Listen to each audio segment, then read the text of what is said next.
Yesu oe, ole puna, ole ola,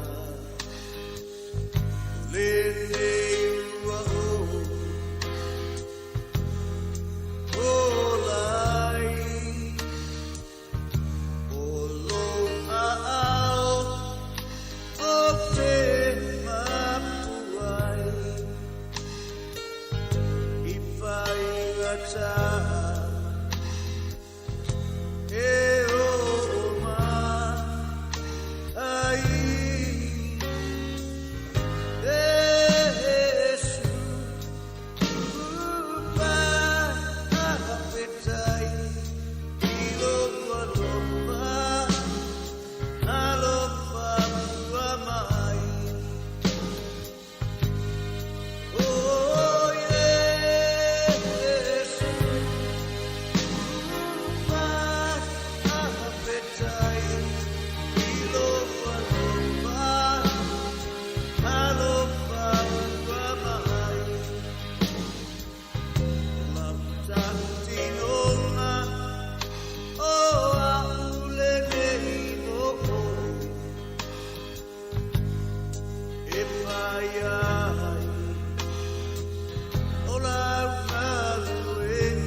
I le suafa manu malo le tātou wali whaolo Jesu Kirisa o te whaatalofa atu ai.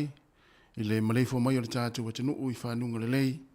Nei fo i asafou o tātou lia mai le lofa ma le anga le lei o le atua. Good morning tā lofa lava. O le si fonga nei o le laumua Wellingtone. Wa toi amataria fo ilana tautua o le nei aso. O le aso lulu le nei la aso se fulu ma le lima o le masina o februari luafe. Lua se fulu ma le tolu. Tā lofa lava. Alo maia o le tātou sauninga lotu, o le teita ielea le sunga i le whaafengainga, Pastor Thomas Taito, e Kalesia Livingstone Evangelism Ministry i Lower Heart Wellingtone, i usi maia i le whaafonga.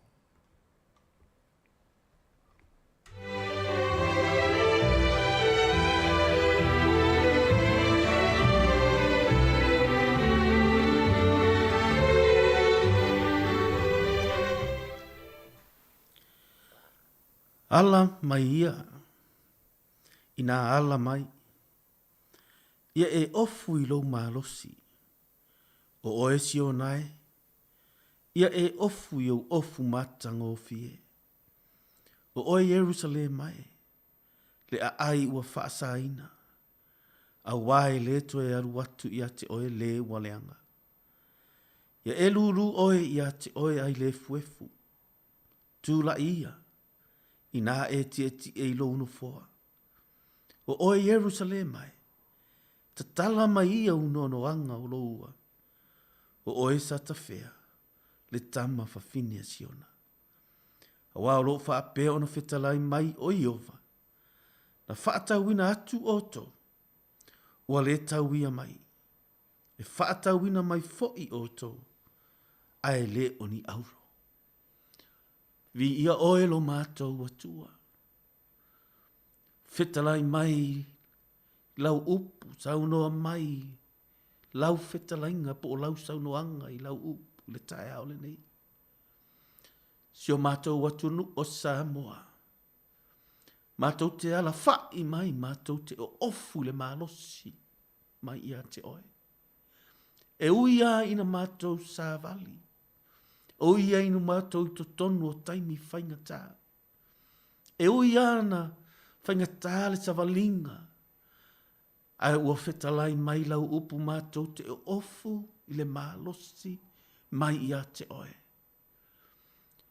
O oe lea o lea tua na e whaatauina e peio na e whetalai mai le tae ao le nei. Na e whaatauina i mātou. Ai le o le ario. Toto leo oe Jesu Keriso. Wa whaatauina ai i mātou. Wa whaamangalo ina ai a mātou wangsala. Wa le lei ai i mātou maletama.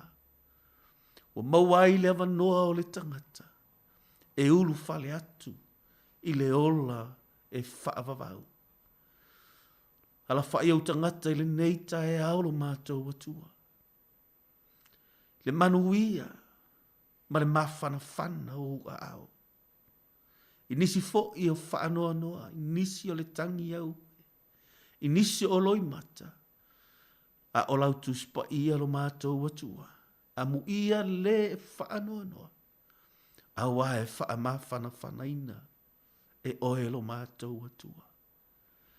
Lau wha malo longa wha wau i lungo o tangata, wa mātou wala mai ai le tae ao le nei, le malo lo ina o tangata i le mana o lou lava lo fatu noa.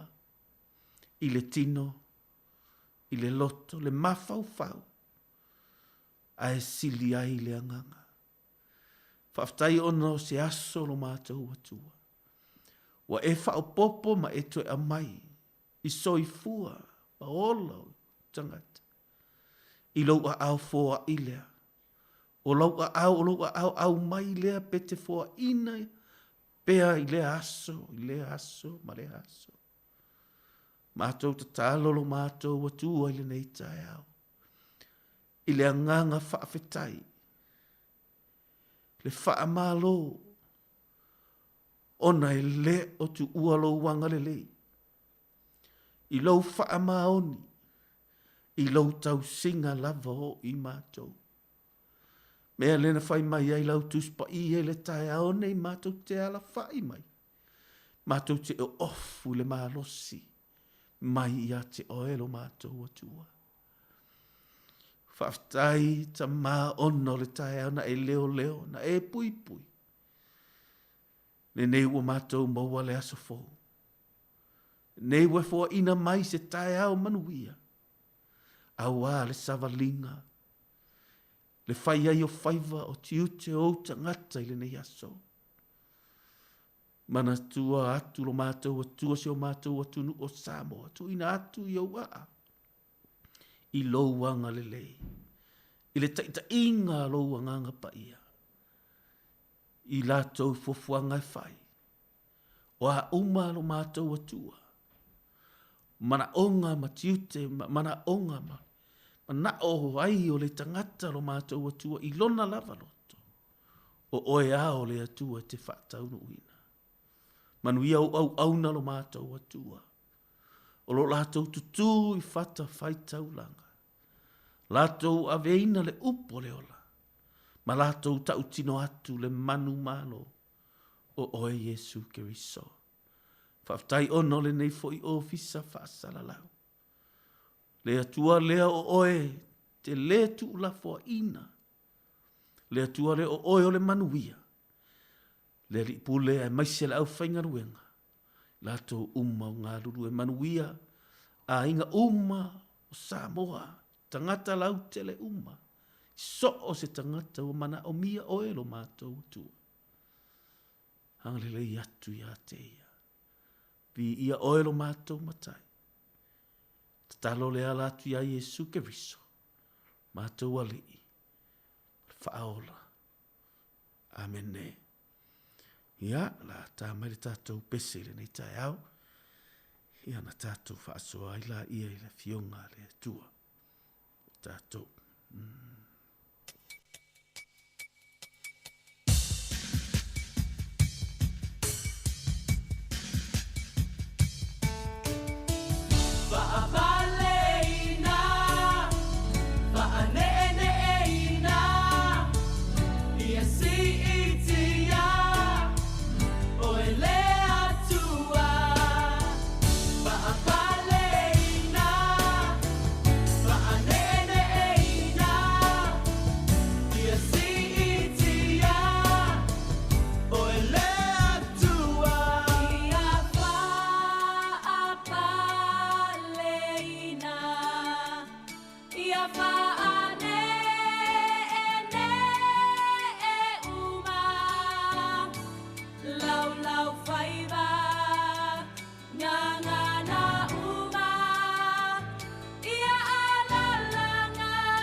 Haleluia. Ia, vi ia le atua, le nei tai au, Samoa.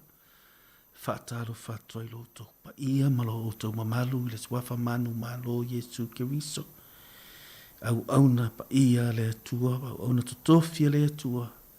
Au sina sino si o tatua, tunu se i o lava i se au pito i titi. Le swafa manu malo Yesu Keriso. Whaataro whaatuai a te oi le tai au le nei. Filipi tolu le sifunu mari tolu e fia whaita wina e whaapea. Le au soe. Au te le manatu ua o maua. A o le mea e tasi o te whaia. Au te whaangalo ngalo i mea ua tuanai. Au te momoe puna wai. Foi i mea o lumanai. Peo le taatia se tātou matua ua whaatatia ina le neiva i aso. Whaangalo le tuanai. Molo manuia le lumanai. E talitonu le loto ma le mawhauwhau. O se me sili o na whaingata. O na whaangalo le tuanai. Whaangalo taimi o ti ngā. Whaangalo au taimi whaanoa noa. Whaangalo taimi leanga. Whaangalo loi mata. Whaangalo le winga le tala lea ina ua whai e se tasi po se uso. Se me whaale tonu e te leanga ai ma e ti ngā ai. E o mai ai le loto le whaamangalo. Ma whaingata i a te oe na whaangalo. Ma i maa ue pe ana mawhai. O na tātou whaangalo. Ai mana ia i o le fionga le atua. O loo whaamatala mai le fionga pa ia le atua e mawhai. E le whaapea o e matua i ngalo. Ai e le toi tau fia mai ai oe. Pe a fia mai ai lo ma fau fau. Pe toi pi sia mai ai oe. Iaso wasola. Po ti ngā ma whaale tonu waru. Ile tusi pa ia, it means no longer to be influenced by or to be affected by.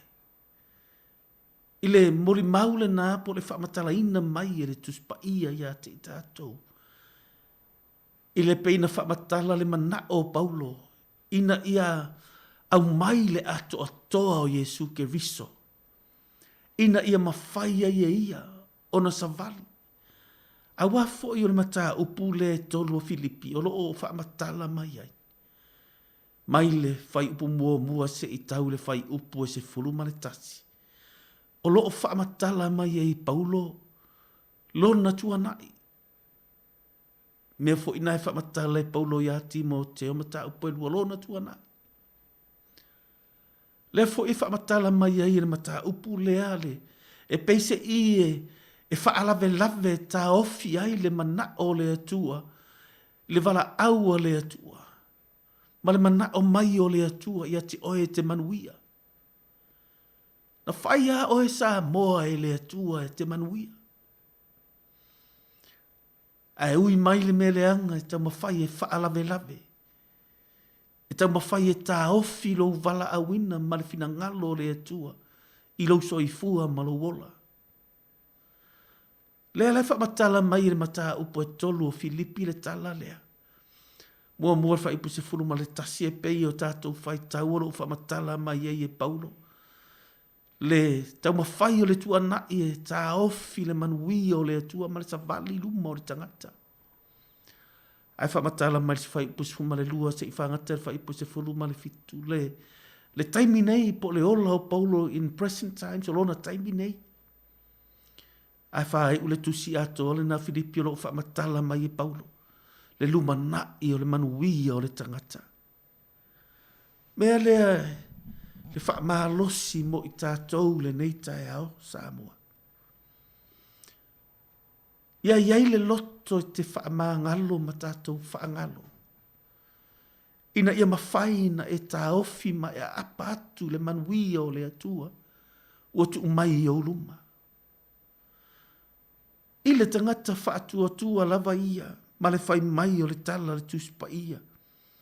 A o le mea tasi o te whaia o te whaangalo ngalo i mea ua tua nai. O le winga nā o le whaatua ia tea. Faith has only one option. Na le tasi a i le whaatua o le laa i lumba. O le tangata e ola i le whaatua o le tangata e savali i lumba. O le tangata e le manatua ananafi. Ai o loo whaapena na ui mai satani. O loo whaapena na tele tangata e taita ina i le tuanai, pe control i le tuanai. Po le a le manuia, ma le savalinga ua iai. E whaaleanga i le mawhau o le tangata. E sele a fionga le atua ma le alofa o Jesu Keriso. E mai mau ai le avanoa ma le whaitoto au watatala mai. Aso le lei watu ina mai. Le manuia lea o le atua ua tu mai o lima. Ai ua tapunia le tele o whaitoto a mawanoa le lei. Le manuia i totono a inga ma whanau ma e ka le esia. Ono le ui mai o satani e whamanatu mai i a te oe. Le whaingatā, le ti ngā. I le mea na savali mai ai. Ai whaitau le se furuma le tasi le tusi o e peru. E le aima se tangata e ato atoa. A otoa ia na lato wilo, na lato whaangalo ngalo la lato tuana. Ai sea. E te maua i le si fai upu, le si mata upu se furuma le lua o tusi o e peru. Fai mai o lātou o loo mata mai. O loo tapua i mai. Aisea, na lātou ui mai fo i le savalinga lea. E le mea lea na, hai fai tau le tala le tuspa ia ina ua, whaalata e yuta Jesu. Ua umana whaalata ua fo i mai. Ai whai mai le tala ua saumato e ave tupei oil, au tusi upu ma le awali ia na whaosoa ia. Tangata nei na lātou whautua ina. Mai mau le avanoa. Ona le whailau tala ona ese. Ma Peteru foi. Na ia whaafiti whaatolu. Na te le iloa Jesu. E iai le tuana i o Yuta. Iai fo i le tuana i o Peter. A olona ese nga. Na control le tuana i o Yuta. Na ia whaasala i a te ia i lona tuana. Na ia wha ifo ia i lona loto. Ua leto e au ngā lo uola. Ua leto e au ngā. O lea ele meu te toe tu watu. E iai a Samoa. O lo taati a le a ao le atua. Aua e te whaasala oe ia te oe. Ina ua e sasi. Ina ua e sese. Ua e savali ese ma le a inga. E iai a lo ua vanoa. O lo ua tua e whaangalo. O lo ua tua e whaamangalo.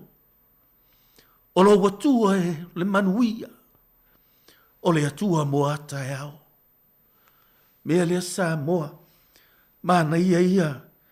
Pena whai atu lau tala. Ona maua le avango Yuta. A olona lave. Ua ia whaasala ia te ia. Ua tau mia i ona langona. Ua whaapea ifo ia e leto e ao ngā. Ua whaapea ifo ia e leto e iai se manuia o totoe mua. Ua whaapea ifo ia e leto e iai sesi e lofa mai ia te au. Ua whaapea i fo i eilo na loto. O le a ea le au ngā. O lo soifua lo watua. O lo iai lo wola i a ao lo watua. Whai mai le tala le tuspa ia. Na whaafiti whaatolu fo i Peteru. E whiololo atu le. Mea iuta na ilo ole.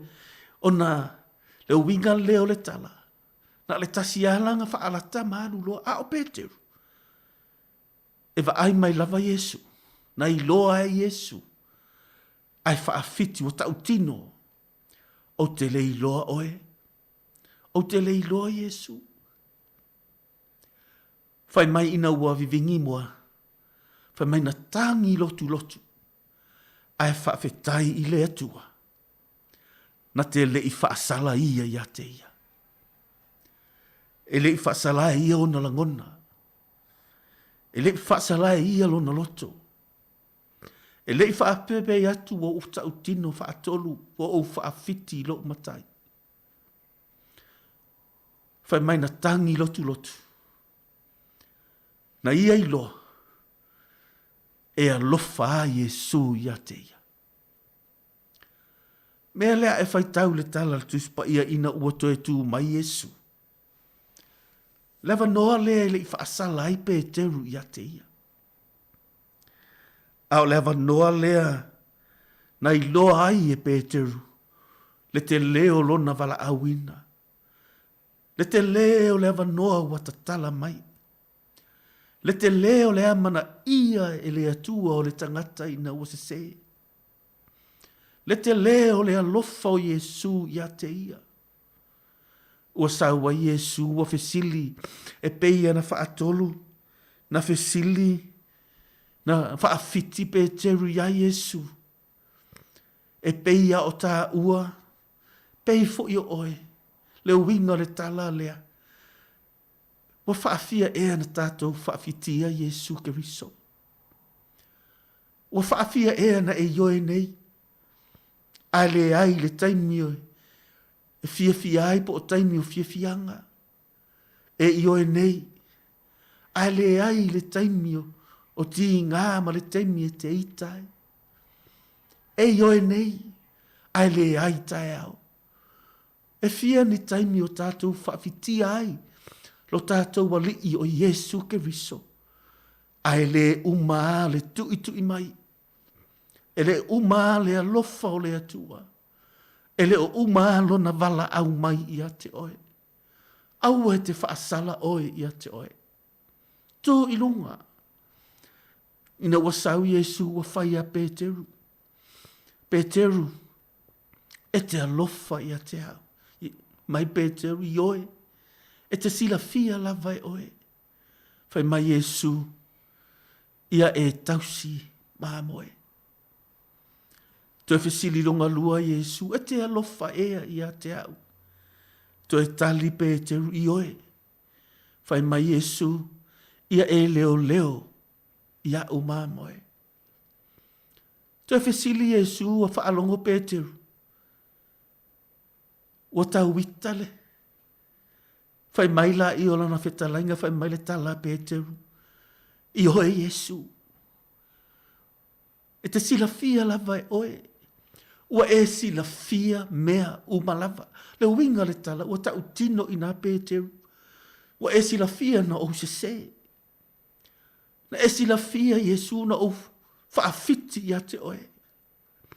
A whai mai lo ma le tala Yesu Peteru. Ia e whawhanga i a umamoe. Te leo le awa noa o le tangata. Te leo le whai totoa o lo tatala mai. O lo tatala mai o na a ao. Ia te oe sa moe, te le whaasalai oe. E le ngata ia te oe lava ia. Te le whaasalai oe. I lau whanahu pe asise. Ai te whaapea i foi loua tua le tae ao le nei. Whaftai ono le sia manoa. Ua e au mai e a te au. Mea lea na whai fuai Peteru ma whamatala le apostolo Peteru ma tau puelua. Alon fai upo e luas furu malai whawhai mai. O le na aveina e ia lava tātou wanga sala. I lona lava tino i lunga i le la au. Ina ia te ea o tau manga sala. Tātou te no nofo ai le ami o tonu. Ona faa lava lava. Ua malolo mai ai o e mua mua i le anga sala. Lua. O le ola malolo ina. I le tino. Whaaftai lo mātou atua i le nei tae au. Whaaftai ono fisosoani mai o lo wanganga i lau upu. Ina ia awane i whaasala i mātou ia te i mātou. O lo o maua pero mātou wa wanoa. Mātou te whaapea atuai. Whaafetai. I lo wa lofa mai. Manuia sa moa i le nei tae au. Le ofisa whaasala lau le nei tae au. O tangata o mawhaina maua mai le nei tae au. Manuia i lātou le manuia o Jesu Keriso. Ono lo suafa. Amen.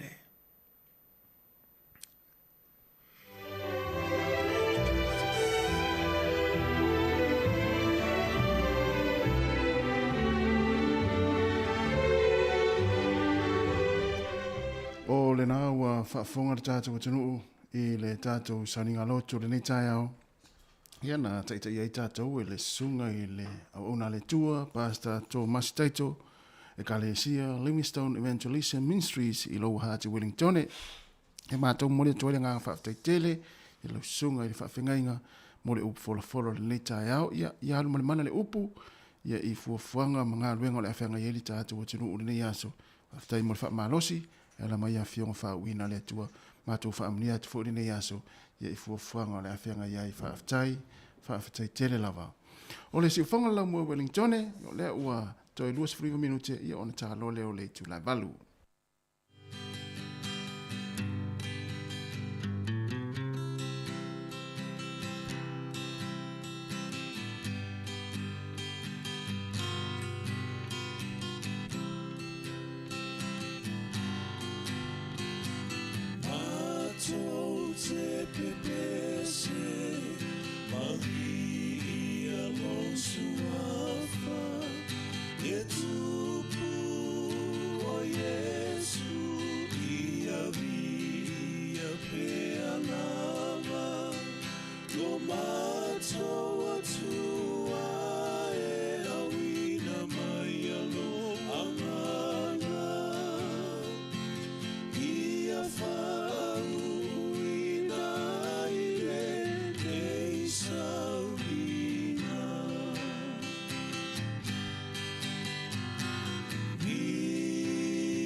te pepese Maria lo suava le tupu o Yesu dia via pe alama lo mato tua awina mai alo wangana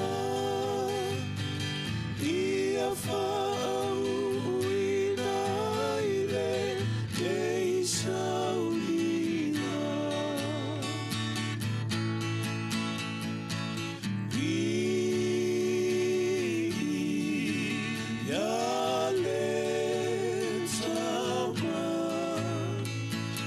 We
Ata o le taia, siu fofona o le laumua, aso ngafua, i le aso foraile, i le fitu i le taia, ata o le taia.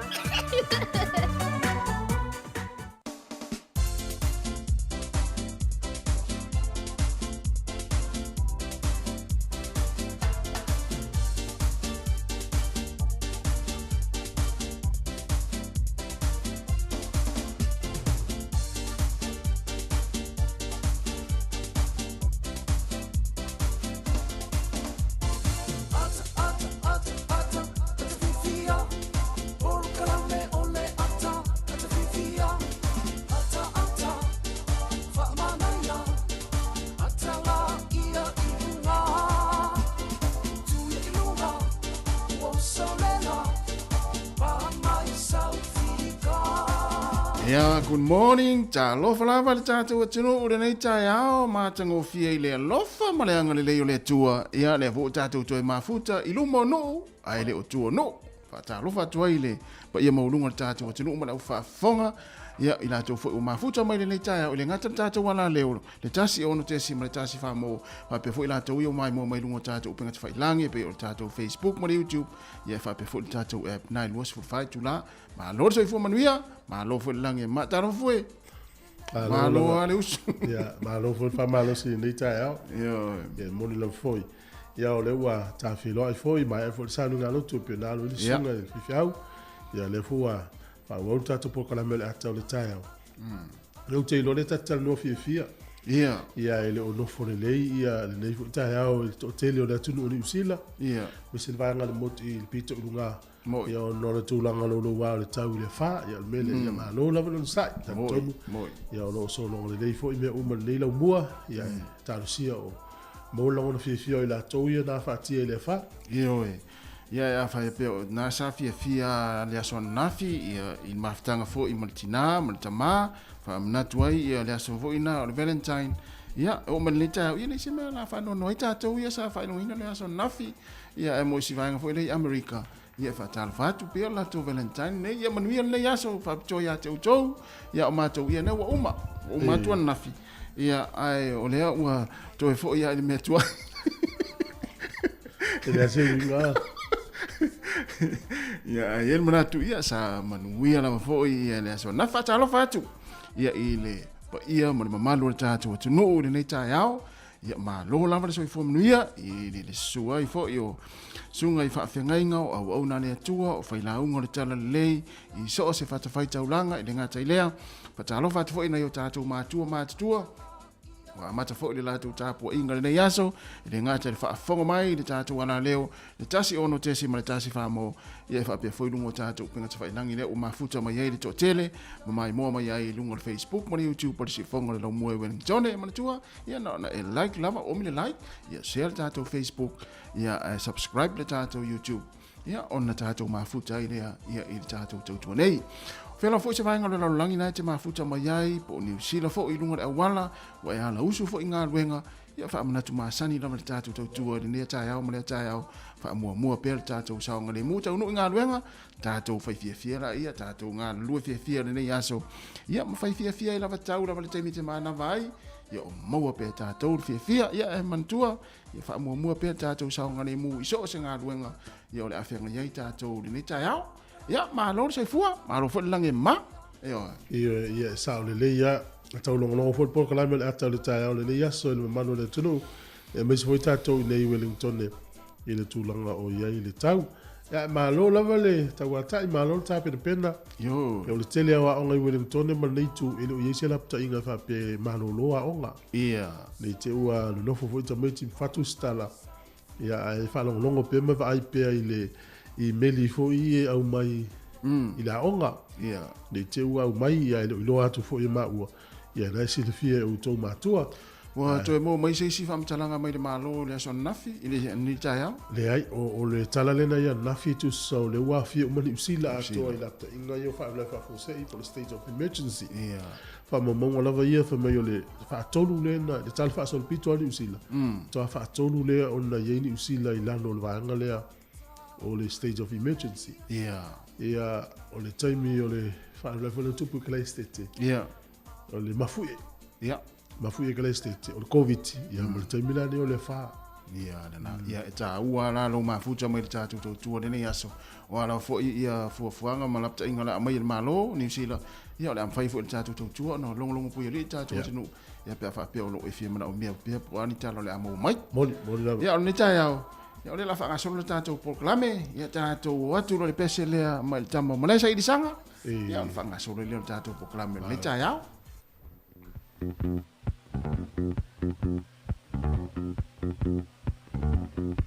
Au Tamile, i motu o le Pasifika.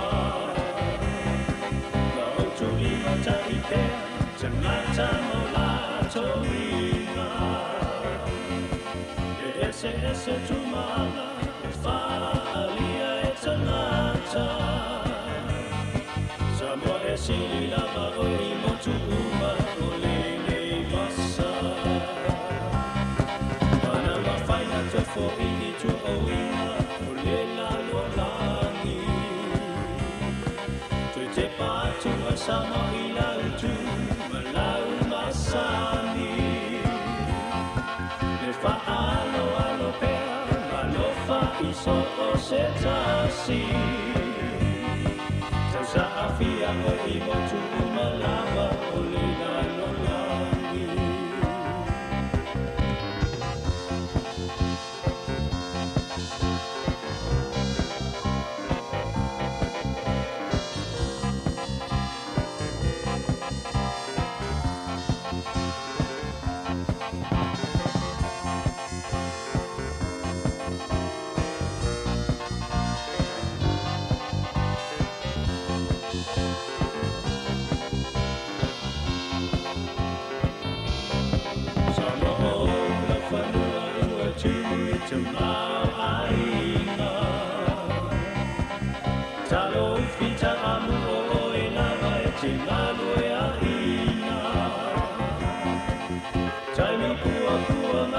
Se tupe along aina e tangi folava o sama i fua o nai o lima samo o moni lava o le penina o le Pasifika samo o moni lava o le penina o le Pasifika.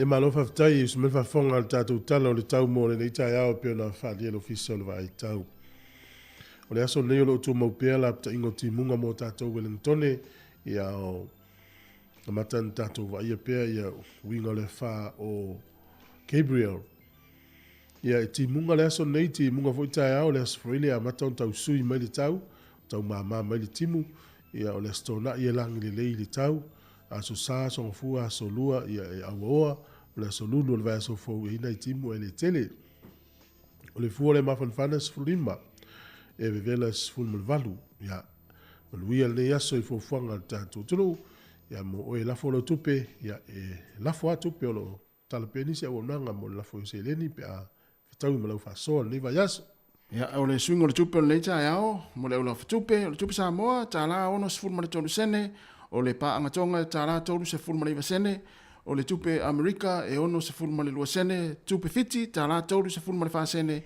ma le tupe Australia e valu se fulma le vasene tasiri tala New Zealand ia mau le tupe Samoa i le so le tupe tala ono se fulma le tolu sene manuia lava la foina lo tupe le yaso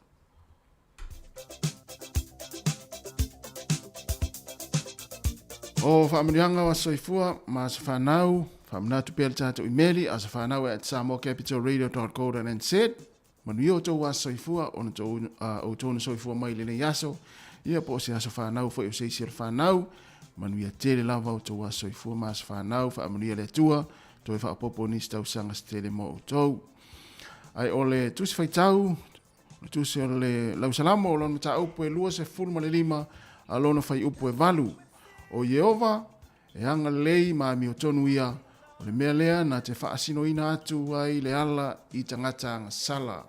Lau salamo e lua se fulu ma le lima, lona whai upu e walu. O Iova, e anga le lei mai mi o tonu ia, o le mea lea na te whaasinoina atu ai le ala i tangata ngasala. Manu ia tere lava o tō wasoifua, i o le pesere nei moutou.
Tala fatu tato por kalamea si mayel fa fonga se va vai foile le tala fa sol pito lo langi le yaso me na tupuai ile aso sfulma le limo le masino February. Ole aso le nei le tausanga e tasi fitu on fa ia ole taulanga po le nuu leo St. Louis na fa vaina ile so ia ale ua suia nei no nei ngoa o Missouri. Ava pele te ala i Missouri. Ia o le tasi fitu on fa na whawaina i lau nuu. Ia o le ngoa sa ia o St. Louis, suia ia Missouri o lo ia te minei. O le tausanga tasi valu tolu lima i le so na tusia ma amatali ai le whaawai fau o le malo Serbia. Ia e ta ua modern Serbia. Ia wale te leo whainga malo, ia e whaawai tuai na toi teu, ia le lao Serbia lana amatali i le solo na whaawai fau. Tausanga tasi valu tolu lima. O le asole nei i le tausanga tasi valu fitu iwa. O le presidente o Amerika i lafu teimi o Rutherford Hayes.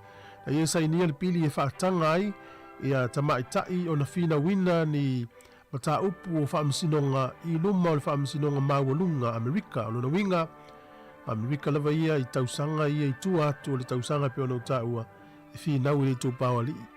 ta upu lunga luma le whaamsinonga maulunga a le pili le ana sainia le Palestine i le sol te usanga tasi valu fitu iwa whaatanga ai ia lo ia tamaitai na latou fina wina mta upu luma o le whaamsinonga maulunga i Amerika o le sol te usanga tasi iwa lua tolu o eleni po Greece le nuu muli lava i le atu Europa o latou whaonga ina le kalenda leo le Gregorian calendar le utatou iai lava le time nei. O le so i le tausanga te siva wha lua le taimi o le taua lona lua lalangi e whapeo le aso nei na lafu tuina ile nuu leo Singapore, the fall of Singapore.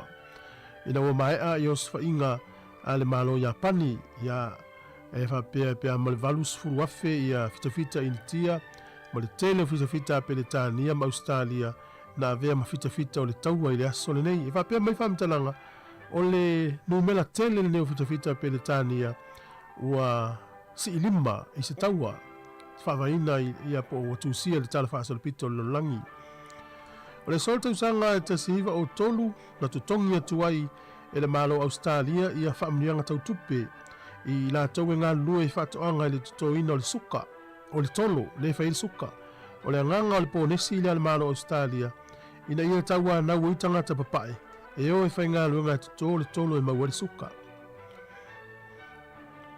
O le solta usanga tasiva ono lima na amatalia na whaonga ai le fua fau le malo kānata o lo iei nei le lanu mumu pae ia le la au le maple leaf.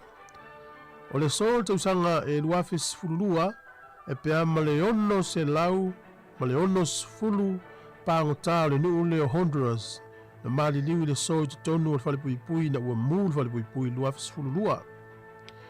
O ni usina nei ta usanga tasi valu lua na alu ai le vaa mua na ave yuta o ano manufasi wa umana tu aisa na ave lea i pele Tania e whapea na manuia tau mawhainga o le nei veina o ano manufasi mo le taimi mua tau sanga na tasi valu lua i le utatu iei nei e ave al maa moe maisi ano manufasi ni usile atunu i fafo ia le taungata i nei. O le sol tau sanga tasi hiva fitu valu na manu malo e ni usila mo le taimi mua le stalonga kirikiti i whaavao malo ta aloi ma Engelani. Sa moe le so o le tangata ma le nula Estonia o Otto Eustavik von Kotzebue. E whapea o ia na mawaina le motu le Rose Atoll. Ia ai na maliu le so le nula Estonia. E whapea o ia le lefa mawina na watua le la aule o le ufi le tata watunu. Ia na maliu le so te usanga tasi valu whahono o ia mai le nuu Estonia. Tātou tala ia te mawal whapoponga te masani whaftai.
O te toi whātālu whātu I lo tātou tunu I lo ngā te tonu le nei fo I vaiaso, alo mai e se whaopoponga o tātou tala fau mai Samoa. O le u whaamatu atu masaini ina pepa e whaamaunia ele tu ina to le tai se lau 50 tā la, e le isi 5 I tu malo. E au fiai vai maunga numero 3 le olo awano ne lo nafua mai a tapunu Niko Lihang, e na tau au atu I le sui te fono lo lātu I tu malo, le tō whāwe ata wia whantasi pule iata. O nganga I fo maunga numero 3 o le tu malo le fionga lauli le watepula te Valfose Schmidt, pa tasi ei manoa maa numero mua, e lo la sui fai pule ala ia sa se pulona mua nanu, o le tu malo si umu, le fionga tuu ana si leota, le wa vene masui usfona tuto tasi, ma le fanga fale a se la, o lo fai pule ei le fionga masina lupe, ma kesi masina lupe. Whaalia le fionga le minista ia leota laki la mustele le autu stala, o I tu malo I e 5 watu inatu ia le taise lau 5 fetala. E titi nai vaenga I te tau na toi wha mai a mai. E mawhai eun wha amtu watu le vaenga mua le tasi le miliona tala. Le whase lau 25 fetala. Sau no leo te laki, o le whase lau 25 fetala le ala atu inatu mua I tu malo ia wanga vaa. E whato a mawhai eun wha amtu watu ia le isi vaenga lona 2 miliona mua. Le fase lau 25 fetala e atoa I le vanse lau 5 fetala. Pe a whai e pasia le lato reporti o le fase lau 25 fetala mua whaamatu atu iai. Whato a mawhai lea o na whaamatu le vaenga lona lua. E na wafsiling ye au telefou e le lua se lau wafetala le sa whaamatu mua. E na whaalia le fionga le minista. O le lua se lau wafetala lava lea. E mo le fausia ma le whaatotonga ina o ofisa o fono whaavaya ai tu malo. Wa whaamaunia le kāpeneta le toe au maia leo le isi tolu sa furu masini whaamamatoto. E whaopopo atu e le mana onga lea ua matua maa walunga nei, mo le whai numera telo lea tunu lea ua ngase ngase e whaamamatoto. O le si tio le whai numera lanto ua ngase ngase na whai loa le fiona tamaita I pāle mia. Wa iai ma whanau la iti. Mai o le lua hawhelua se fulu na toi fausia ai le whale wha ma mātoto au tū fau, le na fausia I mato tua ilo na tau e tasi te si male 5 miliona tā la. O le mota ngase ngase wha ma mātoto le nei, o lo tau tali e tua le lua se laua ngase ngase, lea wa iai I wha maunga le whale wha ma mātoto. E iwa masini wha ma mātoto lo il whale mai tua CV sa vai, o lo tonga whitiai I aso uma, le lua se fun mal fa mai le moto tele. Watu alalo atuai le fionga le teitai o le atunuu, I a Samoa atoa. Watu tau nei o na matua I sile le tūlanga o le tau siale leo le soifua malolo ina. Ai me se lava I mea tau mafa ma mea inu. O vaenga ia, o matua whaata ma ia le soifua le leo tātou tangata, lea ua wha solo atuai, ina wha leanga ina whatu ngao. Wai 5 nei malwa ainga leo. Ni pusa se luo la au malosi, na au maia le whainga malanga ale waalele le Samoa Airways I le amatanga o le Vaiaso. O lea lua pusa la au malosi na mawai leo, e tai whase lau kilo le mamafa o le pusa I tasi. O lo talia se tali maia le komisino leo e whaatatau I le mata opu le nei, e na whaalia sui komisina ia papali I Mona Lisa tia iketi. E le whatanga ina I lalo le tula fono leo e aia ia la au malo se whaud whale mai le atunu. On au maia se tangata e le iai se lai sene pe mawhai o na ia whaata wina atu se la au malosi. O le pe mita foi, e na o le ofisa o leo I le vaenga lato te ngafa ma la au malo se lai sene ina. E whaamatu o tuai le pe mita e whaud whale mai iai se la au malosi le atunu. O le au whai e whaatanga ina, ma le wha mao nia leo ni mafua anga te tau. E mo miai le umio se la au malosi. O lo ta nia le whailo inga ale komisino leo ma lautu stala nei Vaiaso e wha maala malamai lea foi mata upu.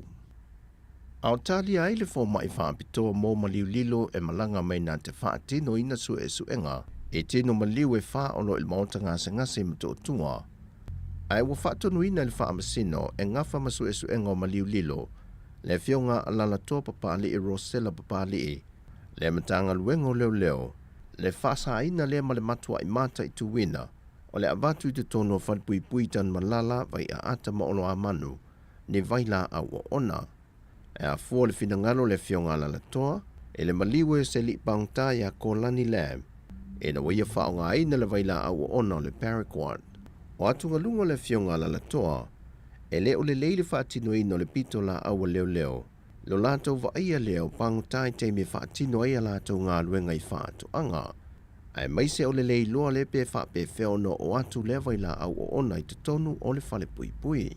O whaatonu ina le fionga le wha amasino leo leo, e na ia whaia se so e su enga e whaonga I nai se I tu tino tuto tasi, ia pole ofisa foi o sulu wha inga lato te whaia so e su enga, a nga I le maliu o Kolani Lam. O tala ia mole ni aso manuia lu tātou wa tunuu, wha soifua ia.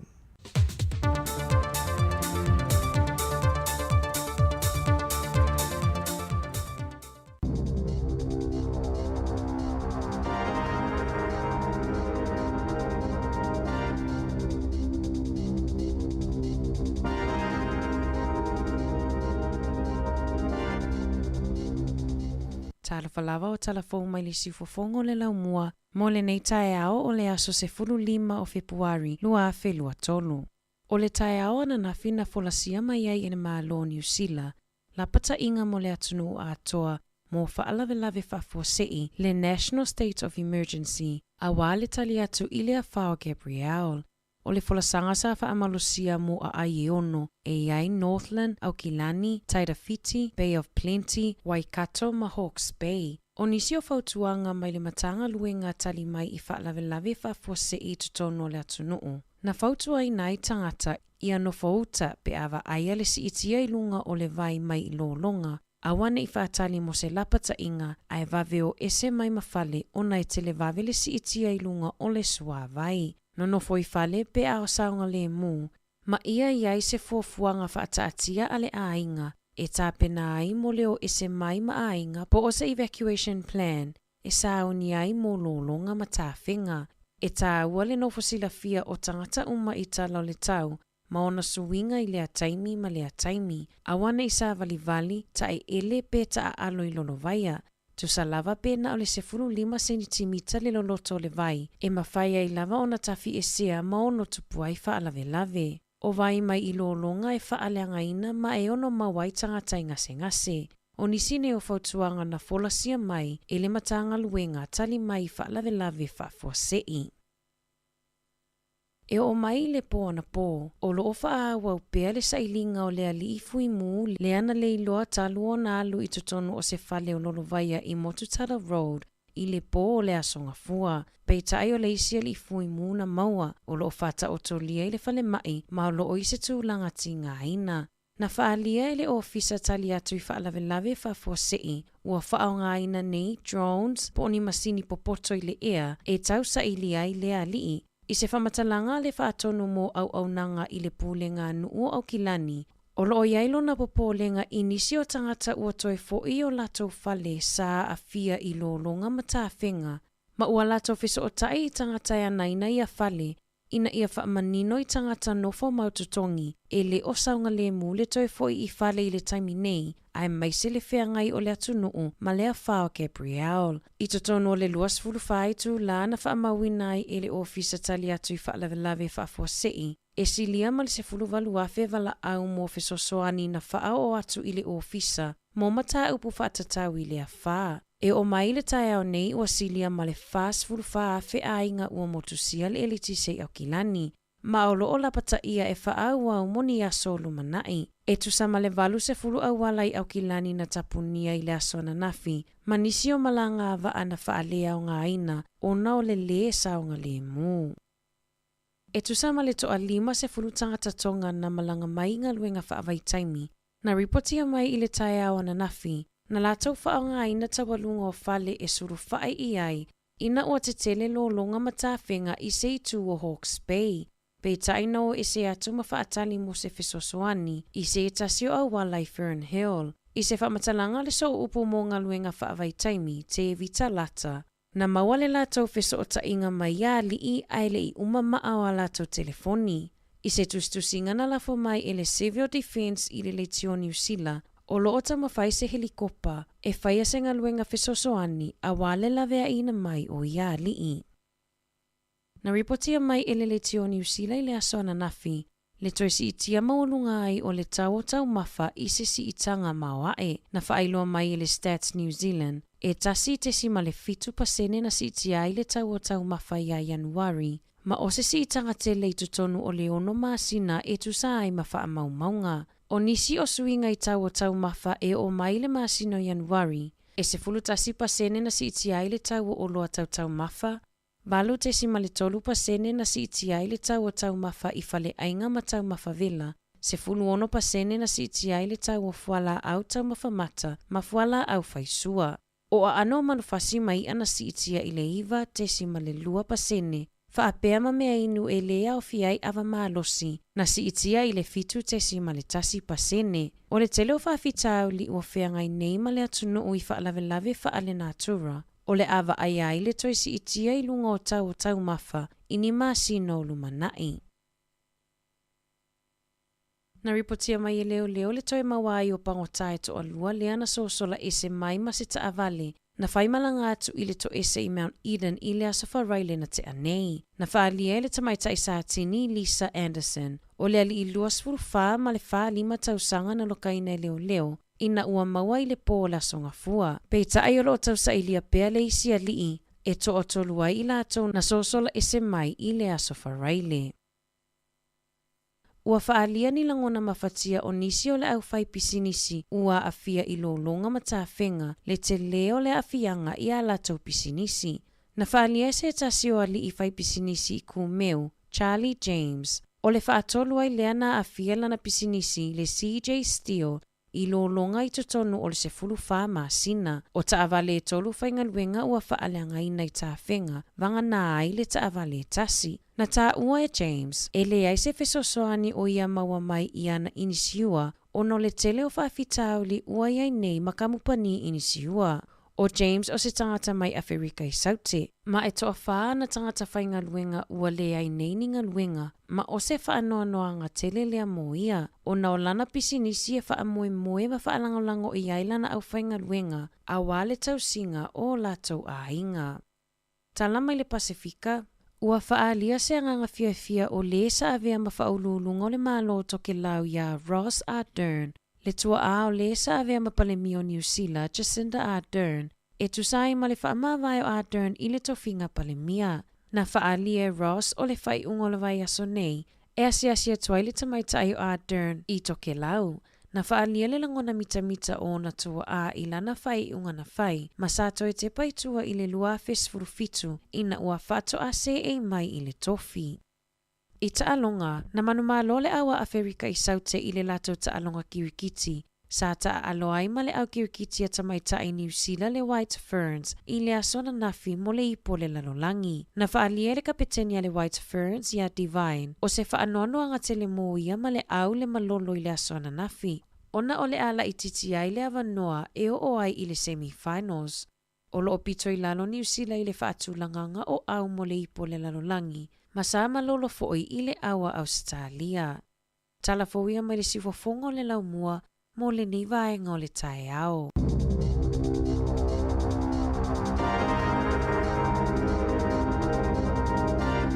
Malova tai fa fo mai le tunu mai atu fa po mo mo tatu telefon le ni tai ao pe ona tape nei na ana fa solo e fa pe fo ia ta melo tupu tatu tunu e pe on tu ina mai le sunga ta se salam sam tu lai va le tau nei on tai fa fo le ye sul fa minute te ai nei le valu ia fia la va le o mo ia tatu pa anga fo ia mai pitonu o Hastings ma Hawke's Bay ia se fa fo stala po le altu langa o ia la tu pitonu le taimi ia I tu langa pe ona ia le matangi ia malolonga fo ia le taimi Patalo fatu il tato Malo sui fu ma se.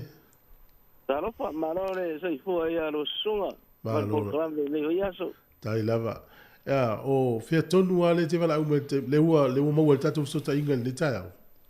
Ole o ke video ngai le va o Hastings ma netia. Hastings. O ia ile me alo ia ile la ngwa ngwa. Ia. Wala ke kala ngo ko ile ngai. O mai le malingi o timu nga le mesio kimira nge le savili. wa a maka fo ko sa vili mai ma ko pa u makin Se fai sau no nga ile tulanga o yai le topu tonu ma se va nga le te ye le temine. O le kimira nge i o le wa poloka ka umai nga o mai i ti o le ti. Kile rola po fe wo il ko kile kimi nge i o makula ye fainga luenga le poloka e kile ma ko mai ni ti. Le la poloka i wa le la mo ke apinge i merenga luenga. O le fainga ma ko so po ia o le aluanga i ni ti. O ngala o mo kuisi o la papa. A le vai da la e fakali se ia le vai. O le vai le sau lunga le vai kafe. O le ngaka le alu lunga le preach. I le o la papa. A wa pia mai foi le sau mai ngai lalo le mele wa sau ko ngale wa sala lau mai le vai ku o le awala papa ia wa pia ela inga ma pia i male awala ia wa ilunga la le vai wa a luka vale le mfainga sa ka vale o ilod ia la le umi tanu e poloka i o lo alu ale vai o la e ilunga le vai o le fam kalanga la se ilonga e ko ia lo fonia ia so ele a kongo ele mfainga mako ngasopo ia le alu nei pia o ngala no lunga le vai o ka vale la o le mfainga mai o mama ku yo me si ka vo ye ma sa ngo yo e su ela le awala yo so mfainga lu o ai so ska vale mfainga lu o le mfai ele mfainga lu yo o le umi tanu to poloka i ya o me se la vala o le pole songa fuanga o fainga lu ngai ai malama ka ya wanga ngafi o ke o le vad mo wanga bon o wa kurola wa ni pio ngara ka mi kongwara poloka ya ngapi o le kaya o ke o le valu la poloka mele maka me ke minga o me ke mingi le poloka o so le ala te o to wai o mo wala se va no e mi ngo ye le ta vale o me ana tu wai da tu o le yo afu le o mai i mele ngaru le o ko i ka vale i mele ngaru le ala ku le sport le fai ko le vai ia mira ngila e wa pepe power le se internet ku se wa ile i mase power ko ola ke mi nge ia la area nga kai pe o isi a pe o le pipi le pamo pipi ngala le pe mo e ko ka vale o ke le idola ile aso nge ia wa nga finga mo ko kumu nga o ile mane machine nga ele kala ikupe ka haka ia mo ko yo ke le idola ke mi nge o ko e a okay no e pawanga pamunga le nga ola nga fima ma mo pipi mo wala so ta inga mo to ainga ia nga maua kai mia mo so ka inga makango nga maua nga po va veao kai mila ngele ko mo so ka inga o ala pura voi ke fongi wo pe wo le fainga o le ka vale fale ai le fainga o ki ka vale o ele rope fa on le ki che longa pa o ka vale ia o la ka fa o ke fongi kas ia o le so ka ia kunge yo la le fai aka kangi ka ri mai le fainga fuinga le kalango e moku fuinga le kalango so ia o ala to me fa te min nei o to fainga luenga po na to tino fono fo fa ta jali ia i le ngaluenga ia o ma ko la le o po loka lo le me se lo ko mi ngoi o ngoni me ala le ia i wa le se kiso wale fai fai so kai ia clients for ia vidi mai la ko job mo ke o fai o nga wale se internet wale ingi so kai nga eu lungo computer wa ele fai ngola se me lungo computer wale se pa o ke gol ke le nga or venga te mi ni wale inga no to mo ala tono lo ni o na ise fale fa mo tu to finga ele ko fale el ko fale pise ho nga spale si woko ia ngalula nga fit pule fa ka mai ia me o moenga vo ia le pamu wa vange ro ia moenga la nga pe mo ele ko ki mo se furu ia le la fo lai po si kongu mo ia fa nga la le afir ka vale generator nga le fa nga ku ko ma ko me ai pa ma ko pa ki ia la ki ia la wori ia pe la ko ai le I ka ro mo me ai ele mo le tofu ta inga mai tama ia mai sa mo ma no fa vai temi ele I mau lang so ka inga mara ori Ora uringa ro kikilo ku le ngofu alu le vai. Kole o area e mawala lalo. O area na ngai fale nga ngai ngofo ngai kama misa ngai kama ngofu fakoanga. O ki dora area la nga le mo ko kekele ko nga mela nga le vai le wa pa mai o le alia. O le alu sa o le alia o alu fa solo a ko nga le me. O wa tumu le alia overlo fafo. Iyo, au e lo fa ngwe flat foi ngali. O ma o kele la nga o lo fa ngwe fa pe nga sa la le vai o le alu. Wa sau I fafo mai le alia le ka fia. Ia kele la nga o area nga wa fia I le vai. Monsieur ongala au foi le wata fia mai. Kele ongala au fia ongala au nga nga fia I me o le wala papa le o makusi ama ko. E o vale ora o isi o la papa ke ro ai no nga ko fa nga o ko le nga la lo foi o aki le vai le ia au ka fama me a wa le sau vai ko. Me la no ko. Talo sia la so te inga uto I wo pele pawa talo sia o ina ta ma favoi wa te le pola le umile la fa ia ma ko fale la nga umoro me ai nga fin paso lo la alma me ai ngi ia la wala se kesi wo fa ora lo nga kesi ia la fa me wala se kesi ia ngo nga la le lo pe fa fengu kon me a ole ala ke fu ole la ole paka fa kala ka vale nga o ile le area I o le meu ke alu ia. Pakala inga ia fa singa ula ala au ke alu lo on ke la ai on makofa. Awal me o on makofa le fa se fu nga po la se mera fa se ko no me se fa. Ala ma ma o le mele la sa vale pa fe te sao. Ia po se me o le lima se la u mika. O ile ma. Ia ke le pakara ka vale ia ula ala alo ia o lima se la va se la mika. O la tulanga le taimine o timu ina le melo ei to ye le wa ase le wa ko le wa makan kim timu ko sa vili mai ma pu o mai ko le me ai sa lang ile le ya la ka ya o manga po ale la wa la ko sa vili mai fo I ma ko sa kim a fa ina le sa o ta vale si tu la wala fa fe la o te fe aussi ai o longo inga ele mpenga sa o ska vale ai longo inga area ye po ye yo so ko kongo inga vo fa ko anga ave fa anga walu su ela walo ke alu kisa vali ke alu orfan ela ngo inga fa pela ke la ko ala ele ile velo ngo inga ka nga sa no ngo ke ia vai sa vale mu sa vale e o de ga le fa melitia po pakan mako ro di bala kala kai o su ese me ma ke o so po o mako ai ai ni si ta nei alo sa mo to ngan lue le ai nga o sa mo e ngan wenga I le ngan ala sta no nga le to fe nga ngai no uma le ulina fe ausi ia me nga le ki kana ko le ori o ke li fa ia I po le ase ku langa I se la ko fe ausi ia pa ko le ia le yo ia ma ko ve ku ngai ele pio ka ko sa mo e o ele ingi wa fa por kala me fa yo au mai ka mai ki ola I ki o ang ma ko e ka ilo ya ka ko isa mo ele suere algo mi ki lo ya lo no winga wole ya ni va nga folele lo no winga wole ya se va nga folele so ta ia ma se wa inga I se to lo me se fa na ia wa sa fa pe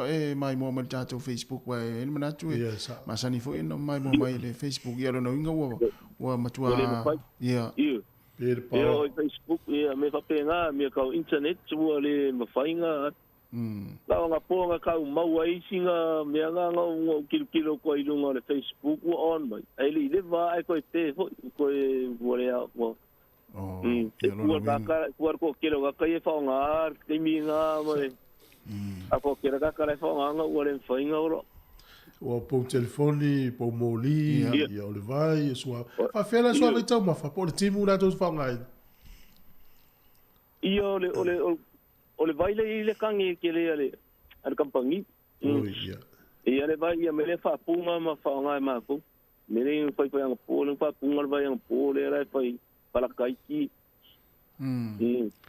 ia tau tuna yo pare kongure vai ia tau tuna fo taimi la tau fai ia le wala ia fo ia wa o la pea ia inicio va ngolo to I te wa fia ise ia fa mo pe sa ngani ia wal mele le po lenge ia ele ma fainga fa kause me ai ele ma fai po inga kala se kupe a pe foi la e ka kala fale o loa e lo pe fa fenga E o fai paka o le kese fa nga wa le pepe e masini i e masin ma kwale i loa o le ora pe fa fenga ma wo se me ai pe fa pe umange ya solo kuma la so le mo pau pa ke le ale o ngare ka ke mo i ko inga me fa pe ia e sa o e wai o pe o tatou fa to a nga yo ia pe a umana tupu se me sa le le ya le e le pe sa yango ma le me foi le yango o le yango i se me Ia. e me foi le fa pe ai le ke le ele o se kuranga fa pe le ala o kai ka loko o le mo le ko ku van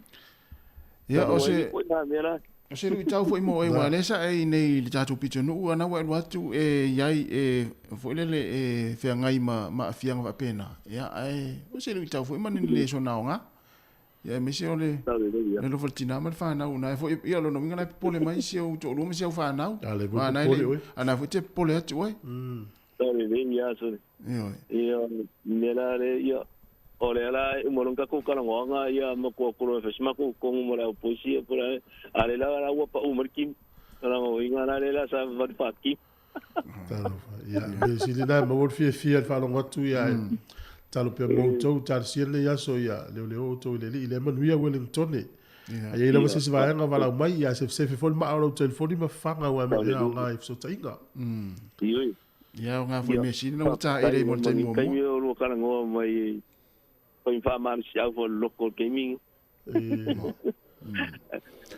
ya wa nga lunga ya o to le la o veloli ma trate nga lunga le e palpala ma ta ya wa nga fo timu ya o to wa ta ele ai ma o yo nga ko ele ka ele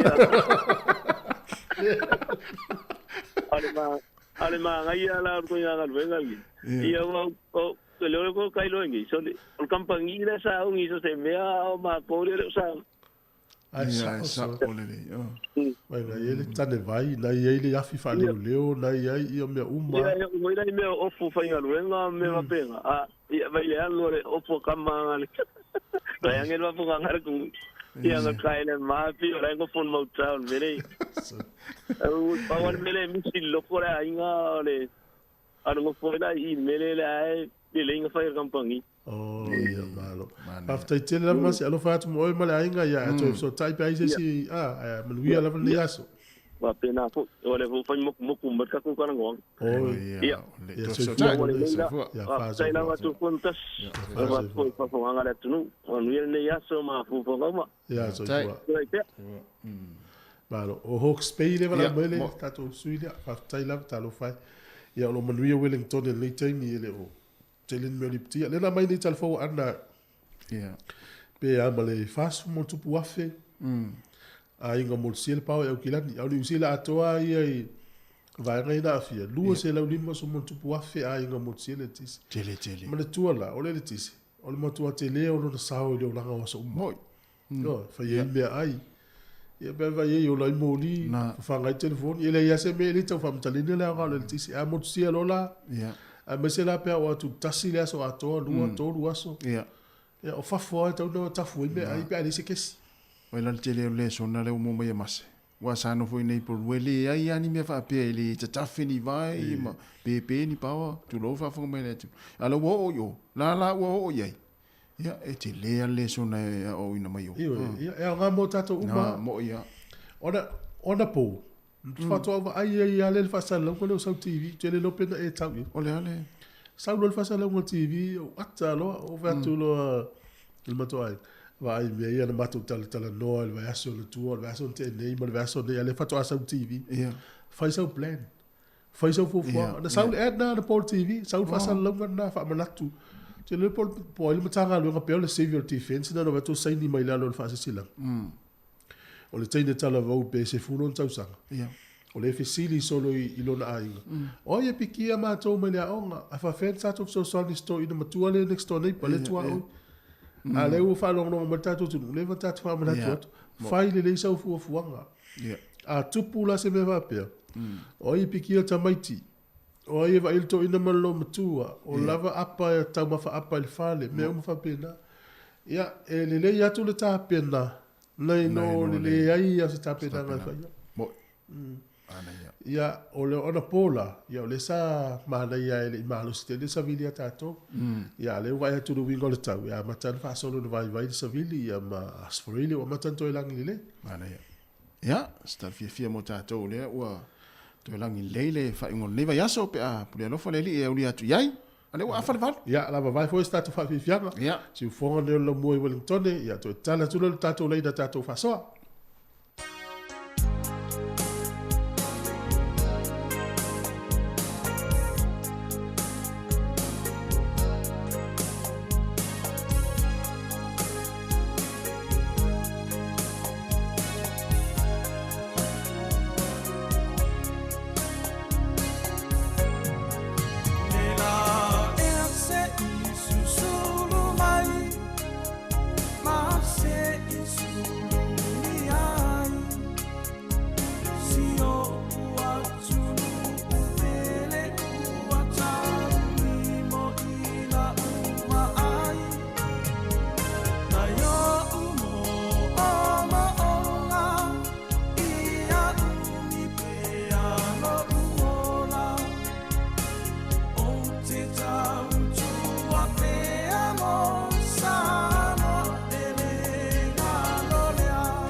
E fia le Digicel e whaelo atu I mātua. Le whapitoa mo le toi fo I o whanau I le aonga I le nei tausanga. Whai mai e tolu sfulu awhi tā la le tau au whai o whaelonga. O le a whai e ise I asfarai le taitasi. E te ono man malo ai I scholarship ta I awhi tā la.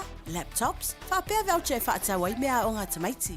Na o le lafo lava o sau top up luas fulta la pe sili atu ale Digicel, pe fa o ngale ClickX, ma isi pa anga I lafo aise tu pe telefoni Digicel. Moso o vanoa I le se I asfarai le taitasi. E ia inga o le nei whapitoa. Seki a Digicel.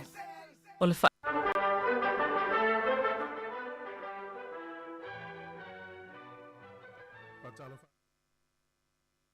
E ia le isi tātou whaasilisilanga nei mo le silifia le tunu. O le whaasilisilanga. A au te leila asia, le ulu tau e pei o le tala I la mutu o le la oso, o pō mao, mano la fale tulu I tau. E mua na o leu lei ulau niu na I le fale tua masanga, na li liu wele mana o sa tiri alo o le mali atoa. Wa whaingata ua tangata atoa le vau e pei o le tala I le taua o le aia o le a ea I sasai. Ma tau te whaatu lou mu whaapoi poila autu I vanu, e pe o le upu e whai le tama suafa I le malu ma le mamea, o la fale na tau ese, e le paia sau ngutao sa moa e tai nane le au whaingalu nga paia le tua, o whioi o le tala le lei, a wā o paia o sa moa, o le fue lave, o le ia fo I mai moana, o uma o na aisa, paia mai le wavau e tu mau e o le wha vavau, e le ngafa tau li maina e sa mātou wha matalanga. Ai whanga tonu, ia le malama mawili tonu le I o maina, e le mafuanga o le nei nuu, ia po le mafutanga, na le nei nuu o ngā ngaifo le vau le whanga, wha sila tu ai le ava ma le minga o tele, o le awhaia le tātou mafutanga I le asa nei sfuluiva o Februari, I le 5 I le fiafi, no fuanga le nei, Nicolau Antonio Halls, Fululua, Kalaiope Street, po Kalaiope Street I Porilua. Ia, a e fia sila fo I le Facebook al mafutanga, o le na ua iei ata o le ngā luenga na ua iei lunga. E mawhaiona e asi ai, o le Facebook o ngā ngaifo le vau Primary School Project Wellington. Toi whafonga mai. Ngā ngaifo le vau Primary School Project Wellington. Ia ma le whaala o le tele, o le teitei fono, ma le komiti whaafoi, mo nisi o whaamtalanga, ia whaafsota I le teitei fono I le olua tasi, o valu ono tasi, tolu ono whaafaa. Olua tasi, o valu ono tasi, tolu ono whaafaa. Whaafitai. Ia, o le tātou whasalonga nā, whaasilisilanga nā, ia, ma le nisi o tātou business e pia no whalauno atu. Le uto e lua sulu minuto le talo le iwa. Le ua mo tala fia o langi le au kilani le so. Ia, u te iloa o le mamafa o tūlanga o le wha. O le pa u I Hastings, Napier, Hawke's Bay, manu I o Coromandel. Ia. Ia lena, au kilani le fōringa mai ele o mamafa tele aile. E mo I o lae tinga aina le tele o Northland mau kilani. A tatova ai atu I me tupu mai I le tūle al matua mtautia. Ia, lea ua mai maua e fo iso I fo nisi. Ia, lua so I fua I walu. Ata se ma le li fui mūla tau sa ili. Talo fai. Ia, ma le tele o fale. O le stangata le na fai nalo na fale na upa ufo I aia. Solo I pala. Ia, se va. Sa si utina, o le fuina maua le stangata o tafia mai lunga se matawhanga I tailu ingat. E maua tafia mai uta le wea ne tai maua lunga matawhanga I se nuu e lunga I. O iso le talo fai o pistanga stangata sa le whangota pea. Tatala noia nafi I o ngā la au fo ia le vaenga o le forestry, po le vaenga o le vau matua ni usila. Ia. Ia le fo I whea tūle matua I le fia le swai whatoanga I Napier Hastings. Tua whaaleanga o ngā la au. Whaaleanga o ngā la au. Mana tua le tae la tōlu vau matua. Na avena na o le la au la po a fuli. Ai fola ia le tele o la o la au. Le la uleini lau o mamango. Tamala na le na pa u o le timu, saulo I taita whenga. Whaaleanga uma mai homa. Ia tōlu afe mita le. Pe tolu afe kilomita le mamao o le mele iei o ngā la au ia. Le vaenga le wo o mai. Tolu afe kilomita. Ta fia mai ale ilunga o mau. Ia, Ai le tu ua le tero ta vale le me tau atu le te le ta vale fa le ngaina. Ia fa pe le fa tau lo ta vale fo wili fo le tam fo le mo lunga fo le son te nei. Fa lua. Ale sa une le vai matua fa le ngaina. Ia matua fa le tasi fo na venga mafala. Wa tu o me to tino tong tai fale. O le si fale na over mal 10 miliona e kilani ia. Ia. Tu ia o le nga o le tele o isi fale e kilani pe fia se lau fale le tu o le pe pala mu. Santo no pois. Ia. O te lo tu la foi na le fale Hawke's Bay, Napier, Hastings manu ia. Tele foi fale o le tu il pe pa mu. E mal tu le fia ngai ni usila mal pagati ai fale le lava fale. Ia. Ale la tu fa o popot foi mane fale wa ti le tele o maftia. Moi. Fe tau ia le pasi o le fu ia Chris Hipkins. Ja, lu tau lo fo i le tula. Ia. Lo tau ti a. Ia of tau i fo. Wa tu tangata mo tama. Tu le tu pa tama. Tu pa tama se i ta ia po le tulanga le ia le fiso wa inga ma le tulanga maftiang. Ai te no oi. E te mele tu le me Jacinda. O le vesi o tangata e fa tau ia Jacinda. Sa sol. A le tu lai mai Chris. Ele ai ma se si o ta vai to fa se tala ia. Ia. Before ringa me so na fai tangata le tu pa tina. Ai le so na fai le tu pa tama. Ia. Ona vole le pale mia le temine. Ta vai nei i o tangata vole le tangata vo levanta pena. Aton levanta pena so. Atara no ne tangata le mas tangata vole le tate vai tu fai ti o temine tara no mai ai. Ona ila taita vole le matama. Ole e alu ale tara no tangata le lu le lainga vole le e mai se lo ia. E o foi ana me fai mana. E se la mate. Ona la o lo ma fo le e. Pe yo le tu mai tu a ka mel se piloni. Ia. Pe fe i no tangata son fa intala ya Chris Hipkins. E le fa pe o Samoa te. Awa. Awa so fa sala se ya Chris o le tu mai tu o Samoa. Na. Ya se lo tala pe. Nei foi sa. O te ngia o tu Samoa. Vili mai tonu van lima no fa tasi pe mo se no. O fa tonu van lima no fa tasi vili mai ai. Ia. Le mas o tato Wellington o le asa le so na o maua i lo longa ia wa fa na ni usila. O te no ai le i le fa tato tala no. Pe fo ringa mai te le ale le so na ma fa nga ma no usila le ni. Moi. I lo longa ia. Pe ele isa uni tato e fe lo i mo lo longa. Te le lo ya po ri dua po sa uni fo la to e fe lo i mo lo longa langa a fu ia. Ia. O le talent no tul pule no.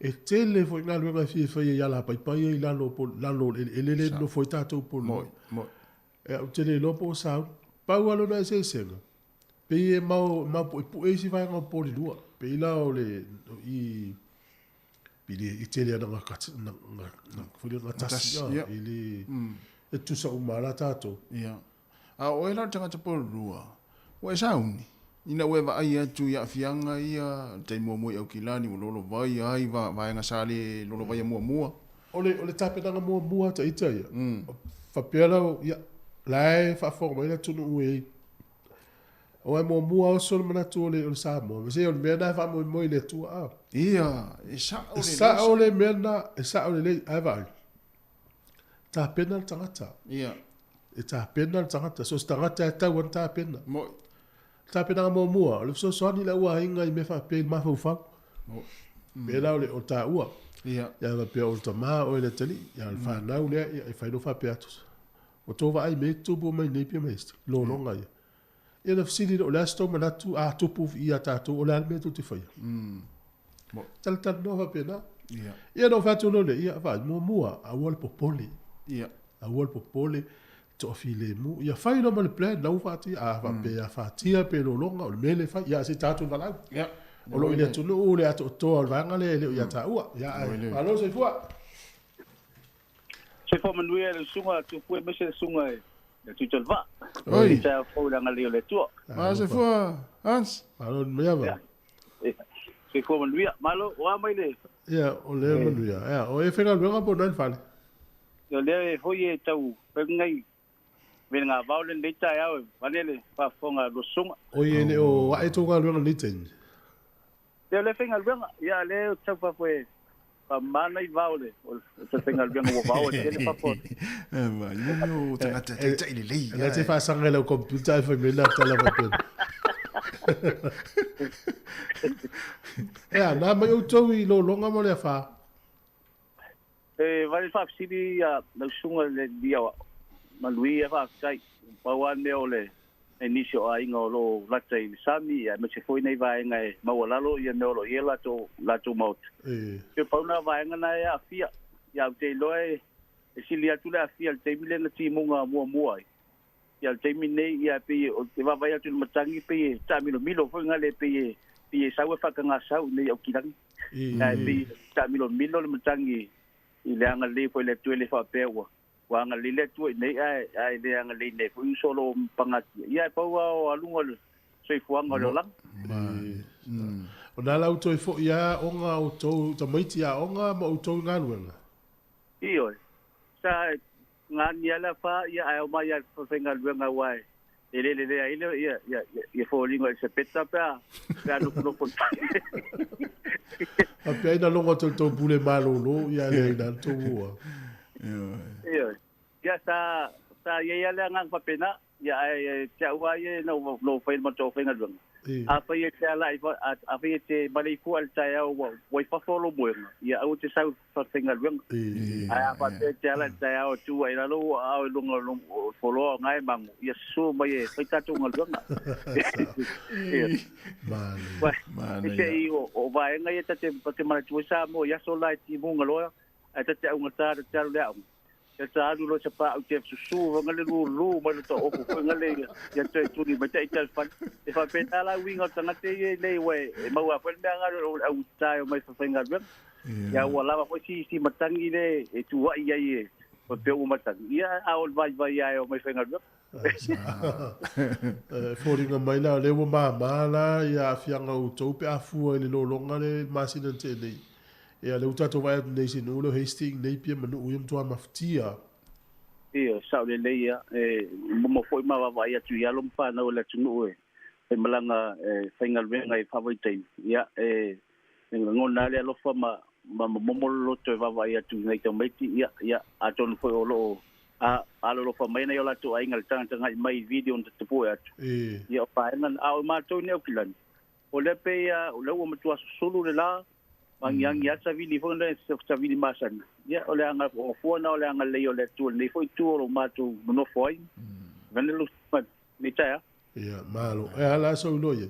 E tau na mafuli so soni ave I uye maftia wa o tole wa la so lo le le manu atele a. I sa le sa no anga tu foi. Le foi fa fonga sunga yatas. O le mea tonu anga tau na fai tau ana au foi nei wai o le mele ye e va vai lo stanga to ave so ni ina isi o lo kingai pa pelo va pe vole ia o lo ta vale le pa o la ya la au ngale pe mo to fulang pa o lo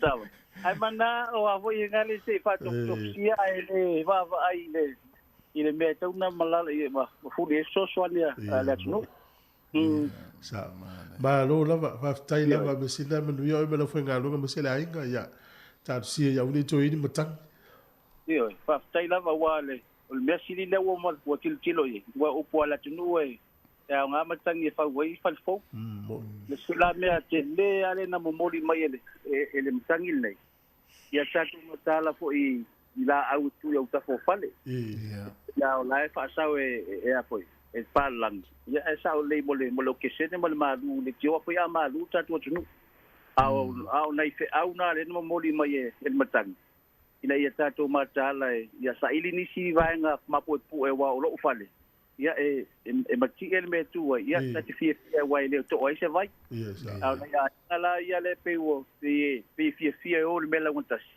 ia ta ti lo foi mele na file lot ia o ina esa fa ele ai ngolota ia fa pena foi ta kilo mela untas ya le ya Wellington la tu ta te va ai pia ngai lungo maunga ngale pe maunga me no foi ia ele ia ai foi na solo ia e solo fa le ia ai vena ka pu e fio lo fa ngale tu el fa ia to no esa ngale mo e mal fa lo nei umilo wa no ia o politel fa tele o pisa fa salau le lava e fa longo atu ia so uma ia malo tau tua malo foi le angale lei fo ia la upu so ani fo o mato vai ia fa mo le tu e tu na ia su ta tu roi pe ia ai e longa tu po yo tu yo kilani o i le matangi i le fuafua yangi i le vai aso lea i se taimi auto i le tu ta pena ia le ua mautu mai fisal vai ta o le ngol matangi o le Hurricanes Le nangi Washington e le i mo meo. ia o le Hurricanes le pe watu te o le lea i le Blues pe a to yangi ia wa ata tu wa ai la ngol matang ia ya sa o bela ia Hurricane o le te wa le te lo foi te o le lea tu sia uso ta ia ia no te lea ia na le tu o te wa sia fu nga vai tau se wo sia lo le tu ia o to pena tu a ke wala va le o tinga ida ni tana ia o fa lo lava o le aso lea a matel Super Rugby le watu el Hurricanes e ta le Blues ia o le matangi na le fe tu vai aso le te ia o le alunga nga le la loi a te no tu foi matas e mo ia ngo foi o kila ya la a wale Hurricane Dai mema ya lo fatu. Mo ia ma lord pulu ya inga o loko foi inga Hurricane ya a tono la fiti sara ki le ala ya ngai matato au ma na ia ma au malo se to sa o tamana e ia va lorda to au tele la lo titi na fata i tai la tele le Blues o ma fu angana ia tarsia ia faiva na fa na ia ai ma lo neto sanga ia ma ia te na ia tu sunga ia le se foi ia o mena tau nei lo e New Zealand o le la o le aso le yangi le matangi nei New Zealand to yangi Australia ia le matangi le Hurricanes a mata le aso le super la kapile so fu fa ia le la to yangi le matangi fu fo so se vai ngo New Zealand Australia Ia le awa vai le tunu le wa mata mai. Le wa mata mai matangi ma. Ia ele fai ngofie. Sa me vola le ia on sai pe fa pe o le amalosi te fo ele le angin matangi ni tau sang. Ale la no matangi la no liuli samsama. Ia vile mai pe fa pe o le sele so ta o le vai tau ta pe na mo ta to. Ia tolu va lima no fa tas. Le wo saul vala au mai Hawke's Bay, saul vala au mai au Kilani, ma le foi pe to moni si vala au mai si tu ni sila ye. Na fatia ya tolu valu lima lo fatasi o le o fa tolu valu lima lo fatasi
Satani ua liu tino tangata Ia lelei o lau whaalongo Ai awa e te toe nofo Fia la ia lea li iwa e sa o loto Fiu noa Fiu i taua langa Sole o mai fau o le waa Fiu noa Fiu i taua langa Ona ole amu mai o tangata Fiu noa Fiu i taua langa Sole o mai fau o le waa Fiu noa Fiu i taua langa Ona ole amu mai o tangata Fiu noa Fiu i taua langa Sole o mai fau o le waa Fiu noa Fiu i taua langa Ona ole amu mai o tangata Ona ole amu Ia mai senga ya paina masani mai pese ia fiwa no e wala watu mai foi le va. Ia ile ai tu tiri fa longo la. Ia le an men tu puta to lo mano ia e sa lo ma wanga. Ia e ta ua longo. Ia Sa le ia. ta ua ta longo. Ia. Pero le nta fa so de la avili mai to le me au kila. Ia. O fa so I tono le ainga I me fa pea. Mo Ia ua ni loto popole mo fe me mea. Ia ua le talamonia. O le vainga le tato vea tuna ialo I o le tato tunu ule na nofo mai lungo fale. ia. O Hastings mo Hastings. Nga le vaimele. A fa peo ta ua le tate I lungo fale e tate le lofe ausi. Ia. E le imse se la uri ele I lo popole le tono ta loto. Mo Matua I le anga fai al mo longa ai le lo tangata au. ia ata tu vai tu ni la vai. Oh ka se umi e fo le lautele o le a. Matua le ai E au fiu au. o luma o tua au tafa uma o ele si o atoa le vai ele va peo o fale na tutu le mango a atoa le si tu la wile ele Ia. ai tafa le si tu le o fale na tato vai ei Mo matua si o Si atoa le o vai atoa. al mela le tas no ma fo fo ana tafa fea la fale ia ia. al zo te le al fale tot matolia le ta no lo vai atoa fale wo o tawolo ilu Ia. o tum up Mo ala sa tu fale ana tafa fea la ma tua la ta fea ile umi ta fea lo malepe mo salalau ia o le mea na ta popole atua ia va pe talo fai de te ui ni la uri ele no fe aus ia. te le al fa le to Le tuna le na fo le na se fei fale ia. Ona ele I malosi le tafe Ia. o le vai. Sa o. Pe lana to a fo le ma. Ai ana fa pera to nga vai fo le tafe mai. E tau te va ia tua la wal watu pe o le va fo le sami le ti tu I dunga pases.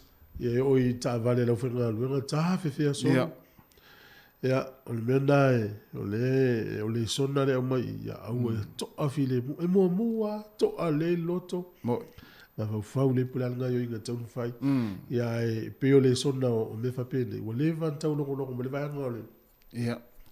pui ngol sa ngol moni usila le tele o tau sanga ia o le hal me fai pe a o na lapta ia tatu o SMI nga ia Mo- me a ngana i tu sfolau pe Ia. fa nau pe tata no fa nafi ia ine e tatu na ine tau ma fa apa pe a pe le pau ia vai le a nga ia Ia. pe le pau le se kesi Mo ma fiela na ai le ai ele ma fai na tunu se alaisa ele ia ma se nga se ngol nga tau no I fa fo tafu ya fi pe a fa yo la a fa fi tim ia le Ele, tafu sa fi fa mo sa o le. ia pe ole se senga na ole ei o ngā umu fo I e la iti e te vai e maua I whalolo. Na ia wha pēnea tā pena ia au tātou Wellington o manuia. Mana Ia ele lei te mi nei. E leo tāu fia fo ia o ngā whanau. Yo pēa tamaiti le au ngā pēa wha pēa whitau. Ia nei ai loi le whitau ia ua. Io. Ja, ana ja, fatalo fatu e la to ma futa ma ni taimi ngo tato pe fa langi. Ya mi se la usoro lo ma futa mai ngo va ai o lo le motu saute. Sunga Yohane sana ma le uso ia ma ni fo fa nga malanga lo wa fo di tau. Ya o so fo di sami. Ile fa ngo fia fo nga luenga na i uso ia.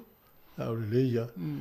Wa va peore o tato wa inga ia o le talana o te lapta ia oi pe o le tali. tofi le mu Ia. me fa peo e vai atu i lo longa ia o va ia mena le ele na ave o ia o la wa au wai no me tup Mo. ia le si mea o le me tawina tatu ai ngai ia vai la pea o na lua tolu aso e pel pa o fa fela na fangata me titim ta ma ta Mo. au no tale iva vili mai pea tata no Ia, pea o le tatu wala o tau whai mai ano le o tare iwa. i vili mai pea o ma tal fo fa mole ta Ia. ua yo tatu fa sone mo se manatu se si o fa fong mai Ia. ia e usmel fa fong ai tala mai sa mo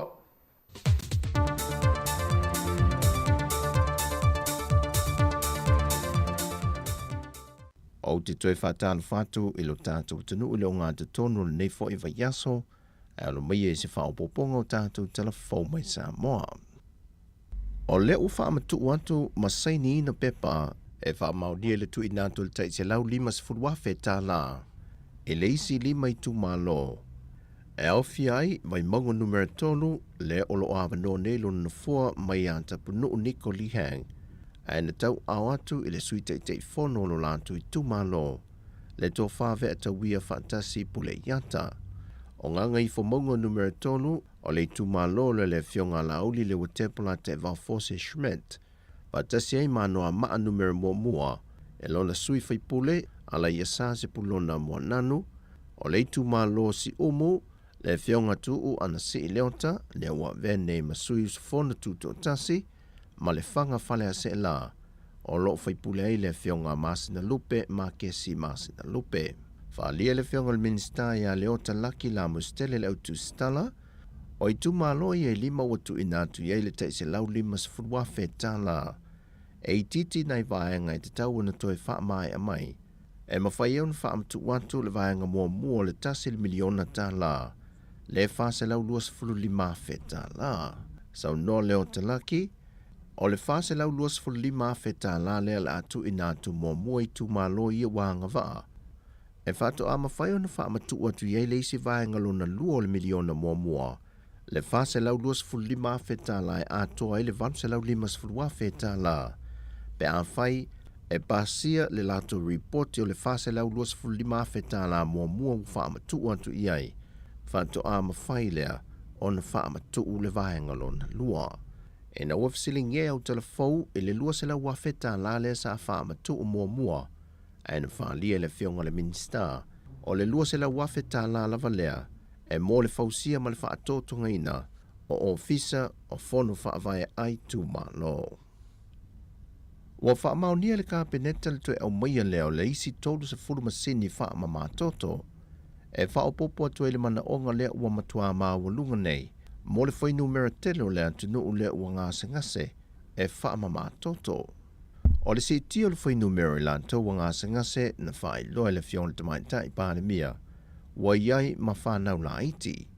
Mai o le lua hawhelua se fulu na toi fausia ai le whale wha ma mātoto au tū fau, le na fausia i muto tua ilo na tau e tasi te si ma le fitu miliona tā la. O le mota ngase ngase wha ma mātoto le nei, o lo tau tali e tua le lua se laua ngase ngase, lea wa iai i wha maunga le whale wha mātoto. E iwa masini wha ma mātoto o lo il whale mai tua sivi sa vai, o lo tonga whiti ai i aso uma, le lua se fuma le wha mai le moto tele. Watu alalo atuai le fionga le teitai o le atunuu i asa moa atoa. Wata tau nei o na matua i sile le tūlanga o le tau sia le o le soifua maloloina. Ai me se lava i mea tau mafa ma mea inu. O vaenga ia, o matua whaata ma ia le soifua le lei o tātou tangata. Lea ua wha solo atuai ina wha leanga ina whatu ngao. Wai lima nei malwa ainga leo. Ni pusa se luo la au malosi, na au maia le whainga malanga ale waalele le Samoa Airways le amatanga o le Vaiaso. O lea lua pusa la au malosi na mawai leo, e tai whase lau kilo le mamafa o le pusa e tasi. O lo talia se tali maia le komisino leo e whaate tau i le mata opu le nei, e na whaalia sui komisina ia papali i Mona Lisa tia i keti. E le whatanga ina i lalo le tula fono leo e aia ia aila au malo se whaud whale mai le atunu. On au maia se tangata e le iai se lai sene pe mawhai e ona ia whaata wina atu se la au malosi. O le pe mita foi, e na o le ofisa o leo i le vaenga lato te ngafa ma la au malo se lai sene ina. e whaamatua tuai le pēmi te whaau whale mai eise la au malosi le atunu, o le au whae e whaatangaina, ma le whaamao nia leo ni mafua anga te tau, e mo miai le umia o se la au malosi. O lo tādia le whailoa inga a le komisina o leo ma lautu stala neiva yaso, e whaamala malamai lea foi mata upu. Au tādia ai le fo mai whaapitoa mō maliu lilo e malanga mai nā te whaatino ina su e suenga, e tino maliu e wha o lo il maota ngase mato tunga. Ai wa whaatonu ina le whaamasino e ngafa masu e suenga o maliu lilo, le fionga alala toa papali e Rosella papali e, le matanga luengo leo, le whasa ina le male matua i mata i tuwina, o le avatu i te tono whanpui puitan malala vai a ata maolo a manu, ni vaila au o ona. E a fua le finangalo le fionga alala toa, e le maliwe se li pangta ya Kolani Lam, e na waia whaonga ina le vaila au o ona le Paraquat. O atu ngalungo le fionga alala toa, e le o le leile whaatino ino le pito la awa leo, lo lato va ia leo pangtai te me whaatino ia lato ngā luenga i whaatu anga. Ai maise o le lei loa le pe whape whiono o atu le vaila au o ona i te tonu o le whale pui pui. O whaatonu ina le fionga le whaamasino leo, e na ia whaia se so e suenga e whaonga i nai se i tu tino tuto tasi, ia pole ofisa foi o sulu whainga lato te whaia so e suenga, a nga i le maliu o Kolani Lam. O tala ia mole ne yaso manuia lu tātou wa tunuu, whaasoi foia.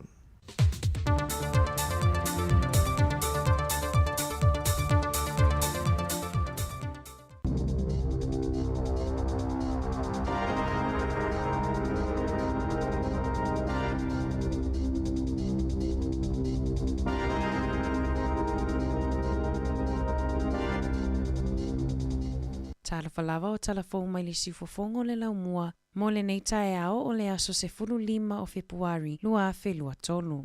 O le taeao ana na fina folasia mai ai ene malo New Zealand, la pata inga mo le atunu a atoa, mo whaalawelawe whafuasei le National State of Emergency, a wale tali atu ile a whao Gabriel. O le folasanga sa whaamalosia mo a ai ono, e iai Northland, Aukilani, Tairafiti, Bay of Plenty, Waikato, ma Hawke's Bay. O nisi o fautuanga mai le matanga luenga tali mai i whaalawelawe whafuasei tutono le atunuu. Na fautua i nai tangata ia no fauta pe awa aia le si itia i lunga o le vai mai i lolonga. Awane i whaatali mo se lapata inga, ai vave o ese mai mawhale o nai tele vave le si itia i lunga o le sua vai. No no foi fale pe a saunga le mu, ma ia iai se fuafuanga whaataatia ale ainga, e tāpena ai mo leo ese mai ma ainga po o se evacuation plan, e sauni ai mo lolonga ma tāwhenga, e tā wale no fosila fia o tangata uma i tala le tau, ma ona suinga i lea taimi ma lea taimi, awana i sa vali ta e ele pe ta a alo i lonovaia, tu sa lava pena o le 15 centimeter le loloto le vai, e mawhaia i lava ona tafi e sea ma ono tupuai whaalawelawe. O vai mai i lolonga e whaaleanga ina ma e ono mawai tangatai ngase. O nisine o fautuanga na folasia mai, e le matanga luenga tali mai whaalawelawe whafuasei. E o mai le po ana po, o lo ofa a wau pea le sailinga o le ali i fui mu, le ana le iloa talu o na alu i tutonu o se fale o lolovaia i Motutara Road, i le po o le asonga fua. Pei tai o le isia li fui mu na maua, o lo fata o tolia i le fale mai, ma o lo o ise tūlanga tinga aina.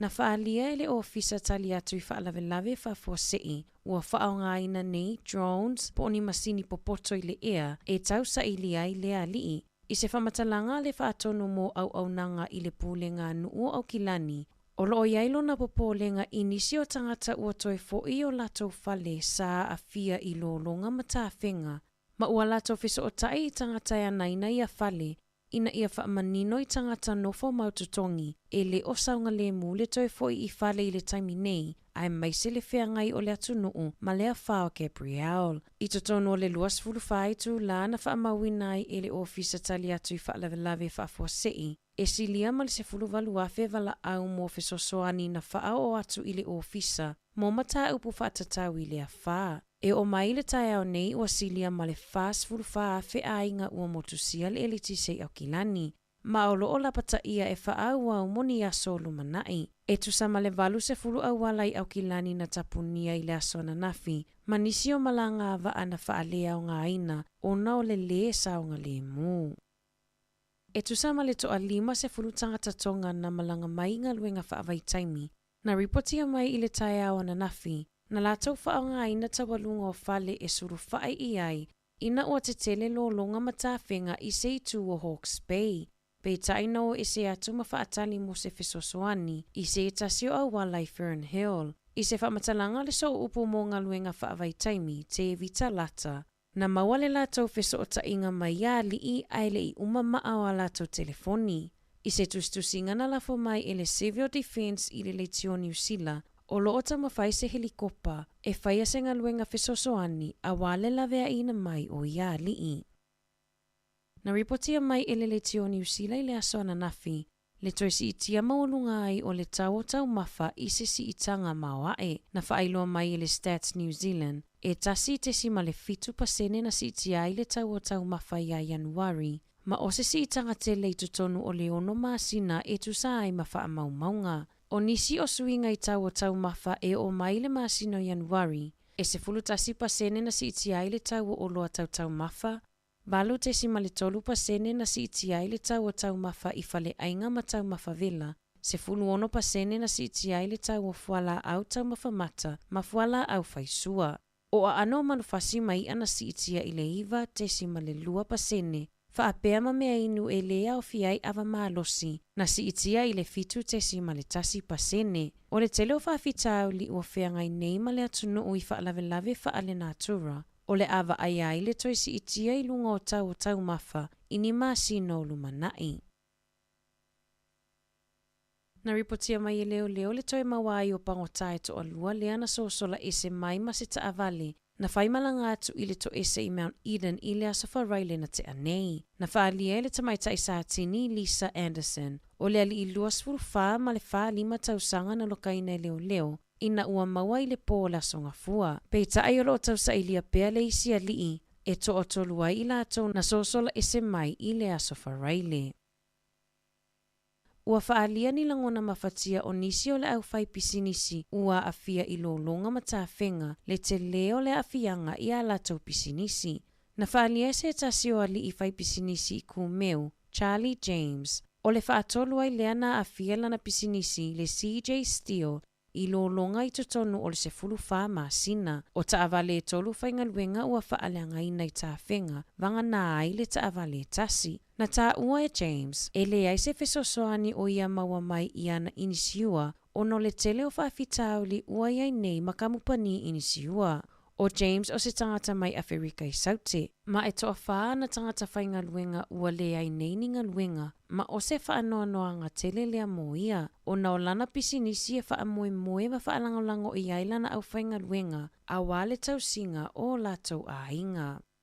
Talama i le Pasifika, ua whaalia se anganga fia o le sa avea ma whaululunga o le malo toke lau ia Ross Ardern, le tua a o le sa avea ma palemio New Zealand Jacinda Ardern, e tusai ma le whaamawai o Ardern i le tofinga palemia. Na whaalia Ross o le whai ungolawai aso nei, e asia tuai le tamaitai o Ardern i toke lau. Na whaalia le langona mita o na tua a i lana whai unga na whai, ma sato e te paitua i le lua fesfurufitu, ina ua whato a se e mai i le tofi. I taalonga, na manumalo le awa Afrika i saute i le lato taalonga kirikiti, sa taalo ai ma le au kirikiti a tamaita i New Zealand le White Ferns, i le asona nafi mo le ipo le lalolangi. Na whaalia le kapitenia le White Ferns ia Divine, o se whaanoano anga te le moia ma le au le malolo i le asona nafi. Ona o le ala i titi ai le avanoa e o ai i le semi-finals. O lo opito i lalo New Zealand i le whaatulanganga o au mo le ipo le lalolangi, ma sa malolo fo'i i le awa Australia. Tala fowia mai le sifofongo le laumua mo le nivaenga o le tae ao.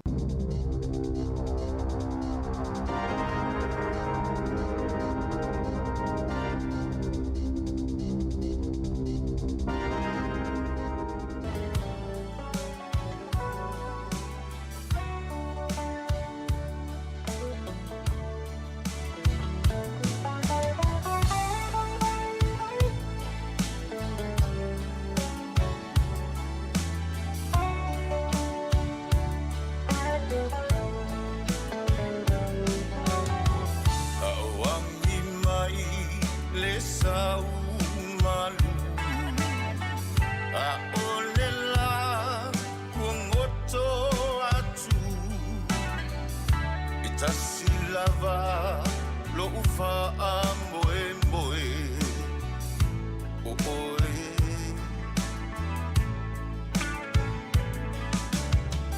le lalo langi ombo onga e wana o oe dio uma faufaunga au lava lo ufa amboe moe o oe e mo o mia oe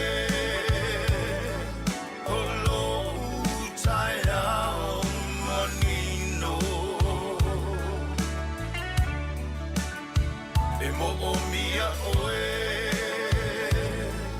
e a vai lo utino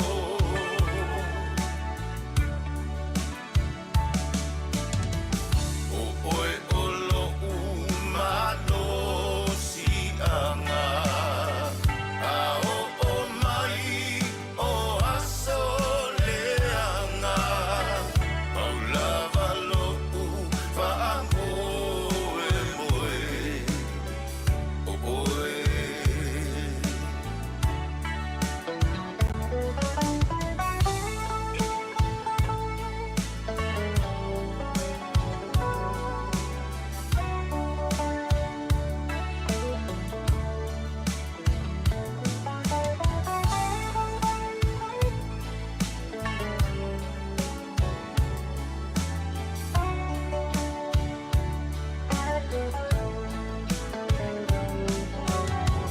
e mana tua pea oe lo uamu le mafutanga e whaavavau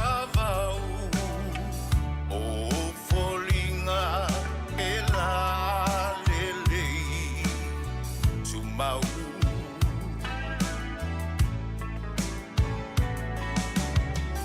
o oe moa o a mo oe tasile tino tasile loto e au lava lo ufa amboe moe o oe e mo o mia oe o lo utaia o manino e mo o mia oe e a vai lo utino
mia oe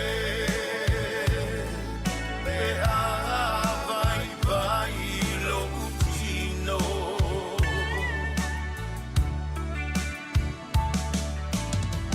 o oe o lo umano si anga a o mai o asoleanga Paula lo fa moe moe o oe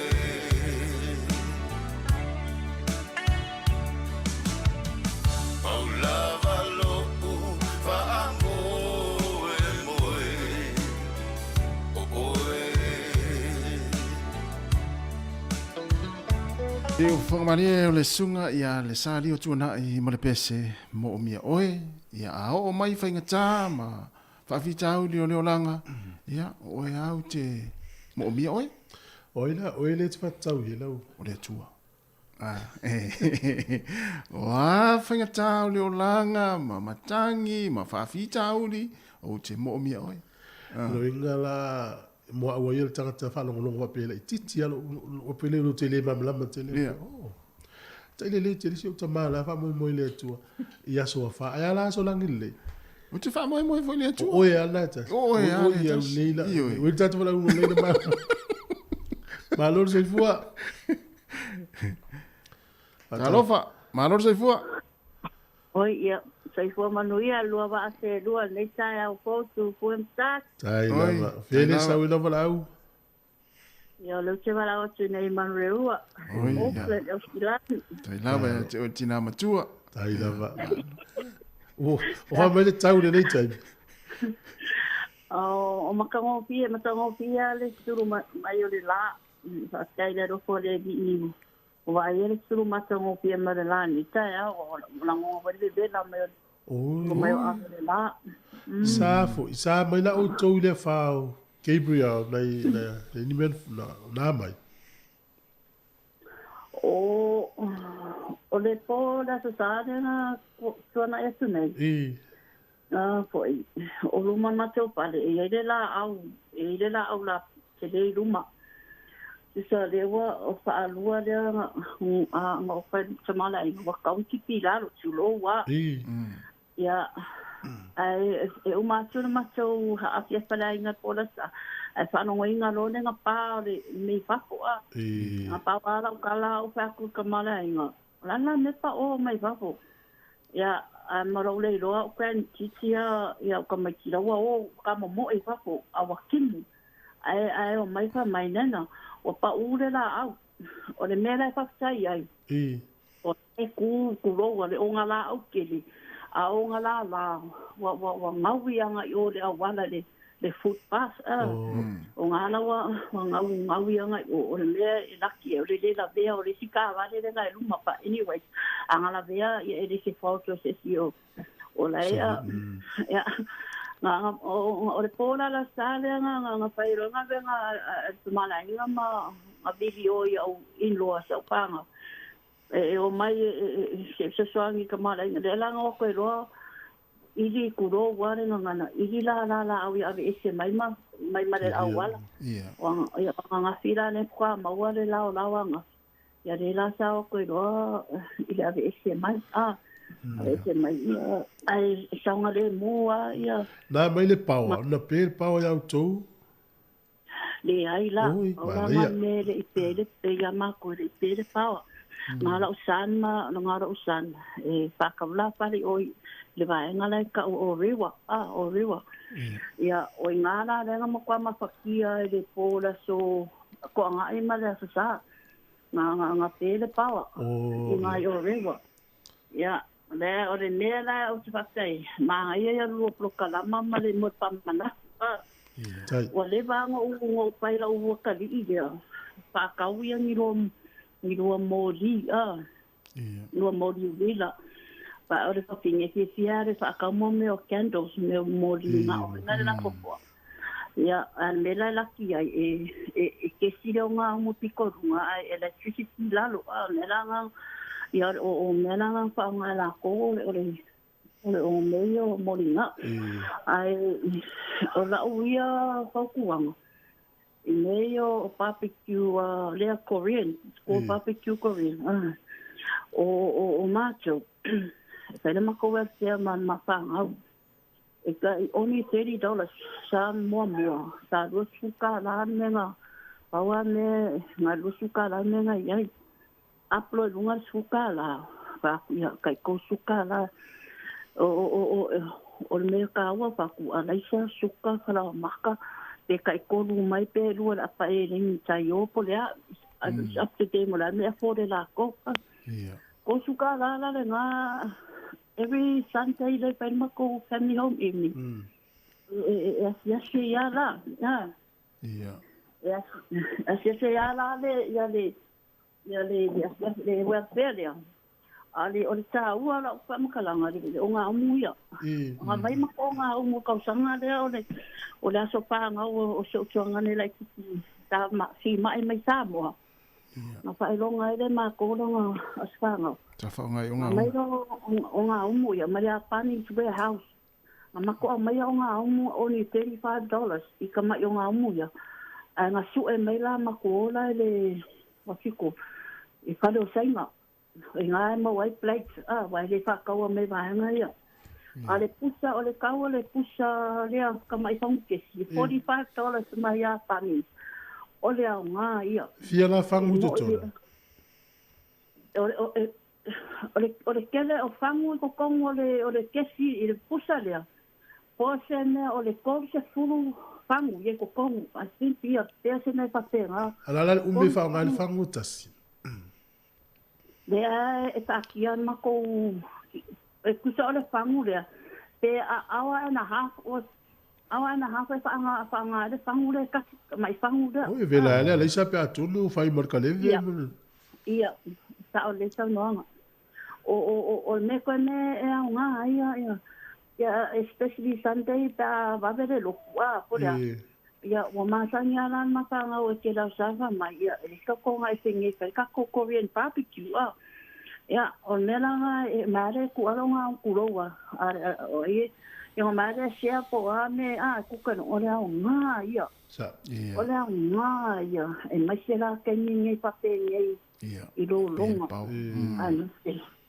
ngā, ia, o tela ia panis, nai tela ia panis warehouse, ai o foi ia na ho ni o kilan e tele ia kale o sainga pa o kele I lo I nga pela ko ke sa kaua ia plate ai o la foi lunga sa kau online ai la si kau nga kai I lunga online o me nga mai mako plate ia o me la fale ho ia sainga I o pakuranga o ina lang mako mai mako plate ina malo o lele mai te watu le manuia o male ainga ia fafutai ia o le mesili na manuia ia tatsia fo yo nga tu tu nei lo no tu lo to mal ia o le manguia mako a te ngai advice ngai aba na le mo ka ko a fa ka kele mo lo wa bangoa manguia kele o puanga mga renga ngai ia so ka ko pero este así fa no longa que está ko de yo Viringong e mo esa wanga mo e mo ia wo mai mi ia e pe yo Viringong ia le la mo masa ni ai ia malo ia lo fa tu mo tina matua ma te mama le no falo aro fa ko e ka mama ko ka so ina matua ko no ha ka le no ka ko mo ai la ko fa con wo Ya lo va tu valore. Va se va. Ya tenho la mua, tenho por rua, ya le wa ala la fo ima papa o kilani ya ele ngalo fo tatu tu e le pa ngale. Vela le mai tau mai estina le ta uo. Lo so soni lo volanga so du fai le. Ya malo. Vai le o tele o foi no tu la fo ina o tau ana o wa ana o le fautuai na o ma so soni lo wolang ia ta fi po o le tuna le te atai o le sa no mai lungo le tatu leina o meri o mai tua tu se no ni liu a tu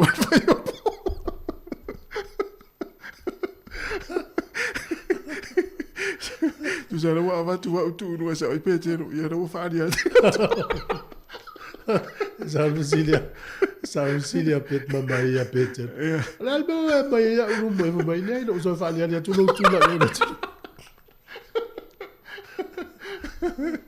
ia. Afaleiva. Io si fonga la mua. Ele swinga o tato por kala me ole morio le avali tai nei. O le sunga le whawhiangenga Reverend Oliver Tiai, o le Kalesia, a tonga ke wisiano Samoa i Lohat, Wahati Malsi, mutoi whasa o tuloula, o le la whiangai mal polo kalame, ai, o le swinga la, o le ale o mali sunga le whawhiangenga tono le tata ofisa. O lo tu ava nofo le tatu le tio lau whai polo kalame, o no le tūlanga lulu wā o le tau, mai le loa me tupu. O le la whaonga le tatu telefoni. O le ale mwhaila na tala leina mo le au whaasoa. Ia ai o le la whaasoa me le au na le tua po le whawhiangenga. Ia so soni fo ne vai tau. Whamalosi. Ioe. O le tusi whai tau lau le so le la whaonga mai le tato moli o le ava. O le Iakopo mtau po e lua. Po sifuru whae o lua. Ia tai manea nei so e lau tusi. Iakopo e lua. Ia le whai po sifuru whae o lusi furu ono. O le whenga whauporangi whenga tuai langa rea. Whesiri mai antere ape whenga tuai. Whaupore tuai. Tu paole o tangata muli lele o ilon me tu Iakopo. Iakopo e tu il whenga whau. Ia anterea. Ia Iakopo e whenga whau. Na lai vevesi wa o... Iwa o matai o mala. Ia o nā tu ai o whenga whau te o fosori. Ia, le tala tu pena tau leina. Tau wanu lima no whatasi. E mai tau atu i le tūlanga no wāru tau. Ia. O le ia o nanga i so soni le atunu u. Ia mo la tolo mafatia. Pe fōringa mai. E ta tau ala na teile i no ia Hastings, Napier. Ia. O to rua. Anu umai e le tūle. A le mai tau atu le vangale au kilani. E le ta tau la na teile i eise so soni ia le mahalo me tau mea ai me whapena. Ia e tau na tele i no uia le a whaina mai nei tatu tangata. Ia, mo uma le teimina le na lolo vai au kilani sa a me fwoi whaamua mua au kilani. Ia, o la sai ainga sa whaina. Ia. Ma le pawana pe, aia ai fua i mafti, anga ia tatu wa ia toina i tūle. E mana o mia. Te le al so sone fia whaia. Ia, o le na, ai fia wala o mai le tala tatu leina. Tatu we vai. Ia, tatu tala tanoa. Ia, se watu nei wha fia fianga ia nei teimina le tai au.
fong mane le sunga ia ta ilonga pule ia mane pese o fai ngoina sa la fai ele fai ngofie ia a luenga ini tunu pio na tau pese meltam pese na lu fa mai taimi io e o le wo mai ia o ese ale o langa ini ia lu ale taimi ta lo fitu a mata ia pa o na o le si na fa tu o upol pese na fa pe mai ia la le vine mo le vine ia e lu ngala fa pe foi la le apu lu ia la le apu mo le apu io e ia o le aniani ala le aniani mo le aniani manong aniani ia e wa manong aniani le sa le ia le laua tofo ia no fa longo tu stamba le tu mo le video lu le fa le na lo vai mai tu fi alu ai sa mo ia le la tonu ia le sa o mai le sa o le si fai upu le pese ia sa mo e sa loto e ala e mo sopoloa mo sopoloa fa na mo ta was fululu ala te mo ia le tu ia le aila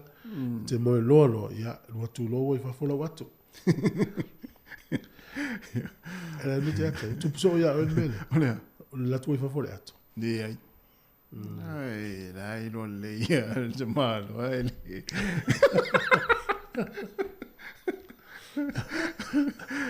il tato fai pule leo o le tamatai fai pule ia Pablo Edmonds e la ta no al fata utai ma le fiona le pule af sanga le verso lentene so fa fonga il sfulu ia mona fa fianga o pese palepa tele la vai ia ga luenga ele mo fai ona fata uina no lolo wa le tau me te wina fo ina i ale i mata mai ta i no fewa i ta vale fo i o e kili vai ia meli yo curious ia na va fo ma na va na fito tele ia no le le titi o ngaluenga ia mara u ton fai mai ia te fata lo fa sula ia ma lo le so i fo le ni ta fo alo so i fo sunga ma o lo fa fuer ka ko le kio ni ka fo malo fele sa o le vala o nei 13 hill le wanui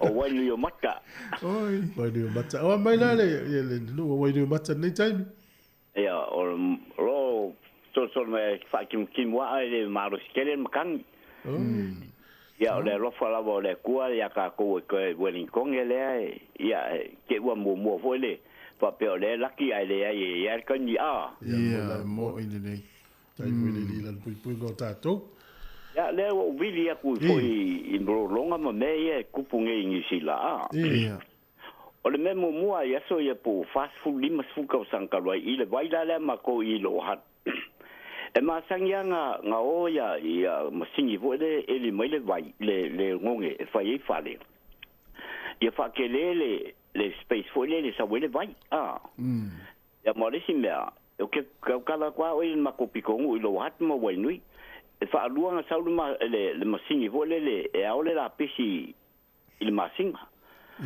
o ngala o ke langi leka va ko mo o la au mai o ma kwale ai ma se me ngar kipia la o ma ku ai le o kilingi o me le ma ko foi boni ko ngembe ngar ku wa me fai lo foi me o wala ai le ngi se fai ngar ngai mo foi upo foi ka ko ma ku ya so o le loke ku pele loke se lo ave o me la ngale ai o ma ko la wa no mat e ke la nga ka fai ki o ai o kilangi la me o le wale oe fai le vai ese o koka ma me o me fa penga ma kilingi le wala anga le o fa ku me la kala la fai pa langi en ma ko pikongu pa wan me le ye we le langi o ku pe ma le pa o le wa rate for ma ko o le wa kele nga ka wa we sa o le wa kai lima se la mo ku pu ya me ko kong ye ya me ye lo ke fu la wala la le wala le kilingi yang ai wa vai nga fo le fa ya ku ho le me nga le fe wa i fo le ai le kilingi la wala mo i vai o me ai la vai wa le e ka sanga ni nga pa fo le vai ya mako yo nga ko inga mai lo mako fa me wa le ko kilingi le wa le la wa le wa lu lunga le ngonge ai sikama ya wala le sa o le vai e manga ya po yo ko nga i po rua nga wa le ho ka nga po rua e le ya po rua yo le nga o le mele ye o le kilingi nga o le avale yo le ho ka ko ma ko ho ia albe kai le ko ka me ia E fai a pala hoi. Mo. Esa. Le kilinginga o le vai. Ma awala. Ia ngā leo mai e ave Rachel o fale. E o foi lai fale le ngo fai foi ai. Wa kasi wa kawanga o men bak pikongu a ke lelo section e paisi fal. O fakule ele ele se me ko ki kawanga wa furna ka onga no fangua. Awa a kolu fale. Ia wa kolu foi rate. Wa ova ko le afe mon kupu. Le rate lo masing. Malo. Ai venga ai a le menga e ka kawanga kilingi vai. Kilingi awala. Mal poloko le. Ele va ale mai e fa koka me ai le ia nga palo le vai le fa pela a mela le aio. Ele o le kua mai le vai fo e a kimu fo fa mai wo. Wa kele le kimu ai le la mai le vai fa su ai me kom. Malo, vafta. Malo, sa le ya. Mai alu por kalame fa kai ko sia o miliak. Ya ngake lo fa ko ya wa sko inga le o kupola siong e malifo ma ata ma sko nyo Samoa. Ya sa makanga le ki o le wa ngo ye koi kai win kong nga vai kai mi. Ka ngo mai ai ale wo tifia ku nga ma nga ya ngai la kala ka ya ko. Ya ma wa ku sa le lo muanga o Wellington. Vafta. Ya ma wi ala bala so fa muya ku le ku ya lo ma lo ainga ma ko kan pa penga foi le pa fonga le kungu ya tau siri atu inu tire ya tau fi lo tu sana vili mai le lo ko wa o fu ko ka sanga kalunga wala o le kua ya pe pa wa ale so se finga ko le lo fombongi fa maongi a vole vole tala a fa mai vili mai le atatonga lu to le umia e maua a vili mai ya tatonga lu to tolu le tato mutasi ma o ma o le umeta suea maua ya langa e kaunga ilo e inga tasi o le uso lo ko ma fo le nga ci ku sa wo ko ya so ya o le ba ya ya ma lo fat mo tama ya mangi ala vale proclame ya so pa mo ya e ko ya lo mo fa nga ia va penga vol fa fonga le ku ya so fu ama ya ale tau lo wale tatu li ti ole fa ya tu ya mo pio gal ngale city council yo ekilia ma fa ma solo ia va nga wala ia pangale e to nga fo le fa fetai ya ina nga ia so soni io la tu le mta fa yo lu mai o la tu ai yo fa ma pe ati o nga nga matua le fa ia awale fa ma ina le tota le ma la pisi ia e poloka le vai o na lolo vai ai le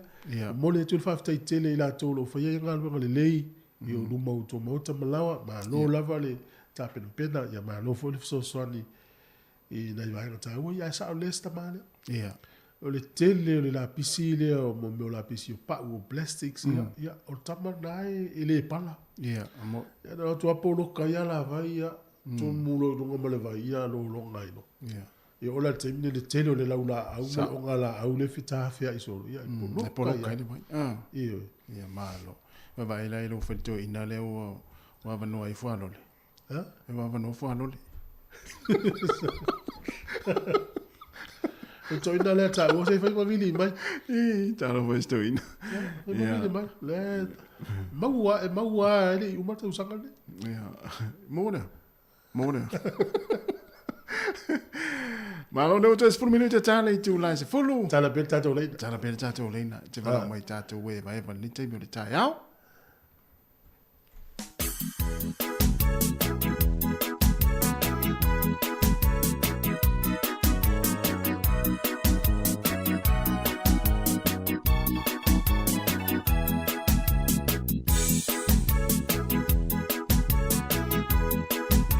ya to fa wa tu ta tu pesen na no le wa ya tu va le tong fai mai ta no fa va ya la fa so ta si ma so la wa sai allo le sa wen va o de la tu nei mastone oi maston malo o mai le fa ya auto ya o risatire lunga lenga o le te finga venga nei mastone wa o mai I talu le fa talu na angi le fa wa o to o mai ni po rupo na e po roka ya ina ya no usu mai ni ka ya ya na o ke ya le o ka ngi bas ko ngi o le sa bildia Na ui lunga le maunga. Ia, o so mai lunga le maunga. E ala sa vili lunga le maunga, ma le masa isi. Ba rosi asa vili. Ka ke loa ma rosi sa vili le ora au le koe masa isi e au wara. Sa wa. Ia le taimi nei o loa waka whainga palasi me chi munga. Sa le leia le kau kai au ngau sa vili a lewa maka palasi me chi munga le mei temi o le asu. Sa. Malo. O ani ni le sona tāu o nei matangi ma nei lo longa mo tātou, misi o wainga mana unga luenga. Ia, pawale wanga mo ngai ka ngaka ia. Ia, mesera u ka i whiwa runga o wanga. Usunga o ka wale masi se o lau wala. Mana ia.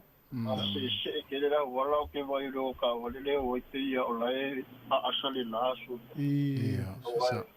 I fai ke tinga ka wai. Ia ke me kua ko ka whiro ka wale. Ia ala se ia. Ia, mesera sau le runga le maunga fai fungai la. Ia.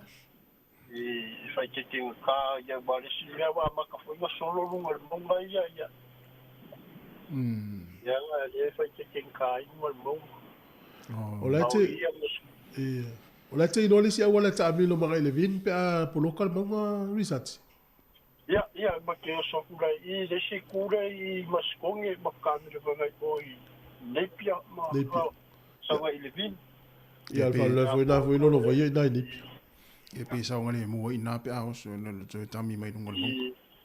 Ia wa fa ma ke lo pe fa pe sa de moni mo polokal mo yo mo ko kamilo lola ia le o so vai ilevin. Ia. Mau tu a fofuanga le ainga te ua ni me fafose i tupu o ipikia ta maiti o.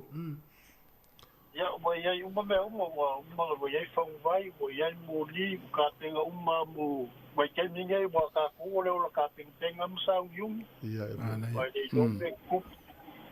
Malo. Ia. E ini si mea te tauna tau tina le ainga i la wili me whapena.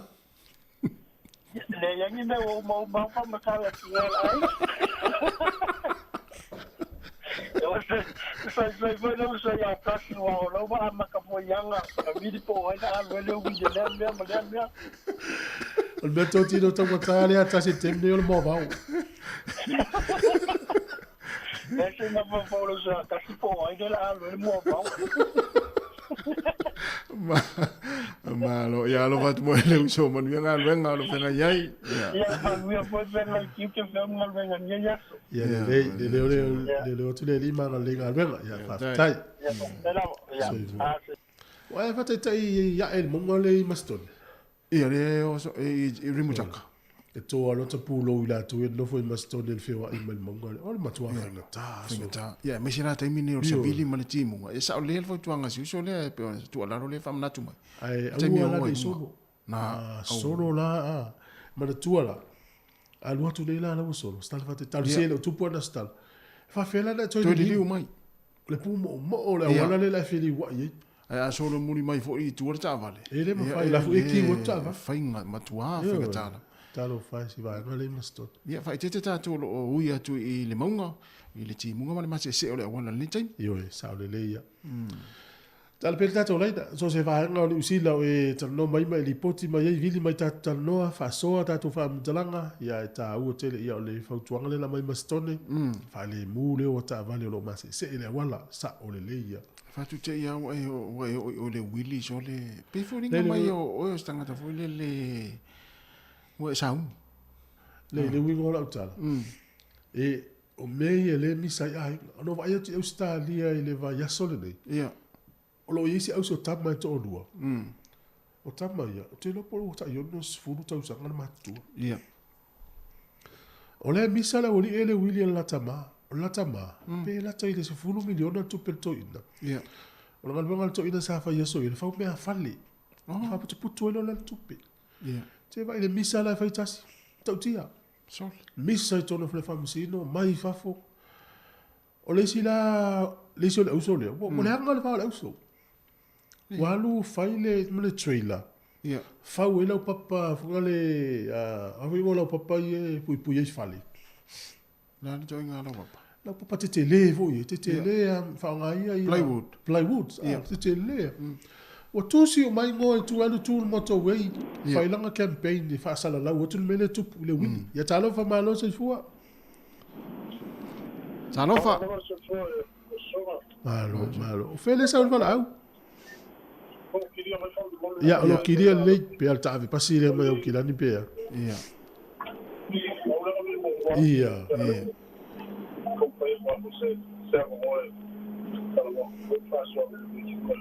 na ya no pasi po na tu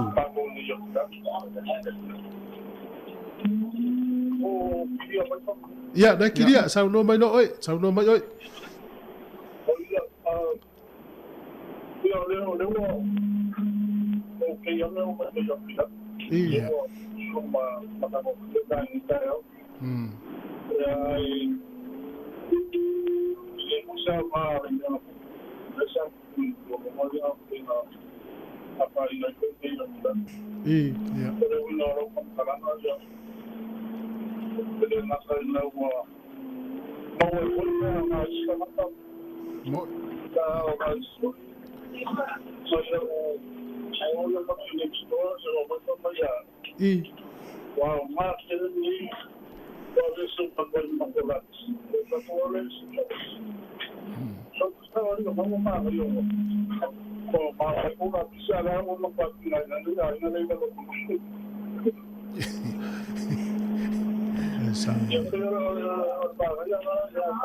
malo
Ia, maftai mo la mai me sidi na wa manuia. Alo tele atu manuia nga no fenga yai.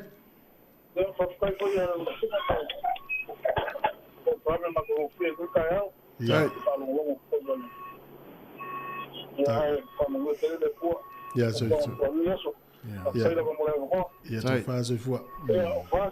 Se for tai si tato wala ule ave pasile ma mai West Auckland tu si fo kilat. Ia. Tapu e pua tu isi tala sa unanga stamale fo ringa mai lawa lava tupe lava me ai tele lava. Una roto e fo ia le lang masan. O lisi mena tu falo non fa peo lawa family ina ona tua o il tele ona tupe lo tu fa tu ima me ai lo tu fa ia. Wala mana. Lo ga la ane tamale ata to fa peo. Wali milionaire la. Ya, tatu tama pasi la le. Tatu ti el tatu tamala. Ya, ma no le lo fa ma le tele so ma lo fa so. Li poti sa ma vale le au kilani la to fo malanga masani. Ya. Malanga fa lo to fale malanga fa va malo. Ai paua le. O compagnie va le ma fo yo no la on le o va le wa fu la to. Ya, ai o le ma va le ya la to fo i. La lo masani.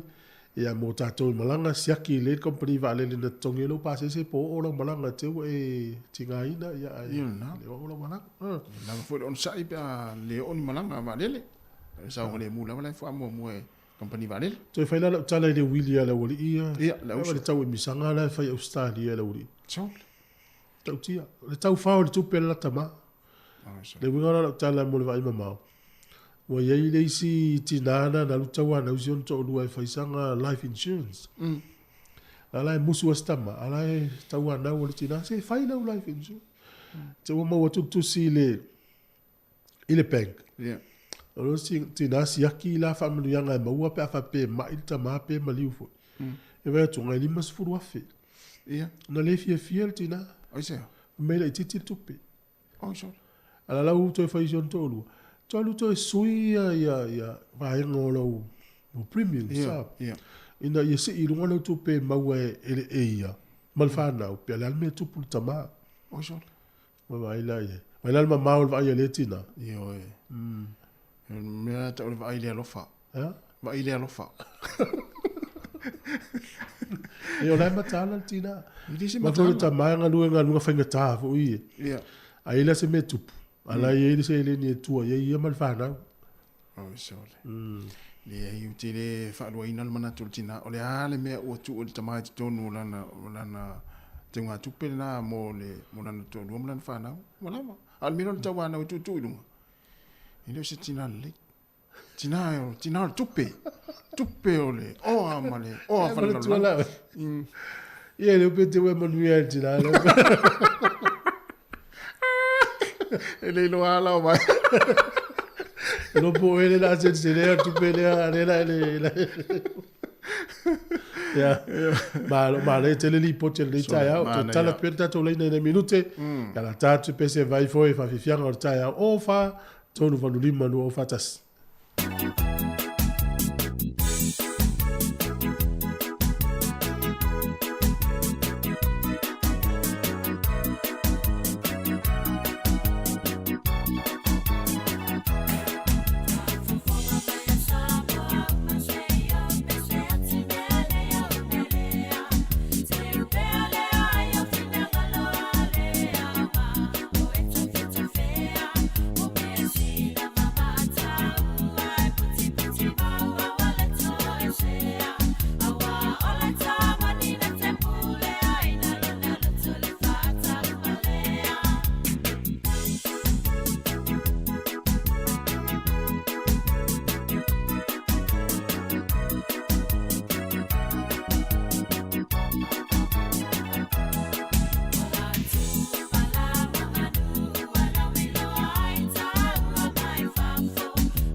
Fianga mai an se fale mo ia ma le faltua ia Sonia ia tatu va fianga le o te al sfulu minute fitu.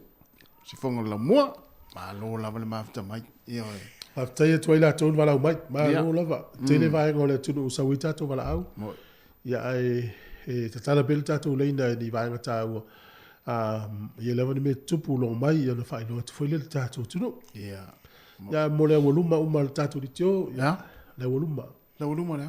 Tatu ditio, le voluma tatu ditio. Ia. O le ia le millionaire le no fo venu matalen vidi men nei. Ia. Ia. Ai bolal ton. Le fa longo mo mai mo Facebook. Ia banga le ukilani. Le voluma uma tatu ditio le fa longo mai mo mai. Ia. O le tua me le tau fai. Ja. Tu is fai tau na. Oi vai le tu is fai tau na. Fise tango to se ia le lau. Tu lo la. Nafi. Tu se fata oto. Tango la se fai tau mal tu sinna. O le tu si fata tau tonua i le Valentine na. I le so nafi. So nafi. Ja, le fai mai le tu si fata oto le so nafi. Fata oto fia. Fata oto se fulu valu fai upo e lua se fulu lua. O le ua maua le ava. Ua maua e ia le mea le lei. Ua maua fo e ia le alofa mai ai ova. O le ua maua le ava, ua maua ia le mea le lei. Ia. Ai a whapela le moza ava, lunga le sanga mea le lei ua maua. E tau nana sue le ava. E le ava fo, e tau fo ina sue le tane. Ia pe atu lunga lau tala. E le milionea le vini mai ni wai nui lai. Ia. Ia e wha umatula i tat po kalame. Ia, ma no lava. Mea wha tau tas, whaila wili. Ia, la tal pese vai foi, vai viaga le taia. After tele lava. E tato tu. E tato vai tau le lua. Ia, le wata di e mai isi vaenga ia o le waluma. Ia, le wa matanga so soro mai le waluma. Ia, vini mea tu fue, le wha mo numero toi.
O te whatalo whātumu lo whaalalo I whawhonganga le tino ne tai au. E swinga o tātou pokalame whiwhi e whaailoa atu ia mesi o tō o lo whanongongo mo le tasi o te sima le tasi ia mo tō lungo o tātou media, le social media. Ma whaatasi nei ma le sunga ia Barbara Edmonds. Ia o le minstale o le Department of Internal Affairs. Ia mo le Pacific, Minister of Pacific Peoples. Whatalo whio o le minstale. Thank you so much for having me.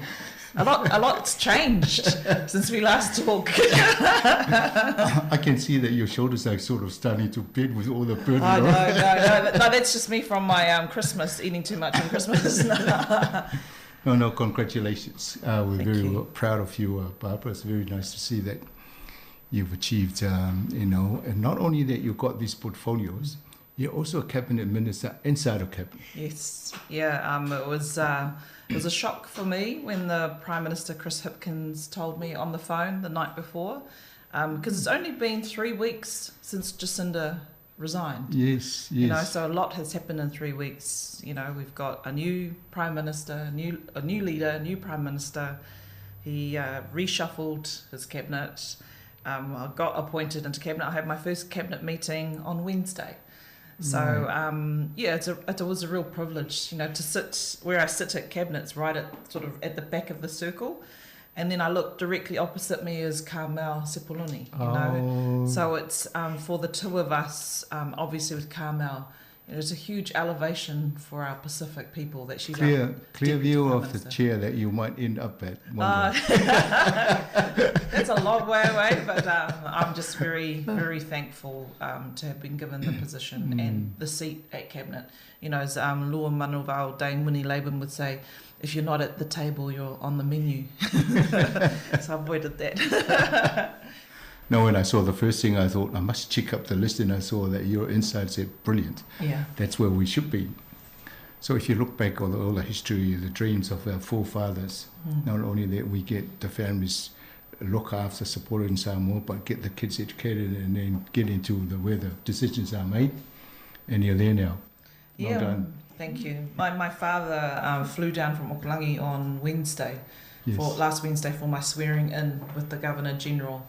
And, afterwards we went had some me'ai. He came back to my office with my brother and sister, and he kind of looked around. He's like, I never would have dreamed of this when he came to New Zealand in 76 with Mum.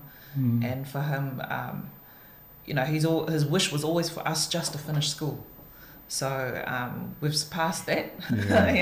And hopefully, it'll just be something that now I believe it's our generation's turn to now return the service of our family and our parents. So I was just wondering the process of our appointments. Did Chris Hipkins discuss this with you beforehand, or did he went through his list and look at the people in front of him and say, she's the one they should be looking after this?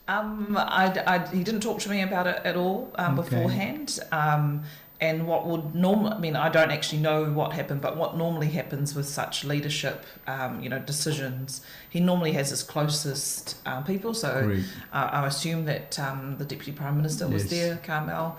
And then, it very much is a skills base, looking at who he can bring in. Also some diversity, but at the same time, he needs people who can do the job. So, I just found out the night before, and then we have to get it signed off by our caucus. I thought that he might give you inland revenue, given that your background, tax lawyer, and I thought, but I think where you are now is much better than being behind looking after all this, collecting taxes. The thing is as long as you're at the table for cabinet, you have some influence around it. The other aspect for me is because I'm a new minister. The portfolios I have are also very good portfolios for ministers to get their teeth into, to be able to get accustomed to the decision making required at that level. So the last day and a bit, I have been doing a ministerial induction with the other new ministers, with the department, Prime Minister and Cabinet, etc. Yeah, I was going to ask you, what sort of training does a new minister have to go through? But induction is part of that. It's called life. It's your life experience, really, that you bring to the table. But obviously there is some sort of logistical things around government processes, etc., that we're learning over the next day and a bit. I've been fortunate, like I've said, I've worked in the Beehive for 5 years with different ministers, so it's not unfamiliar to me. Great. But it's always good that you just sit there, you listen, and you never know what you'll learn. Yeah. And what are the government priorities that they've changed now since with the reshuffle and with Chris Hipkins being at the helm? Yeah, so most members will remember that last year Jacinda said to her ministers to have a think over the summer about all their program of work, all their projects, and to have a think about what we can achieve, because as Chris Hipkins said earlier this week, he's heard, we've heard that people think we're doing too much. So about 4 different particular projects have been changed, but number one was we increased the minimum wage, so that went up by $1.50. The TVNZ Radio New Zealand merger, so that's been deferred. The biggest thing for us, obviously, your Samoa Capital Radio, you have a particular community that you communicate to. So for us ministers is making sure that we still have that capability to be able to support those voices, those different voices. And that was the whole reason of the merger in the first place, was we felt like those voices weren't strong enough. But obviously that's something that we've pushed back, taken off the table, sorry. Then we've also got 3 waters, so the pipes and infrastructure. We still agree something has to be done, but obviously the pace in which it's happened, and with working with the local authorities, Porirua we're fine, because Porirua has been really supportive. So for me, is to make sure I'm contributing quite intensively to that process, because we need 3 waters here. But so Minister McAnulty's going away and is going to rethink about that and how it looks. We've also taken hate law speech work. That is no longer, we've withdrawn the bill, but we've given it to the Law Commission, because there was particular aspects of that particular law or bill that needed to be worked through better. So the Law Commission have now been referred back to them. And the last one is the biofuels mandate. So that's also been taken off. The concern there is for the Prime Minister is that the impact on fuel costs if we bring that mandate through now, because it'll bring up diesel and petrol costs, and it's already a really tough time for families. So those are the changes that were made earlier this week. So are there any initiatives in your portfolios that have been impacted with the government's decision? No, actually, if anything, there will be something that I'll announce in the near future, which actually will help parts of those parts that have been taken away. But I can't announce that just yet. I've learned that already. Just wait, be patient. Yes, I was going to say, so obviously with the new rejecting of these things, you probably have a sort of look at all the programs in the way present. I think it's that's something any new minister should do anyway. So obviously when I became the minister last week, I spoke to my new CEOs. I said to them, these are the extra papers I want to be able to read. And then I've sat down with them to discuss my particular views on things. This afternoon I'll be meeting with the Secretary for Ministry of Pacific Peoples, Geraldine Clifford-Lidstone. I met with her last week very briefly, and then today we'll have a bit more time to look at that work program and to look at the direction that I want to be able to take Ministry of Pacific Peoples. And are you still keeping your other position, the chair of the finance expenditure? No, you can't. Once you're a minister, I've been promoted.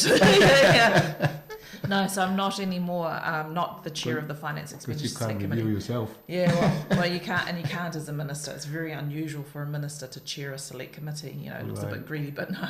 But also, we've got a really good environmental lawyer, Rachel Brooking, who is now the chair of that committee, and she's from Otago. But for me, it's obviously when you're at cabinet table, you will listen to, you'll hear almost every policy come through.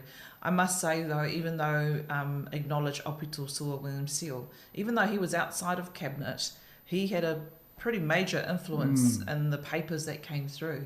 You know, he's really established a strong foundation for me, so that when I'm looking at the program for Ministry of Pacific Peoples, there's almost a strategy. He's developed a strategy for every single key area for Pacific people.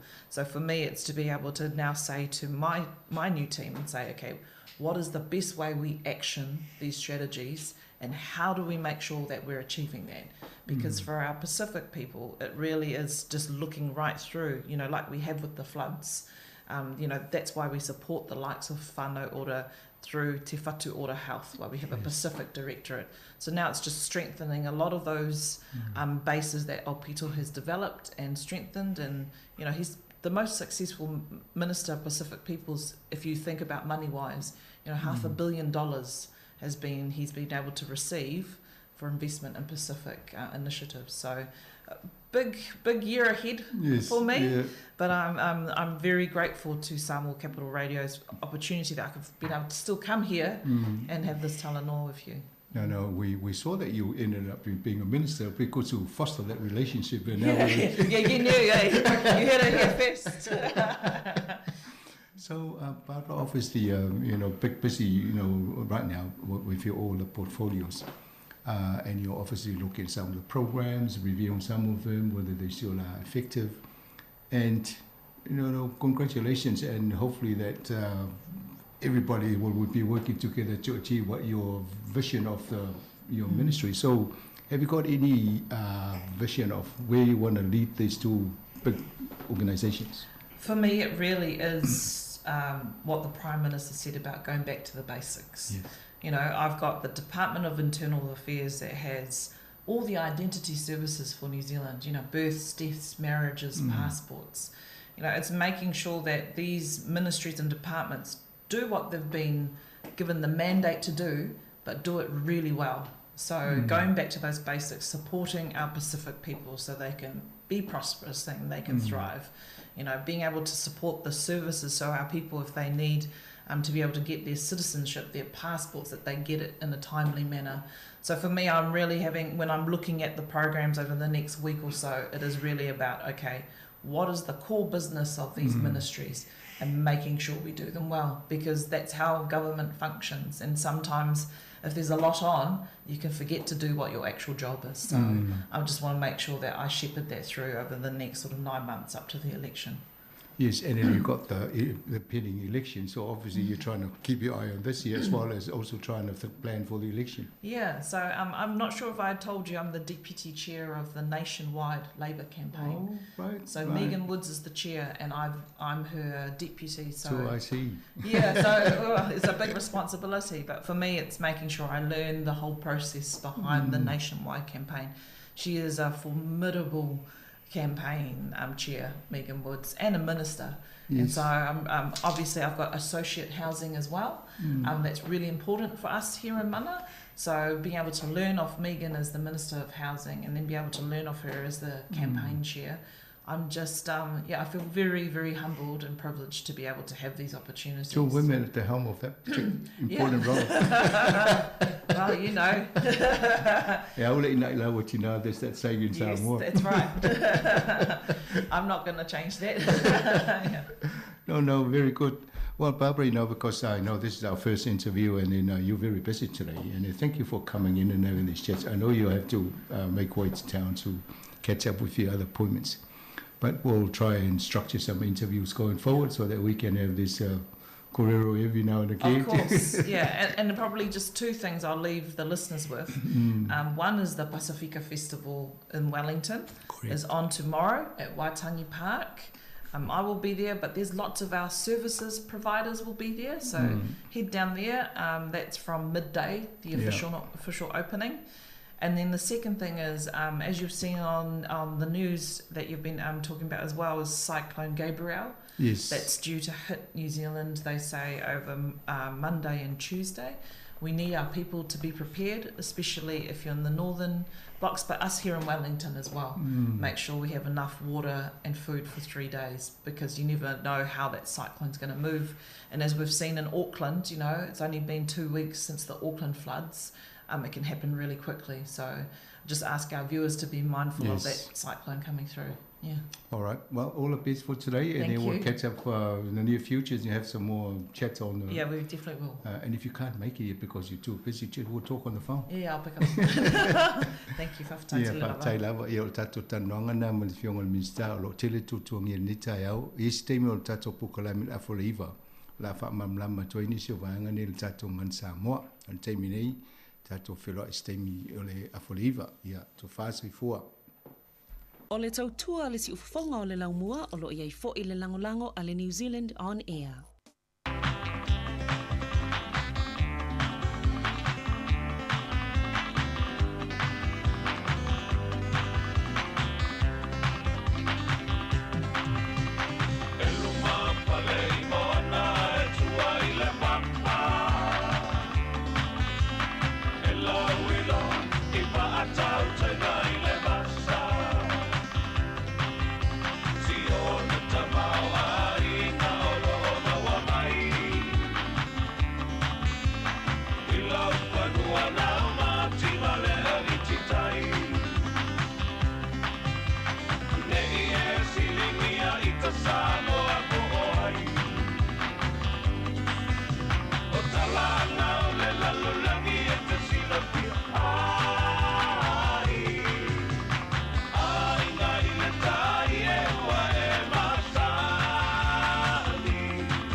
E whawhianga mai sunga ia aswao Felisa Mikaele ni vaenga o le tautua si fonga le laumua ua toi luas fulfitu minute tā le tu lais fumaritasi o le proklame o le moli o le awa pe a tā le tu lais fumaritasi whawhuina ma tā peneina sunga i le whawhingainga Reverend Oliver Tiai o le kalesia whapoptonga Kirisiano Samoa i Lower Heart pe a tā le tu lais fumaritasi ia mo le tātou tusi whaitau o le tātou proklame o le moli o le awa i le tau nei ia o le tusi o Iakopo o lona mata upo e lua o lona fai upo e se fulma le wha e o atu le lua se fulma le ono Iakopo o lona mata upo e lua o lona fai upo e se fulma le wha e o atu le fai upo e lua se fulma le ono ia mana e foi a e fai tauane lau tusi fai tau ia mo le tātou po klame ia pe atale tu la se fulma le tasi ia wha watu wha fia fianga vai pese ia e wha fai ngō fia i foi ma ta ito aluaina lau whaafumai ia o whiangai fo i oi whiau mga ruenga o le nei tai au ia i le manunu ia ti munga fo i nisi o vaenga o le nei atinu ia nisi fo i o vaenga pe i au kilani e lea mai tau atu pe o na mai fo i tātou report i le tai au ia i nisi fo i o le tātou paanga ma lau whaafonga ia lea ua toe fo i la fo i le manai o le tau sunu mātangu fire la ia i au kilani ia si vaenga le o ngā tonu le motu i mātu nei o lo iai Hawke's Bay Hastings ia si vaenga na o lo maftia le teimi nei ia o no lo longa ia le tawhenga o vai.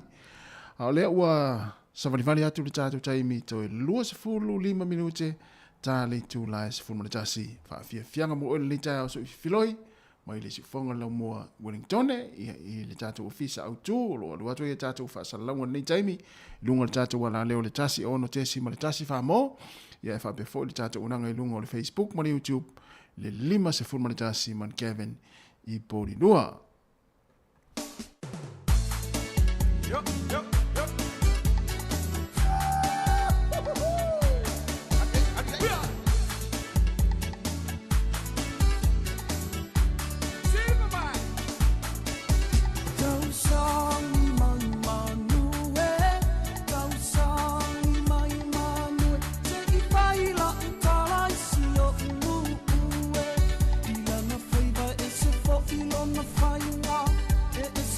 Ilona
Hai vale la ni mole sunga taulanga tangaloa ina ua toe se fulu iwa minute o na tā leo le tū lai se fulu maritasi toe wha malo atu ma toe wha tālo whātu le tātou wa tunu nei taimi i la tau fo i o mafuta mai lungo le tātou wala leo le tasi o na te sima le tasi wha mo a o whea ngai fo i whi au mga luenga le ngata i tono mauta malawa wha pia fo i tono ngā luenga ia e meisi fo i la tau lo ki mai a la tau le tio i tono ta vale ai mai se lava le awa ta vale ia o lo fewa ile nei taimi awa fo i le fenga i au mga luenga ia o fa manatu lava ile tu ua le tatu fa manatu masani o le tatu wala leo fa mua le tatu sao ngale mu ia ma au le tau sisia lo sao ia pe fa pe wa ia tu ia o lata mo le fa lava i lungo le wala ia fa mua le tatu sao ngale mu fa talo fatu ia nei taimi le sunga ma naima kwini pe se fair fa fa tele lava ia le mafuta mai le tau tua si fonga la mua ma fa fia fianga se filoi ia fa pe fo il fatua ia Lupe Malinowski ia fa pe fo il fatua ia Loto Mama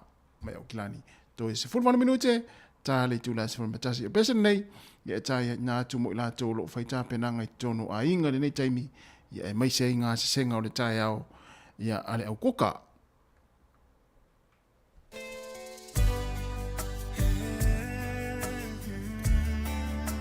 se eu mali ala o kuka le tai au ma fa alu la tori atu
Se ufafonga ma lie ia o le o pese le oski ben ia ma nei tele.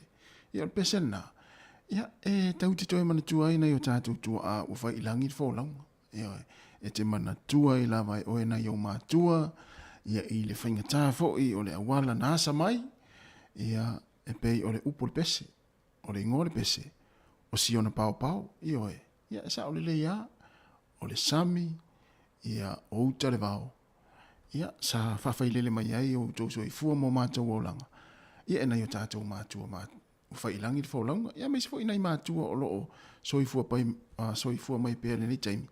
Ia mana tua i la wala tō ngā ruenga. Ia i pese fo i ona au nātua pe o le o whātinga mātango fie. Ia mai le o pese a le oski pen. O le ua toi 10 minute ana tālo leo le tū la 10 manitasi. Si fonga lau mua, ia maana whaafia ngā su i whiro nei taimi, ia toi so atu nā maritama lea.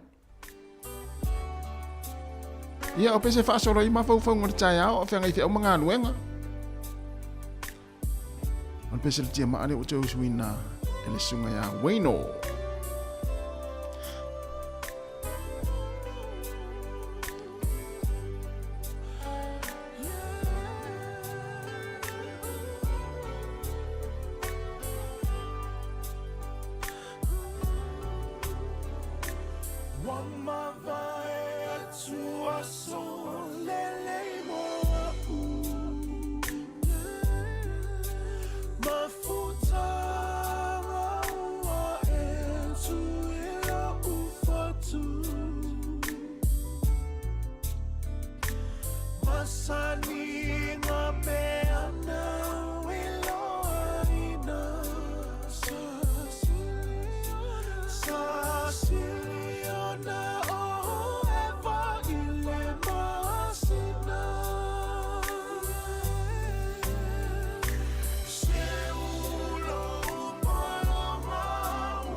whakamoni ole alofa uatasi.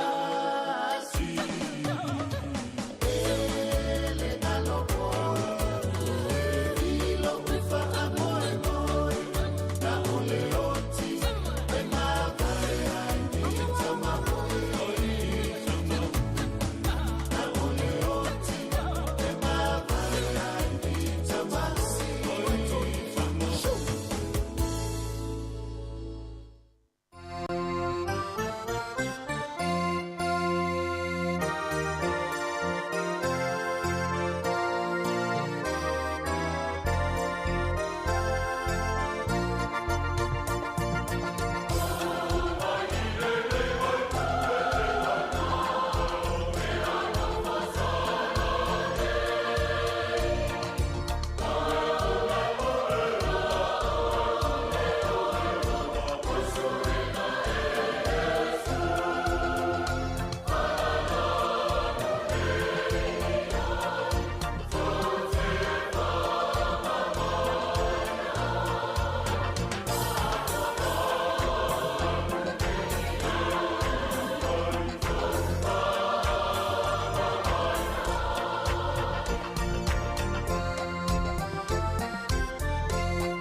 talo fatu le mamalu le fa fonga ile ne hoita ao tato por kalame o le mori o le ava ya o le mfayon fatu no ina ya la masani o le tato sota inga ya o no tulanga lava o le lolo wa o le tau le nei vai tau ia la tātou tau mwhai pēr. Ia wala mwhai e ona whai statou fe whāsoa inga ili nei tai au.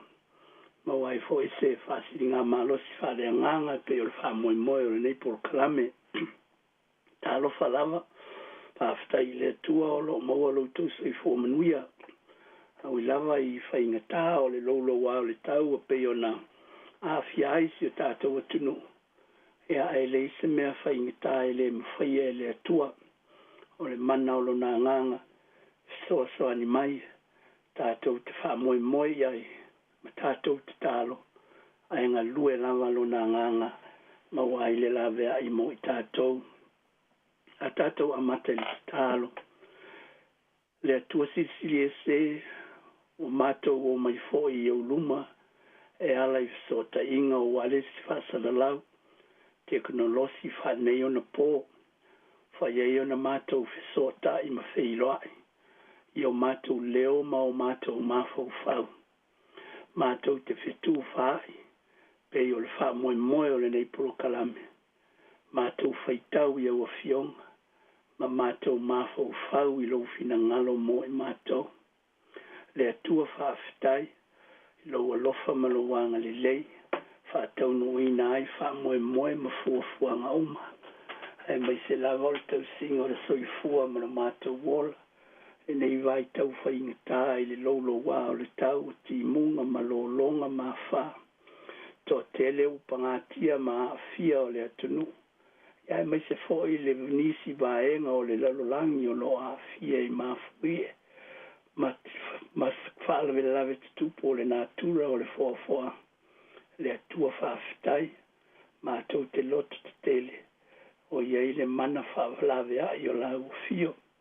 Ngā luenga ma matata ese o tangata whisoasoan, whalapo te putonga, ia ai mai se fōi o ofisa ma mata ngā luenga o whisoasoan I o whalawe lawe whawhase, leli I e whawhitai.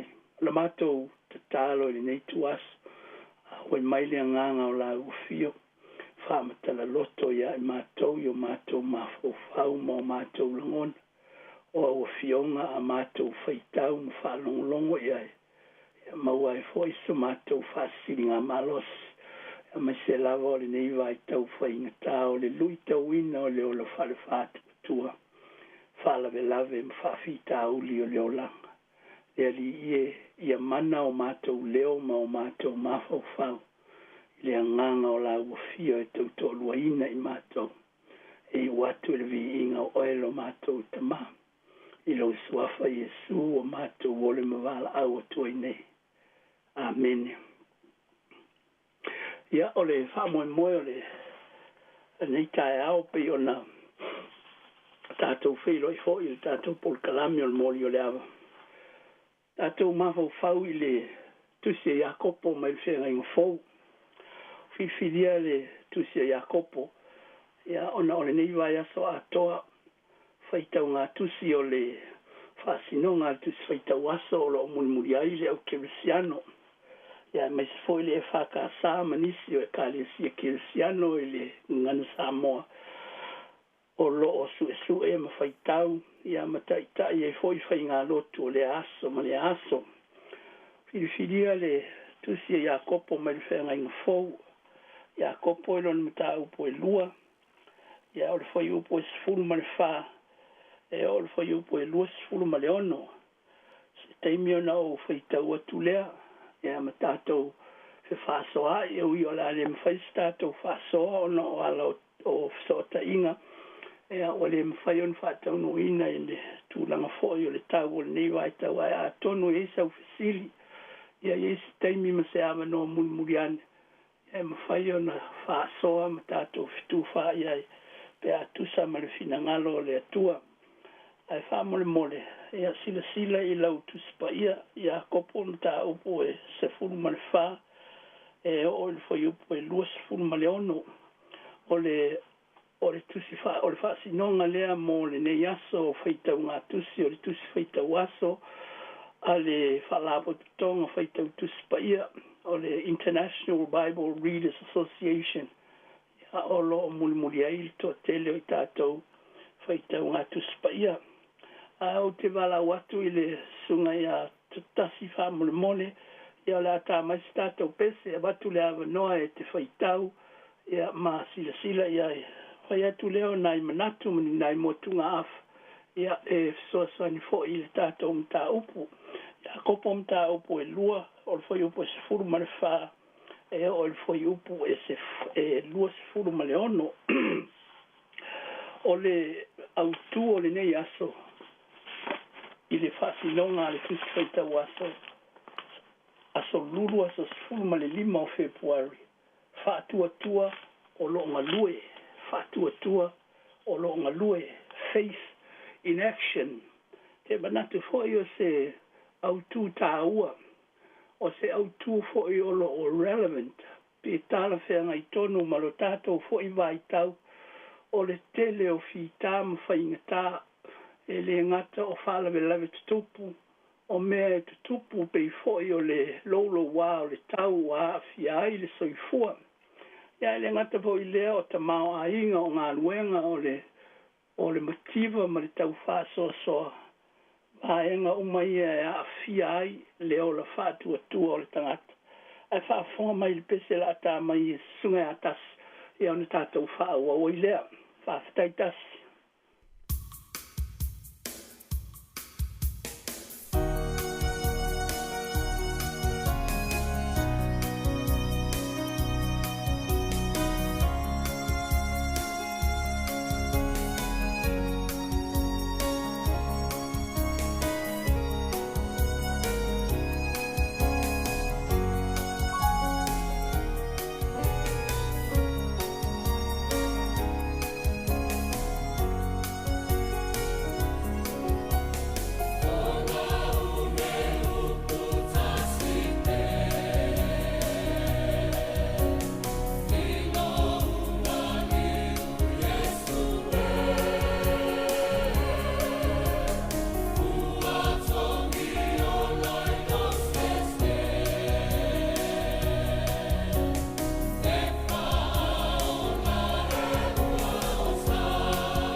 mo le inga whaola o sau ua ufia maua swala i au mo lo wola whare whātua tua.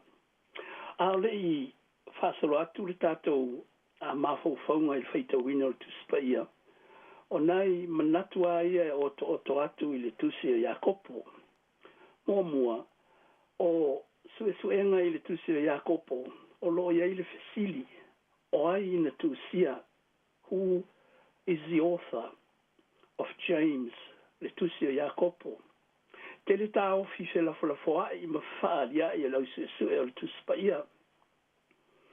Ai o iele manatu whapea il foi upu mua o le mta upu mua. O iele tu singa tu stala o Iakopo o le au na le atua ma le ali o Yesu Keriso. Tau finisi o Iakopo o le uso o Ioane le atali o Sepitaio. Ioane le so o sa alo faina Yesu. O ia lea e sana tusia le tusia Iakopo. E nisi tau fifa pia se tasi lava o le au kerisiano o le urua e kalesia. Sa ia whaonga ina le ingoa o Iakopo. Ona o le suafa sa tautaua. Titono le ngā luenga wha misionare ma le tala inga lau apostolo le tuputupai o le kalesia. Ia le masani lea le autostala pe hoi ona iei le tusia paulo manatu nisi sa whaonga i nisi foi tusinga. Ele au kerisiano o iei la le taofi. O se tasi o au kerisiano sa ia whaonga ina le ingoa o Iakopo e ave aile na tusi. A o le taofi o loo malosi iai le manatu o lau sue ma lau kerisiano. O Iakopo lea o le uso Yesu. E mafua lea taofi ona o isi o taofi ia o loo mori mawina ai. Ia na mali liu isi Iakopo ia i taimi e le itusia le tusi le neia Iakopo peitai. O le winga ma le ngangana ma le ata mai o le fola ina o le talalelei le tusi o Iakopo. O le tangata sa ola lata ia Yesu e uina e le i o se uso so o Yesu. Ai sa ia te ia le mea lofa whaapitoa mai le atua. E iai le tusi sa ia tusia lea ua whaita wai nei ma muri ai le au whaatuatua. O le manatu o le polkalame. O le atatou le whaisa whinaunga i lea vaenga o le tusi a Iakopo. Ai whaingofia pe atatou muri tai pea. I le taofi o lo li lifa iai le toa tele o lau sue. Ma le au whaitau tuspa ia i nei o na pō. O Iakopo na tusia le tusi o le uso o Yesu. Il foi upu lava lea o lo whapea. O ua lofa atu i tu ainga e se furu ma le lua ua whaasala la wina. O le ale winga o le whaasi foi tau a le tusitala. E telefo ia taofima manatu whela fuai. Ai whapea. O le tusi na tusia e la apostolo. Whaasala la watu i tu ainga e se furu ma le lua. O i tu ainga e se furu ma le lua o Israelu. To the 12 tribes in the dispersion. Greetings. O lana tusi whata alofa ma lana tusi o lana upu whaafeiloai. O i tu ainga e se furu ma le lua o tangata iuteia uma ma tangata Israelu uma. Na salalau i le taimi lea o le upu lea ta o le diaspora. Whaasalalawina o le whanaunga Israelu. I whafo atu o Palestina. I lau ele o le atu me titirane whapea foi Asia i titi. O se tusi tā ua i le vaai whale whātua tua. E o i lava se tusi pōpō. I whātu sa tusa i le telo tusinga le au apostolo. Ai matautia le loloto o a onga whātua tua o lo iai tono le tusi. Manatu fo ia nisi o le au sue o le tusi pa ia. A whai e leo leo lua i tusi lea. o se tasi lea o urua i tusi o le whenga inga fau na tusia i le tupu ae o le urua i e ka le sia. Ia ona o le amata le tātou whaitau i le o ngā tutono o le mata upu e lua. Tau lava ina wha matongi mai le mata upu mua o le autu o lo tau lai ai i le o ngā le apostolo. O tofonga ma ona winga ma le ana i le upu. Sa wha ma losi atu ai i le apostolo i tangata Israelu ma tangata i Utaia. O lona lava nau ia wha ma losia i la tau le ola wha tua. Taimi ia o sa wanga. O taimi o le lutia o le ola wha tua o tangata Israelu. Ma le uruai e ka le sia. E le ngata o sa wanga le malo Roma sa tau mwhai e tineia le whaatuatuanga whaakirisiano. Ai sa whape foi i li tangata i Utaia lava ia ma tangata Israelu. O e sa lātou tau mwhai ina ia tineia ona o lo lātou leta lia o Jesu Keriso o le Mesia fola ina. Le lava pe ona tātou mau ai mō le mau ala au whai evangelia. Le te ena o Jesu se ia o ina whaasata roina o ia. O lo tau tala malosi ai i le apostolo i tofa tofonga ma whao so songa o le whaatuatua. O awala ia e malosi ai le ola taritonu o le tangata. O awala ia e luita wina ai le whaatuatua. O le matiba fo'i ma le tamao ainga. O mea uma o lo wha mea lofa ina ai le ola o le tangata. E matiba leisi i mea tau tamao ainga o le ola. Ai tamao ainga i le ola wha tua. Pe a whai na te talia le upu o le atua. Le vaenga lea o lo tau tala ai ma wha malosi le apostolo. I le mata upu mua o le tusi a Iakopo. Le tātou o mai loa lea i mata upu e lua. Lea o lo au tū iai la tātou. Suenga ma le tātou whaasoa i le nei aso. O le mata upu e lua o lo o urutala whaapea. Aua le whaailonga ina tangata. Malona lua o le winga o le whaatuatua. Au tele I whaita wina le whai upo sifuru ma le whae o le whai upo sifuru ma le fitu. O le whai upo mua e o le whai upo sifuru ma le tolu. O lo o tau tala ai le apostolo Iakopo. I le whaailonga lanu ma le whaailonga tangata. Whai upo mua lava o le mta upo o uso e. Aua tau te whaailonga tangata. I lo o tau ta ofi le whaatuatua. I lo tātou ali I mamalu o Jesu Keriso. Whai upo e lua. A wā whai e uru atu si tangata I la au tau whaapotopotonga. Mani mama auro I ona lima. Ma le ofu pupula. A e uru atu ai fo I si tangata mativa. Ma le ofu leanga. Whai upo e tolu. O na au tau whaalo atu lea ia te ia ua ofu I le ofu pupula. Ma whaape atu I ai. I nā lala ia oe I le nei mea le lei. Ai whai atu I le tangata mativa. I nā tu ia oe I nā. Pe nofo ia I nei I lalo o le mea e tuwa I o wae. O le apopo inga ma losi lea le apostolo. I le au whātua tua e lo lua I ka le sia. O se apopo inga e tala whenga I foi ma lo tātou wola whare whātua tua. O le whae longa tangata. O le awala lea e le ola ai le whātua tua. Awae alofa whaapito ai le tasi I le isi. E fua I lona tūlanga. E fua I lona tamao a inga. E fua foi I lona malosi. Malona vai. E whaasiri le fia e le tangata mauoa.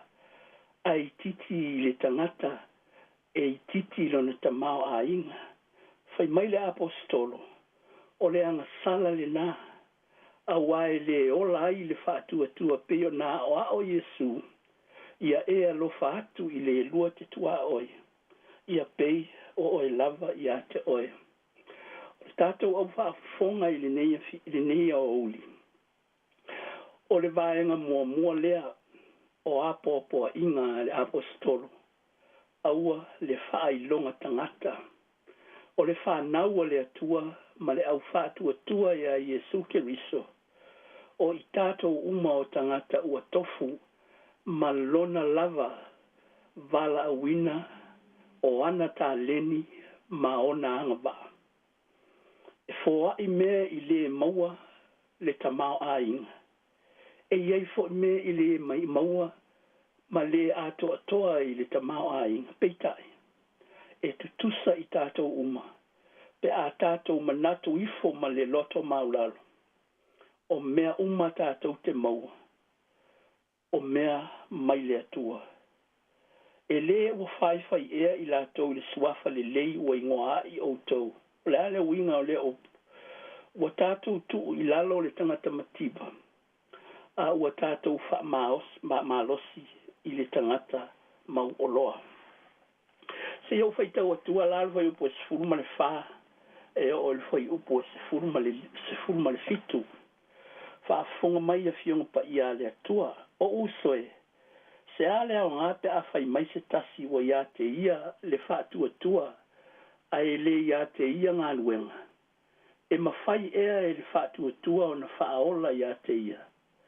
A whai ua le ofu se uso po se tua fine. Ua le ai fo isana mea ai le aso ma le aso. A whai atu so o tau ia te ilatou. Ina o ia o tau ma le manuia. Ia mawhana whana ma ia maa ona. A ua le fōa i atu ia te ilatou ni mea e tatau i le tino. Se alo na o ngā. E whaapea fo i le whaatua tua. Pe a whai e le iai ngā luenga. E mate lava ia. Ina ua nā o ia. O le manatu o le apostolo. O le whaatua tua. E le aise ngā luenga. O le whaatua tua mate ia. Se i toia mai tātou pese. Tātou mawhau whaula i titi nai whai upu ia. Whaamone mole le sunga i le insinia. Whaafitai.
Io o le manatu le nā o la apostolo Iakopo. O uso se ale o ngā pe a whai mai se tasi wa ia te ia le whātua tua, a le ia te ia ngā luenga. A whai wa le ofu se uso po se tua fine, wa le aisa na mea ai le aso ma le aso a whai atu so o tau ia te ilatou, i nā o ia o tau ma le manuia, ia mawhana whana ma ia ma o ona wa le fua i atu ia te ilatou ni mea, e tatau i le tino, se alo nā o ngā, e whaapea fo i le whātua tua, pe a whai e le iai ngā luenga, e mate lava ia ina ua nā o ia. I le manatu o le apostolo, o le ale winga o lo whātua tua, pe a whai nā o nā lofa atu, e au noa ma le whaatino ina o le alofa atu. O le winga o le ola whaakirisiano i le whātua tua ngalue, tātou te talo i le li, ina ia ngalue mai lona mana, e au mai lana whao la tanga ma lona manuia mo i tātou maona tangata. A o le mana o le atua, wha malo lo, ma foai, ma whaata mao a inga ina, e ngalue i a tātou whaatinonga, ma mea tātou te whai, mo le isi o tātou uso atangata. Ona whaape nā ilea, ona ngalue, o le whaatua tua, e ola, ona o ngā luenga. O mea e lua, e fe whaalango lango ai. E ola le whaatua tua, ina ua whaatino i ngā luenga. A o ngā luenga foi, e tupu, ona o le whaatua tua. O leisi ba enga o le o ngā apostolo Iakopo. Fai upo se furu ma le valu, e o le fai upo e luas furu ma le ono. O loo ia au mai e iata o le whātua tua, tala tau ua o tātou i loa ma malama mai le whea inga tuai. Whaafonga o la au whaitau i nātu. Ai whai mai nisi o iate o e le whātua tua o iate au fo inga aluenga. Ia, i nā whaali mai e iate au lo whātua tua e au noa ma ngā aluenga. O te whaali fo i ate o e lo whaatua tua i au ngā nuenga. Wa e taritonu e to atasi lava le atua, wa le lei lava lea, wa taritonu fo i te moni malata o te mu. E tangata valea e te le fia i loa ea ua mate lava le whaatua tua pe a le aini ngā nuenga. E le ita uami o tonu ina ea lo tātou ta maa o apera amo i ngā nuenga. Ina ua watu e ia o isa akolo na atali i lunga o le whatawhaita o langa. E te iloa na ngā lulue whatasi il whatua tua maa na ngā luenga. O ngā luenga fōi wa ato atoa ai le whatua tua. Sa tau no ai fōi le tusi ua whapea mai. Na whatua tua apera amo i le atua. Ona ta ua ai lea ia te ia e whai maha mi o tonu. Sa ta ua fo ia o le woa le atua. O le nei, o outou i loa o ta ua mi o tonu ina le tangata i ngā luenga. Ai le na o le whaatua tua. E whaapea fo i rā awa le whawhine talitane. E le ita ua mi o tonu ina ea o ia i ngā luenga ina ua talia e ia e na au ina atu. Na ia au ese atua i fo i a te ila ua i le tasi ala. E whaapea o le tino ua oti ia pe a te ale anganga.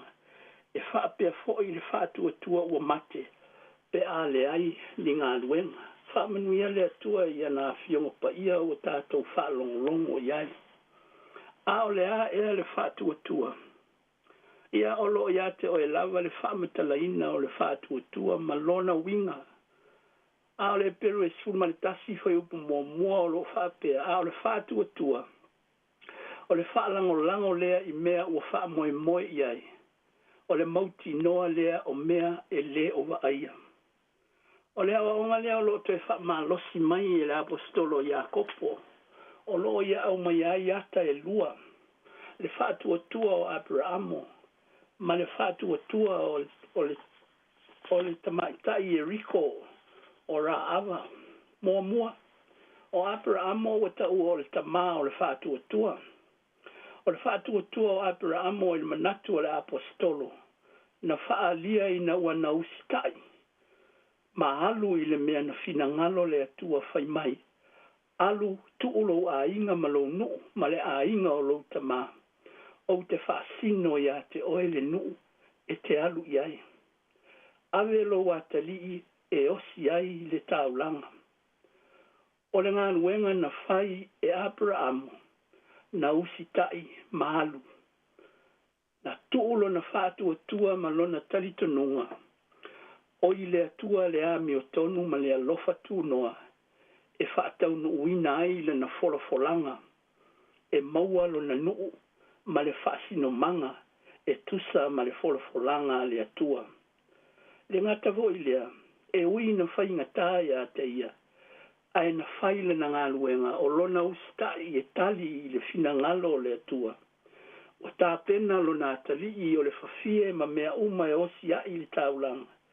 Ua si i o ia ma la o e osi le taulanga i le atua. Fe sili le atali i lonta ma a o fea se ma moe osi a i le taulanga. Fai mai Abrahamo e au mai e le atua le tamai ma moe. O le ngā nuenga na whaia i lunga o le loto ua matuata li tonu a toa. O i le atua le mana na te whaia ai so se mea e tusa malona fina ngalo. O le ngā nuenga e whaatupu e le loto ua whaatuatua. Ma le whaatuatua e ola ina ua whaatino le ngā nuenga. O lona lua, o le ata i a ra ava, o le whawhine taritane pe o na tātou i loa e le moli mau o le tuspa ia. A wina atu e o sua, ina wala tau tau nuu i tua oi o Yeriko, tangata e to o lua, e o la te atia i le nuu o Yeriko, pe wha pe i, pe o na wha pe o le nuu malos, na i loa e le whawhine o tangata Israelu. Na i loa fo i ra ava, o tala ave mai o le nuu a o lato o mai aikupito, o le nuu malosi, o na sa a wai lo lato o tua, o le nuu sa iei le mana o le atua sidi ese, na manu malo ai, i so se malo, ma so se fili, ma so se whaafita uli na lato uia mai, e o mai i Eriko. O le wholafolanga lea, ma le tala lea, sa fai, ma taitaina o le whaatuatuanga o ra ava, e whaape nā foi o na whaia e le mana sidi ese o le atua i a te ia, pe a whai na te usita ia, le mea ua manao ai tangata na awina mai e Iosua. Ona ia la vea i lea o tangata e to olua, ua whaasola ia i la ua, ne i fasiotia e tangata i Eriko sa ili na ua lato i loa. O le tala ua tato i loa, muli ane, na whaasao ina ra ava, ina ua na ia whaasao ina malawea ina tangata o le atua na awina atua i Iosua. O le awa onga mō tātou, le au whaitau tu sipa ia. O le ngā nuenga na whaia, whaavae i lunga o le loto ua talitonu. Mai whaape nā fōi i le awa onga mō i tātou, i le winga o le whaatuatua ma ngā nuenga. E pule le tangata i lana tali i le whaatuatua. Ai o le nei vai tau ma le tele o whita ma whaingata ma whaafita uli o le ola. Tātou te mawhau ma le loto maulalo. O whea o iai le wha o le tanga moni mo i tātou. Pēnā anu tātou te tālo ma tātou malolo. Pēnā anu tātou whātua tua ma le o i le lotu peo na whai mai a kopu. E le aise winga o lo walu i le lotu, po lo le alu i le lotu. Ai le whātau no ina, lo wola whātua tua. E ala i lo tiute ma lo wala awina. Le tātou au whaafonga i le neitai ao i le tātou polkalame. E leo iai se manatu o le tātou polkalame. O le sao lea o le taofi. Po le se lea o le talitonunga. Aua au mai foi le neima tā upu tā ua mo i tātou. O le whaatua tua e o mga luenga. O ngā luenga foi. E o whaatasi ma le whaatua tua. Pe a tātou vai leisi tu, o le tatalo, ma le tāpuai, ma le pese, ma le vivi. E o whaatasi ma whaatinonga o le wala awina. E whaapena foi o na o whaatasi le whaatino ina o le wala awina. Ma le alu i le malu malu e tāpuai, ma vivi i le atua. O leisi foi apo po inga le apostolo mo i tātou. Aua le whailonga lanu. Aua le manatu whaapito, pe whaitu au e fua i lau vaai, e fua i le malosi. Ai a tātou manatua, o i tātou uma o le au whātua tua a le atua. O tātou iei foi i le nei vai tau, o lūtia lo tātou atunu. Ai mai se foi le lalolangi atoa. Suinga o le tau, ti munga ma mafa o lo longa ma wha o ma fuie. Wa fia le tamau a inga o no le wha mai. Wa tele a wala wa luita wina ai i lo tātou whātua tua. O lea wa wha ma losi mai i le apostolo mo i tātou. O lo tātou ta lia o nei luitau ma wha o so songa o le ola. O lo tātou ta lia ma le loto ma ulalo, ma le wha moe moe ma le whātua tua i le atua, ma tātou ngā lulue i au wala e fo i ai, ma mauai le fesoa soani mo i tātou ma isi tangata. O lo tātou te tupu lea ma avea ma tangata ma tutua i le whātua tua, ma tātou i loa atili ai le atua ma lona alofa tu noa mo i tātou. Tau ieina ia a o le anganga o le atua i au tau fina ngalo ma o tātou loto. Ina ia tātou mala malama ma tātou i loa atili le winga moni o lona fina ngalo wha tua mo i tātou. E ala i lo tātou ngā lulue e whaatino lo tātou wola wha le wha tua. Ia mana lau te talo, ia mana foi e lo alofa whaari atu mo le isi o uso atangata. Mo lau whanau, ma lau a inga, ma lau e kalesia. Ia manuia le au whaafonga i le nei aso. Manuia le ofisa whaasala lau. Mātou wola i le alofa o le atua. Tātou whaiu i le titalo. Le atua lo mātou tamā. E titi ma whaatau waa o mātou mafau fau. Ma e le tā ea i mātou le loloto au a fionga pa ia ua mātou whaalongo longo ai. O le nei vai tau o fesoa ina le soifua whātua tua o tangata. Ai maise o i mātou uma leali ie. Ia aoa o mailo o nganga. Ia mātou i loa ma mauti noa. Le winga moni o le ola ngalue ma le ola whaare whātua tua. Ina ia mawaa lo mātou wola talitono. Ia mātou walo lofa isi o mātou uso atangata. O mātou whanau ma o mātou au ainga. Ia mātou walo lofa moni isi o mātou uso i titonu o le kālesia. So ia ma le manatu whapito ma le whaitu au. Mātou wawa ai ngā ruenga ma whaitau lau mata. Ma whaitau se ua mātou leo atu whatasi le loto maularo. Whamanuia leo whafonga. Whamanuia o tangata whatua tua uma. Ia manuia fo isi o mātou atu no i la mala o lo whenga iai.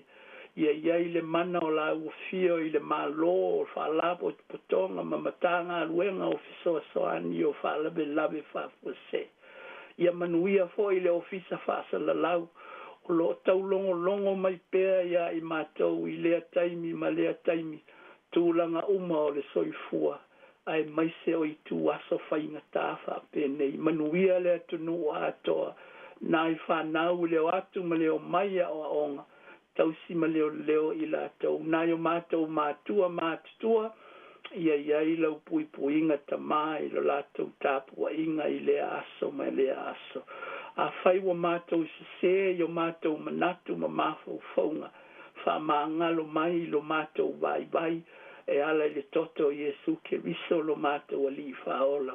Ia ilunga o i mātou umalawa le manuia ma le file mua la ua fio le atua le tamā.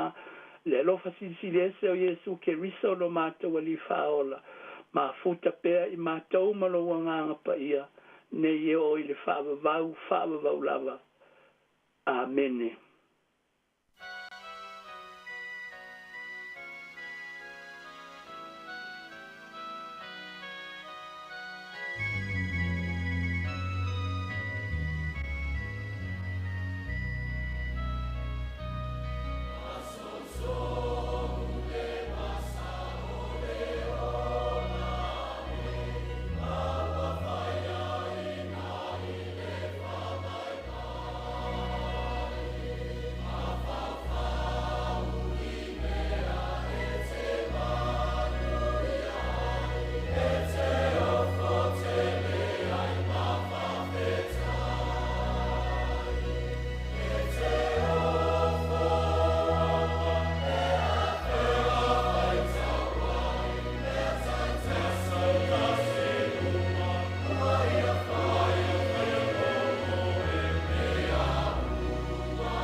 O le viinga le tua mai le kolisi whaafai au I malua ia ma le pese so le basa o le olanga nei.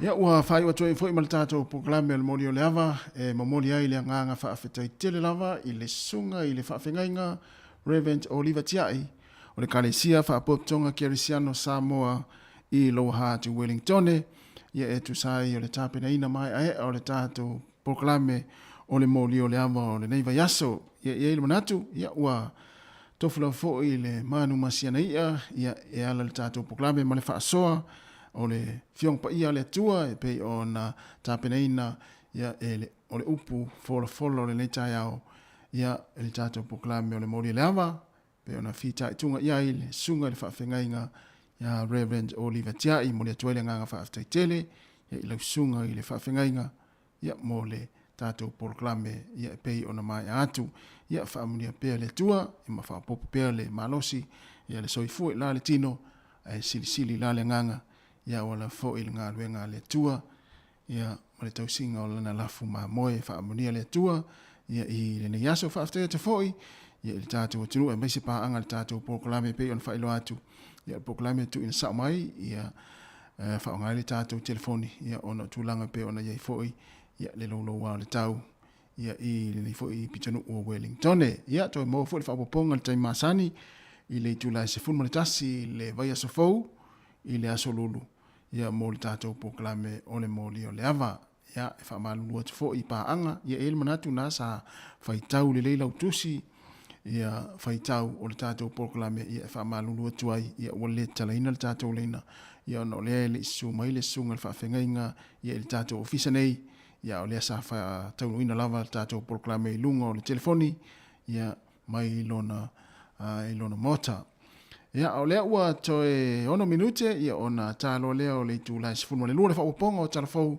pe a tā le tūlai sifunu le lua ia o le la vatu nei naivi inga ia o le atua ia e tālia I fo le taimi o le tātou proklame le tā o le sifunu lua ia o le whaaponga o talafou ia matala mai Samoa si fonga le lau mua I Wellingtone.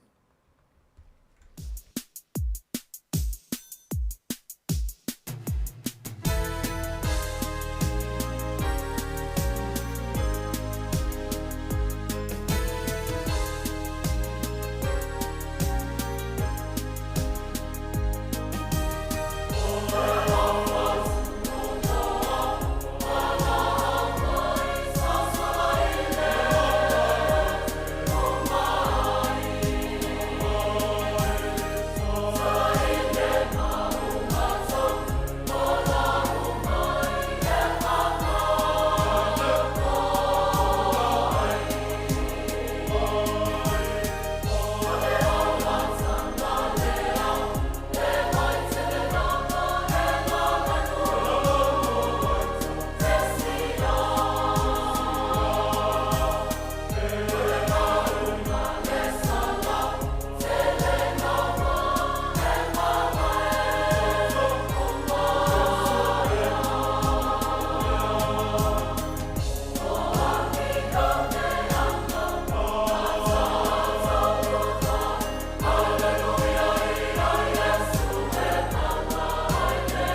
E toi whatalo whātua le whaupoponga o telefon mō le nei au auli. O le ali taitai a fola Samoa, o ia e taitai a se au malanga to o se fululua mō ngā luenga whaavai taimi, i le whatoanga a le Johnny Appleseed i pako whai, sa ia whaamaonia mai le leitio New Zealand le tai aona le la, ua iai nei ia ma le au malanga i se nofoanga saunga le mū, ina ua lawe a ina mai e se helikopa mai i tawalungo fale na sulufai ia i ana nafi, ma whaatali ai mo se fesosoani i le silia ma le whai tū la, a o te tele ai tā whenga malolonga mai lea whao Gabrielle. I se whamatalanga a fola e whaapea, sa whaile maalu tai au ana nafi ai wa ai aloa le a matana sa o ato le vai i totono le fale, ma sa manatua ai e nisio i la atou, le vaainga i le tsunami le ana afia i Samoa i le lua afe ma le iwa. Sa po e ina i se itasio le au malanga le taimina o atua i le fesosoani, ma sa matua langona le anganga o le whawhetai, na whaamaonia mai e fola i le tai au ana le la, o se taimi o le aso e o atua i le pūlenga ale kamupani e asi le au malanga, pei tai na whaamanino mai, o loo saonga le mu umai lātou, ma o loo lava tau mafa, o lava lava ma vai tau mafa, ma o loo wha mautu i le faleta aloi Hastings. E tusau le tula e lua i le vavea ona le la, na maua mai ai se ripoti mai le ofisa o puipuinga wha ale malo, e winga i le tūlanga o lea wha ua matua i awha i nā i le a ai atoa o waidoa i Hawke's Bay. E o mai le tae ana le la ua motusia feso o tainga uma, motusia le elitise, ma le ai se initaneti le a ai. Ma o le whaafita au li tele lea mo i lātou o tau mawhai e whaianga luenga lawe ai. I se whaamatalanga mai le minista e pule aina whaalawelawe whafosei, Kieran McNulty, e silia ma le tolu se lautanga tana lawe ai mai i tawalunga o fale e o mai le tae ana le la. Pei tai e toa lua tangata ua mau soifua, talua na amata mai le wha Gabrielle. O le popolenga o lo o iai nei le matanga luenga, o tangata ua a fia i lo longa mata whenga, e le o lava mea tau mafa e tau siai o latou a inga. Pei tai wana o tau mafa e ngā whatia ai mo le aso e tasi, ua motusia uma awala e fesoota iai i isi a ai, ma e pau le wha moemoenga o lo o tangata, o fesosoani i mea tau mafa e awala atu i helikopa i le ea, ma ele i maua lava se fesoota inga, i le o Hastings ma Napier. Na vaia le pisi ma le tumutumu le malai vaalele au kilani i le aso na nafi. Ina ua tele malanga vaalele na wha mautu, ma nisi na tau nuu e toe fo'i atu nuu na o mai ai, o nao le le saunga le mu o nisi o a ai ma atu nuu na whai malanga nga i ai. O nisi o whainga malanga na nga i mai au kilani, pe tae na toe fo'i ai le itu lau ele au kilani. O se whainga malanga mai Singapore mo au kilani numera SQ lua valutasi. Na toi fo i Singapore ai ua vaaya lau whanua au kilani. O whainga malanga maasani mai i Singapore, e iwa i tu la ma le lua 5 minute le umi e whai malanga ai i le ea. O nisio malanga vaalele mai Australia i au kilani ele ima whai ona tu lau ele. O na o le tele o isi vaalele na whaatumuli ai le malai vaalele. Le ana whaaua wa isi whainga malanga i le malaiva alele Wellington e Makalai Estete. O le ai se a fianga i tūlanga tau i le kiliwaina o a ano manufasi masusu i whale o loa i aso lumanai. Na whaalia le pulesilia le Fonterra, Paul Phipps, e tele au nanga ale kamupani e iai tane maloli i le tui mātua whangarei ma le Coromando ua whaaleanga ina i le a whaa. Na ta ua ele so upo le Fonterra, e le aini whale o whaangai o iai sua susu mai manu papalangi i Hawke's Bay. Pei tai o ala tau la i Gisborne, ua motusia le feso o tainga, e silia ma se laulafu manu o le atau fia au nanga mo se taimi le tu mau. E o mai le po na po, o lo ofa a wau pea le sailinga o le ali i fui mu, le ana le iloa talu o na alu i tutonu o se fale o lolo vaia i Motutara Road, i le po o le asonga fua. Pei tai o le isia li fui mu na maua, o lo fata o tolia i le fale mai, ma o lo o ise tūlanga tinga aina. Na whaalia e le ofisa tali atu i whaalawelawe whafosei, ua whaonga aina nei drones, po ni masini popoto i le ea, e tau sa ili ai le alii. I se whamatalanga le whaatonu mo au nanga i le pūlenga nuu au kilani, o lo iailo na popolenga inisi o tangata ua toi fo i o lato fale sa a fia i lo longa mata whenga, ma ua lato fiso o tai i tangata ya naina i a fale, ina ia whaamanino i tangata nofo maututongi, e le o saunga le mu le toi fo i fale i le taimi nei, ai maise le whea ngai o le atu nuu, ma lea whao Gabrielle. I totono le luas fulu whaitu la na whaamawinai e le ofisa tali atu i whaalawelawe whaafosei, e silia ma le se fulu waluafe wala au mo fesosoani na whaao o atu i le ofisa, mo mata upu whaatatau i le a whaa. E o mai le tae au nei ua silia ma le fast fulu whaafe ainga ua motusia le elitisei au kilani, ma o loo lapata ia e whaau au moni aso lumanai. E tusama le valu se fulu au walai au kilani na tapunia i le aso na nafi, ma nisi o malanga ava ana whaalea o ngā aina, o nao le sa o ngā le mu. Na ripotia mai ele le tio New Zealand i le aso na nafi, le toisi i tia maulunga ai o le tau mafa i se si itanga mawae, na whaailoa mai le Stats New Zealand, e tasi te si ma le 5% na si itia i le tau mafa i a Januari, ma o se si itanga te le tutonu o le ono maasina e tusa ai mawha maunga. O nisi o suinga i tau mafa e o mai le maasina o Januari, e se 10% na si itia i le tau o loa tau mafa, Balu te si male tolu pasene na si itia le tau o tau mafa i fale ainga ma tau mafa vila, se fulu ono pasene na si itia le tau o fuala au tau mafa mata, ma fuala au faisua. O a ano manufasi mai ana si itia i le iwa te si male lua pasene, fa apea ma mea inu e lea o fiai ava maalosi, na si itia i le fitu te si male tasi pasene. O le tele o whaafitau li ua whea ngai nei ma le atunu ui wha lave lave wha ale natura. O le awa ai ai le toi si itia i lunga o tau mafa, ini maa sino lumanai. Ua whaalia ni langona mafatia o nisi o le au whai pisinisi, ua afia i lo longa matawhenga, le te leo le afianga i a latau pisinisi. Na whaalia se tasi o ali i whai pisinisi i ku meu, Charlie James. O le whaatolu ai leana afia lana pisinisi le CJ Steele, i lo longa i tutonu o le se fulu wha maasina. O ta avale e tolu whainga luenga ua whaaleanga ina i ta whenga, vanga na ai le ta avale tasi. Na ta ua e James, e le ai se fesosoani o ia maua mai i ana inisiua, o no le tele o whaafitau li ua iai nei makamupani inisiua. O James o se tangata mai Afrika i saute. Ma e toa whaa na tangata whainga luenga ua le ai nei ninga luenga, ma o se wha anoa ngā tele lea mo ia. O na o lana pisinisi e wha moe moe ma wha alangolango i ailana au whainga luenga, a wale tau singa o latou a inga. Talama i le Pasifika, ua whaalia se anganga fia o le sa avea ma whaululunga o le malo toke lau ia Ross Ardern. Le tua a o le sa avea ma palemio New Zealand, Jacinda Ardern, e tusai ma le whaamawai o Ardern i le tofinga palemia. Na whaalia Ross o le whai ungolawai aso nei, e asia tuai le tamaitai o Ardern i toke lau. Na whaalia le langona mita o na tua a i lana whai unga na whai, ma sato e te paitua i le lua fesfurufitu, ina ua whato a se e mai i le tofi.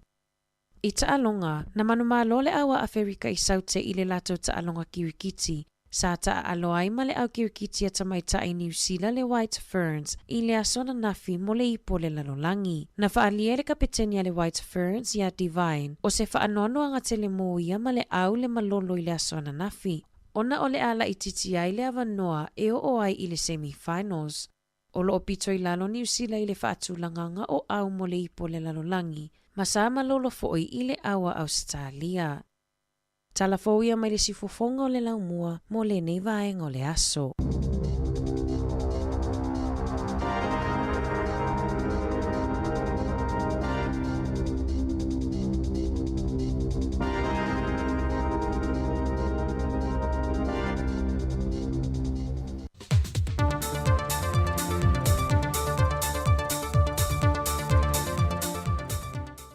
O te toi whātālu whātu i lo tātou tanu i lo ngā te tonu le nei fo i vai yaso, e alo mai e se whaopoponga o tātou tala fau mai Samoa. O leo whaamatu atu masaini ina pepa e whaamaunia le tu i nātu le tai se lau lima se furuafe tā la, e le isi lima i tu malo. E au fiai vai maunga numero tolu le olo awano nelo na fua mai anta punu Nico Lihang, e na tau au atu i le sui teitei fono lo lātu i tumalo, le tō whāwe a tau ia whantasi pule iata. O nganga i whamonga numero tolu, o le tumalo le fionga lauli le watepula te Valfose Schmidt, whantasi ei manoa maa numero mua, e lo la sui whai pule, ala ia sa se pulona mua nanu, o le tumalo si umu, le fionga tuu ana si i leota, le wa vene masui fono tuto tasi, ma le whanga whale a se la, o lo whaipule ai le whionga Masina Lupe, ma kesi Masina Lupe. Whaalia le whionga le minista ia leota laki la mustele le autu stala, o i tu malo i e lima watu inatu i le taise lau lima sfuruafe tala, e i titi nai vaenga i te tau na toi wha mai a mai, e mawhai eun wha amtu watu le vaenga mua le tasi le miliona tala, le wha se lau lua sfuru lima fe tala. Sau no leota laki, o le whase lau luas fulima feta la lea la atu ina atu mua i tu malo i wanga waa. E whato ama whai ona wha amatu atu iei leisi vaenga lona lua o le miliona mua. Le whase lau luas fulima feta la e atoa i le vanse lau limas fulua feta la. Pe a whai e basia le lato reporti o le whase lau luas fulima feta la mua wha amatu atu iei. Whato ama whai lea ona wha amatu le vaenga lona lua. e na ua fisilingia au telefou e le lua se la wafeta la le sa wha matu o mua e na wha lia le fionga le minista o le lua se la wafeta la lava lea e mo le fausia ma le wha atotonga ina o ofisa o fono wha avaya ai tu ma lo. Wa wha maunia le ka peneta le toe au maia leo le isi tolu sa furu masini wha ma matoto e wha o popo atu ele mana onga lea ua matua maa walunga nei mo le whainu mera telo lea tunu u lea ua ngase ngase e wha ma matoto. O le si tio le whainu mera lanto ua ngase ngase na wha i loa le fion le tamaita i pāle mia wa iai ma whanau la iti. Mai o le lua hawhelua se fulu na toe fausia ai le whale wha ma matoto au tu fau le na fausia i muto tua ilo na tau e tasi te si ma le fitu miliona ta la. O le mota ngase ngase wha ma matoto le nei.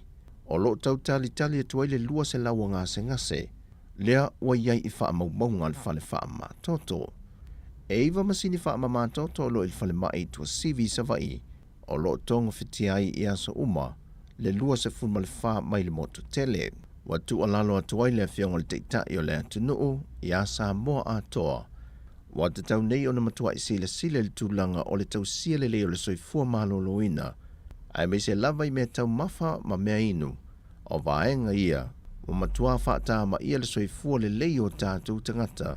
Lea ua wha solo atuai ina wha leanga ina whatu ngao. Wai lima nei malwa ainga leo. Ni pusa se luo la au malosi na au maia le whainga malanga ale valele le Samoa Airways i le amatanga o le Vaikiaso. O lea lua pusa la au malosi na mawai leo e tai whase lau kilo le mamafa o le pusa e tasi. O lo talia se tali maia le komisino leo e whaate tau i le mata opu le nei. E na whaalia sui komisina ia papali i Mona Lisa tia i keti. E le whaatanga ina i lalo le tula fono leo e aia ia aila au malo se whaud whale mai le atunu. O na au maia se tangata e le iai se lai sene pe mawhai e o na ia whaata wina atu se la au malosi. O le pe mita foi, e na o le ofisa o leo i le vaenga lato te ngafa ma la au malosi e lai sene ina. E wha matu o tuai le pe mita e whaud whale mai iai se la au malosi le atunu. O le au whai e whaatanga ina, ma le wha mao nia leo ni mafua anga te tau. E mo miai le umia o se la au malosi. O lo ta nia le whailoa inga a le komisina o leo ma lautu stala neiva yaso e wha maala malamai lea foi mata upu. Au tali ai le fo mai wha pitoa mo maliu lilo e malanga mai na te wha tino ina su e suenga e tino maliu e wha o lo il maota ngase mato tunga. Ai wa wha tonu ina le wha masino e ngafa masu e suenga o maliu lilo le fionga alala toa papali i Rosella papali i. Le matanga luengo leo. Le fasa ina le male matua i mata i tuwina. O le avatu i te tono whalpui tan malala vai a ata maolo a manu. Ni vaila au o ona. E a fua le finangalo le fionga alala toa. E le maliwe se li pangta ya kolani lam. E na waia whaonga ina le vaila au o ona le paraquat. O atu ngalungo le fionga alala toa. E le o le leile whaatino ino le pito la awa leo. Lo lato wa ia leo pangutai te me whaatino ia lato ngā luenga i whaatu anga. Ai maise o le lei loa le pe whaape wheo no o atu lewa i la au o ona i te tonu o le whale pui. O whaatonu ina le whionga le whaamasino leo. E na ia whaia se so e suenga e whaonga i nai se i tu tino tuto tasi. Ia pole ofisa foi o sulu whainga lato te whaia so e suenga. A ngā i le maliu o kolani lam. O tala ia mole ni aso manuia lu tātou wa tunuu, whaasoi foia.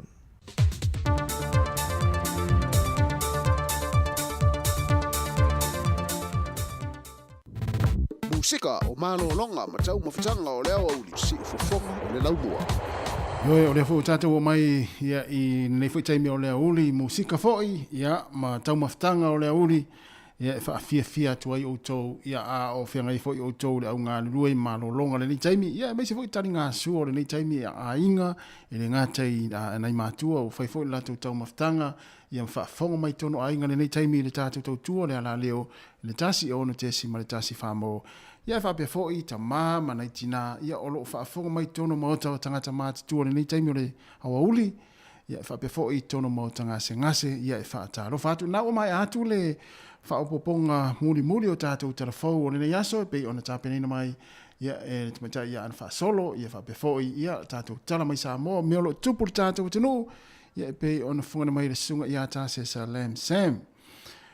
Ia ole o 14 minute o te ai nei le tu la 14 ia toi wha malo, ma toi wha tālofa atu, ma toi wha whailo i atu, ia ele nei taimi, ia i lātou, ia o loo wha ngā mai le tautua, le si whonga lau mua, wha whonga mai, ma mai moma iai, ia ole a tātou tātara no foi, ia ma tātou fia, ma tātou pepese fia, ia mau tau sisiva mai, ia i wha fia ngā lātou i nātu, ia o pese sisiva halu le atoa, pese wosi, ia o pese foi lele o i lau stepu i luma, stepu i tua, stepu i autafa, ia e wana i suru seisi tono fale, ia o i lātou foi o lo mafuta mai lungo o lau ai le nei taimi se i tu rau le whaafonga mai le atinu, ia a o whaafasanga i ele ta māma, le tinama, le ainga, ia ma tau wha, ma se tau wha ma alili, ia le tau maftanga, ia le nei taimi, ia ua foi lele nau tere i ai, ia ini te ua mūseis, ta ua le wha ma alili leo lau tau maftanga o le auli, ia on fai maali e lea, mai whaafonga mai,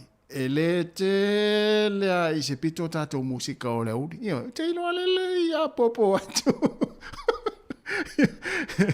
te ilo alele ia to inga musika e fia i lea, wa ia to inga musika foi lele, e fia i le tamā matua, e fia i le tina matua, ia e fia ai le to inga tausanga foi le vao le luas fuluanga le tolu se fulu e se foi musika e fia ai vaenga le e le vao le tolu se fuluanga le fa se fulu ia ma le fa se fuluanga le lima se fuluanga i le fit se fulu ia fit se fulu e se musika e fia ai la tona ia au te no le ia au te pole ma futa mai la ia I fa fia le te me le uli si fonga le mua wa lua se fulu minute te ai nei le tu la se fulu male lua patalo fatu ya Erika Maele uma futa mai ya e longo fia tina vo le wa mai ala na kuka sa sala le manongi tonu le fale ya le fo mata on ma futa mai talo fatu Erika Maele wa ila ya tatu watu sina pese le ya le pese pe to te ele tele se pito si fongo walo mata ma fa na o tatu tunu musika o le wa e mal temi nei fa pe pala langi se tu lo ele lo ya tatu tama fa na u pese fa pe ya usila le fa fongo le pese le ya ma tani mali le sua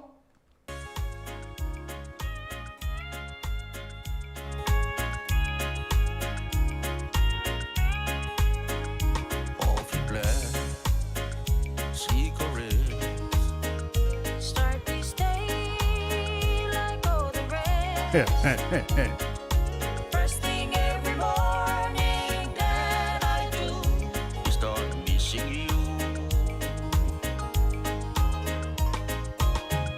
Some broken heart never mends. Some memories never end.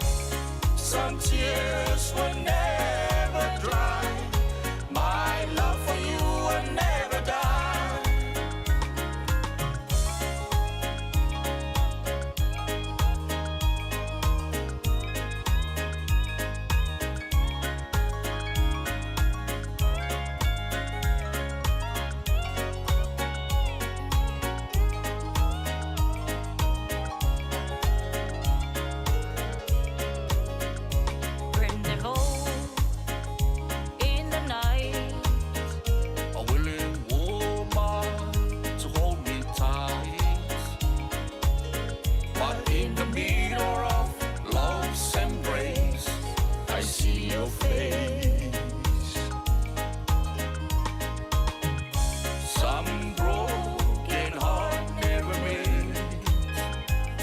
Some memories never end.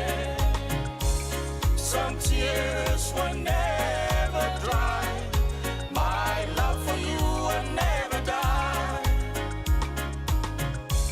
Some broken heart never mends. Some memories never end.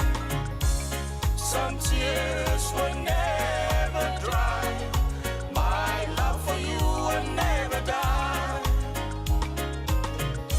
Some broken heart never mends. Some memories never end. Some tears will never dry. My love for you will never die.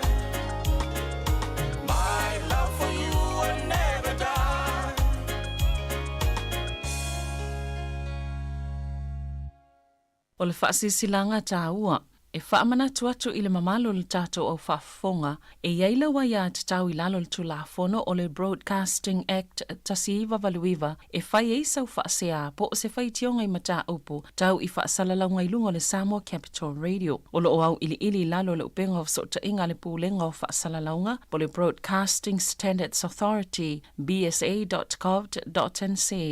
A inga mo le whai o sau whaasea I se polkala me whaamanu alia I lau whaafonga anga. O lo o au fia I vaenga nei, o le ale teime mawhaiona whaise whaasea, o ai tu ainga polkalame mawhaiona o whaasea ai, o ai e whao o iai la o whaasea mō le teime mō mua, whaftai.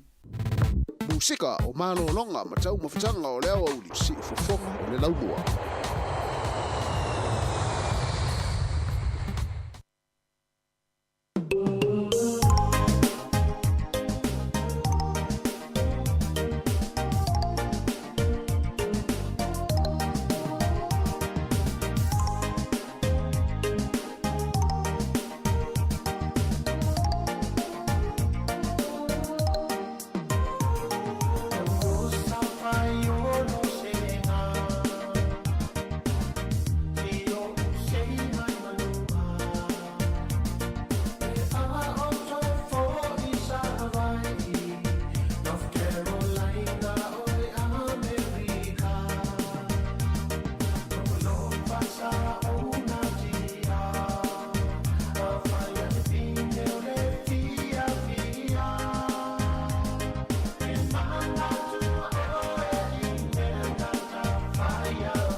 La rosa I olo senga so vato le mamao le me mo mo le rosa taman nei oni se ko fale moya li ya o le pese na la rosa I fea I olo senga I o le motu vo le o manua wo la le motu le nu le motu le olo senga so le e se vole mana ia Tamale volele e alu tavale lunga o papa wa ele o papa na le va o senga ma o fe ofu ia na oka ma na ia fo ia motu ia e o le pa u ia se tu lo fa fonga mai ia o masani ia le motu manu ia ma ia fo motu ile soifua ile motu ia o tatu fo ile motu le manu o isole e pa u pe ale te felua ile po pe felua ile au te se tu lo i motu nei ia ona I fafianga nei taimi o le oli toi fa malo toi fa talo fatu ia te ona te mafuta mai ngā luenga pe ona ia le sunga ia tofi le e felua I lanta vale taimi nei ngā luenga malo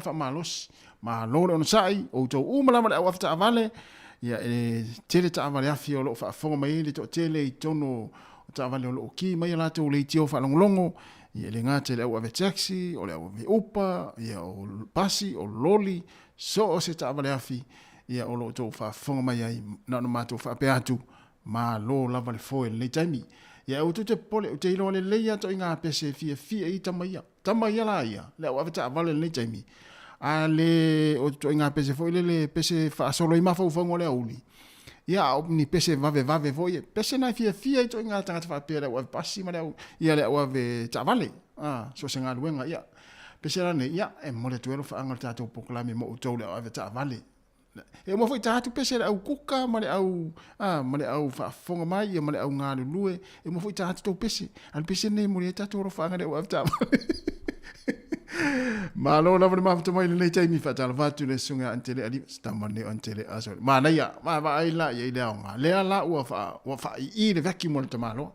poi ya to le la to e po le aso o le ala wa afar sfulu ale fa to a vecchi le fa le antele aso le se u te ofo so le vanta uno pa o le vecchi mo le la le fitu ta ya fa tala fa tu te le pe o peti o le vana mai ia nga ma le tono mo to peti tala fa tu le fa tu ya peti Nansen ia e kama oe ma to tele o to ia mai mo mai ia o pese la fo tata ina tu mo to na o fa fo mai pese ne o lo fa to mo la ta vale la ta vale na te fero le taimi ia pona fo te fa mai mo penisini lunga la wala pese ne taina tu mo o to pese li anga mangi mai ele van mele ma fo lo ma fo fa o le va fo le kama sangi ai mo ku mai la va so kalimo kile mga o kaya o po se sila bas o ke mga omia lava la o kali dia so ni o mo ko foi dia mal fi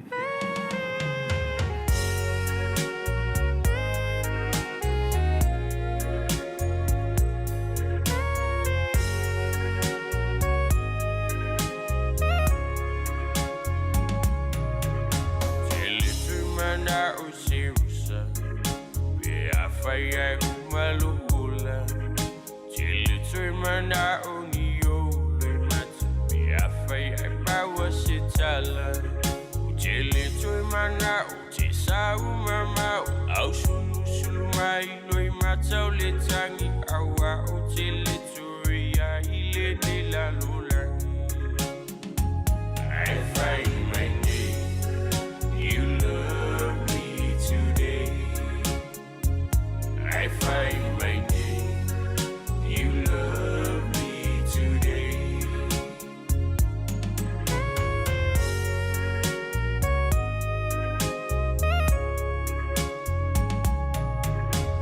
Apaya uti fatali. Uti fia ilopea sautali. Uti no fo ai malefifi. Asu ai fa atasi utili tu mana se yo o se asu ne tu esu ya olo fina ngalo alo fa mai ne ua umalu masalo salo I find my name you love me today I find my name you love me today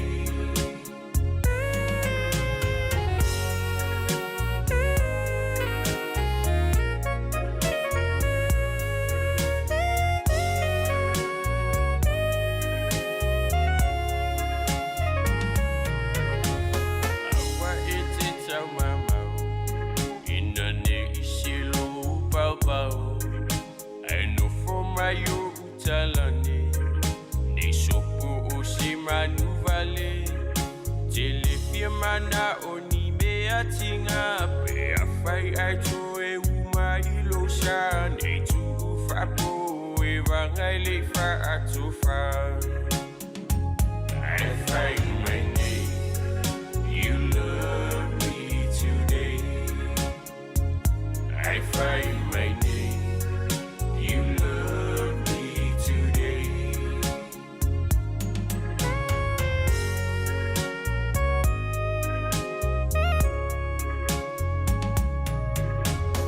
apa o so languna ai ma uma wa yo seula pe a fai ai o talinga tatali iso alofa o tele tui mana o se yo o taia o alofa mai ne ilo sa umama o awa o talinga o le fili o lo tafafao ai fai mai ne you love me today I find my name you love me today I find my name you love me today Aue ai whai mai nei, you love me today. Au ola, se ata whaalonga nungu. Ma nei a tele ia tāleni alo ma tama whānau o le tātou o tinu e sere mani. Ia si tasi whai o pese fold pese na ia nau tau whaafonga mai ei. Mese rawa i lātou i o mai mua mai Facebook. Ia, pese na, ia mau i lātou fo i ona pese na nau tau mai mua mai ei. Whai mai upol pese. Ai whai mai nei. You love me today. Ja. Si tau whai whalelei. E pia ele o whetau i ele mea na. Ia ole pese, o toi ngā pese ia. E te pese ia o ele tamare a inga. O a whapea wa a fia u langona o nau. O lele o e ile mea lai te fia ta ua tamare a inga. Pe e fori mea lai te mana o tamare a inga. Ta umai e ate oe. Tanga ola e pese lea. Pese lea, pese sa o a i fōringa o tamare a inga, pe te pese fo i fōringa o tinare a inga. Na vai le te vai atu e, no na e o a le fai upo le pese i le, o lau pese lea, wa e fai mai nei, e mamoli fo i e o fonga i a langona o le pese, a e fai mai nei, you love me today. Fai fa pena, te inoa e fai o fonga te me mamoli e le pese. To luas full farm minuti ona tale o tasi di fonga la mua Wellington fa malo atu tatu a mo se tatu fai fia tatu ngare lu fia ma tatu fai me fia ni tai ai fi mana mi se pese fo le suia yo longo no pese la ma tango na fai fa le lo leo ya ele miana pese le na umatu ia te vai atu wanga wa i mai le loto o le tama po tinale ai ngai ati oi ia e malo atu nei te malo le se e vai mai tatou a pe vo na wa la ngona lo o tie de pese lea ia tu ne lo lai lunga e te siva mai de pese lea ia ale fai pese ale i ulei na i musika vave o le uri le o to e duas futur minuto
He vai le ina o toi lua se fulu minute o na talo leo le tula tasi.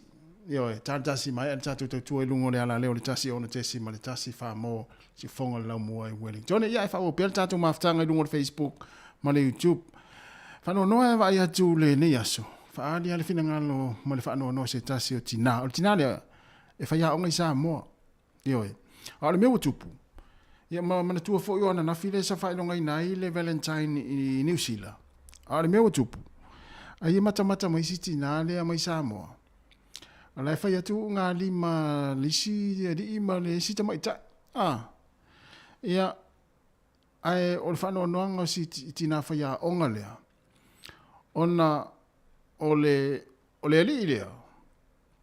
Sa fa ila na loni Samoa le nupi fa. Ai ona sola mai le i New Zealand. Fai atu ai unga lima malita mai tai lea. Ia a sitina fai a onga lea. O ia lea sa wha nia le louna le tangata lea le li lea. A le tū la vole le whano no il tina. Sola mai a le li lea i New Zealand. E vai ia matawhawhau ai. Ia manofo ai. Ala watinga ina ia tongi le long. I Samoa nupi wha. Ia. O whaari la le fia o langono sitina lea.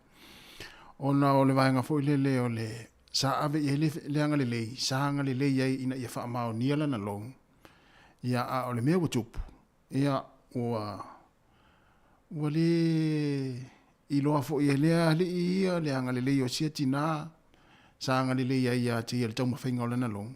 Ia ana mawa long sola mai lo New Zealand. Ai vai mei la sitina lea na nafi. Ia o lea e uli ma atu ma fulele ma fai atu ia wha amana tuina o le Valentine ale li lea ma le malana paa. E alai tinga aina si tina lea te tongi le long. Fai pei meni o le long se tu loa le whafonga mai lea tunu. Ia a tono ia inisi o tau o loa a fia i le vahenga lea. Ia a loa whafonga mai fo le nitain se ia lo fai ia. Se tau tua na se ia lo fai na i tangata saanga le leia ne ia te utou i Samoa. Ma wha mao ni au taulong. Ia, mana ia fo ilo utango ila fo ise tupe soani tonginga o lau loun ni Samoa. Ia wala wa afia i lale ainga o silati na. Ia ona ua ele wha mao ni ia ila nanga le leia te o ele wha mao ninga o lau loun safai. Ia o le wa sau nei so le whai atu ia o celebration so le o le Valentine nafi.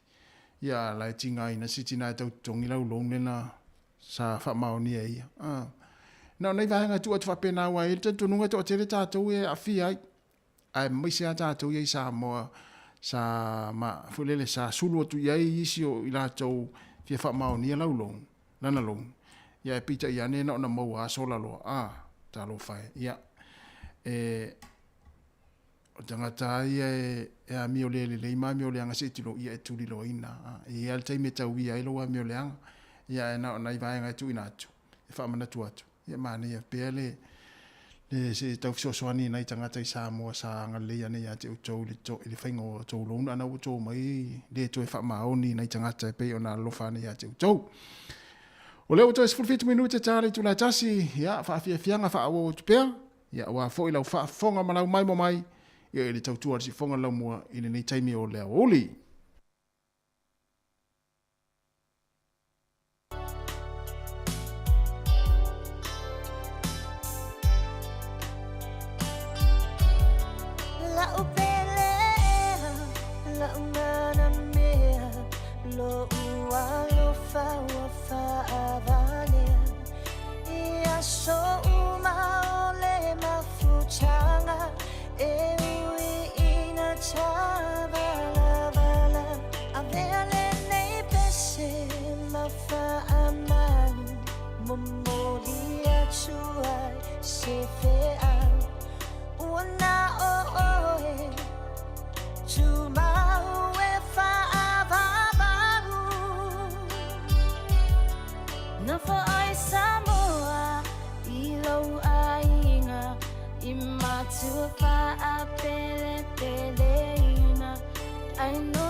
My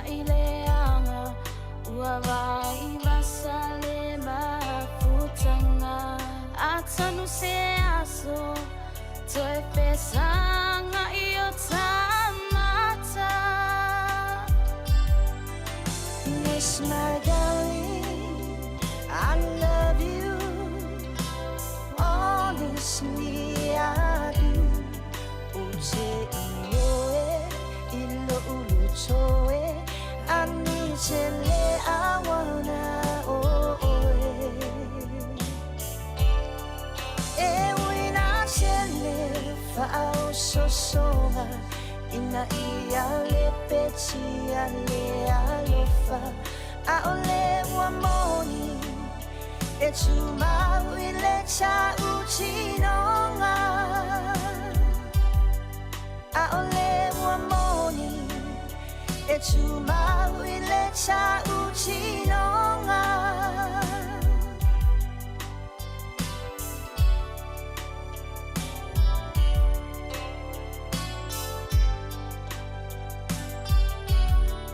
pipi itia mama oala funai leta ua mafutanga le telefonia sota itasi lo ufia va aia o e hani o folinga e tu mai pea io uluma iso o semea uana o se kisi fa alele mai ilea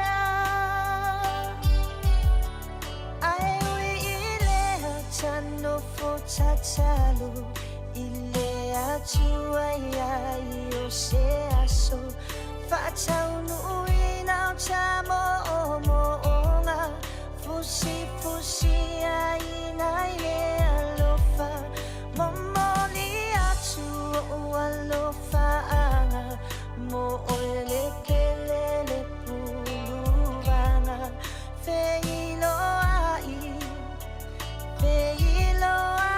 chalo sanga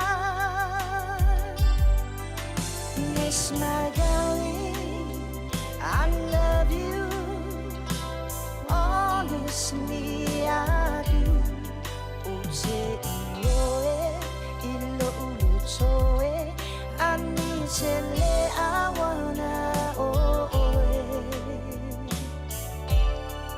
e wina chele fa'au sosonga ina ia le peti ale alofa a ole wa moni e tuma wile cha uchinonga yes my darling I love you honestly I do uche ioe ilo uluchoe ani chele awana oe e wina chele fa'au sosonga ina ia le peti ale alofa a ole wa moni e tuma wile cha uchinonga a ole wa moni e tuma wile cha uchinonga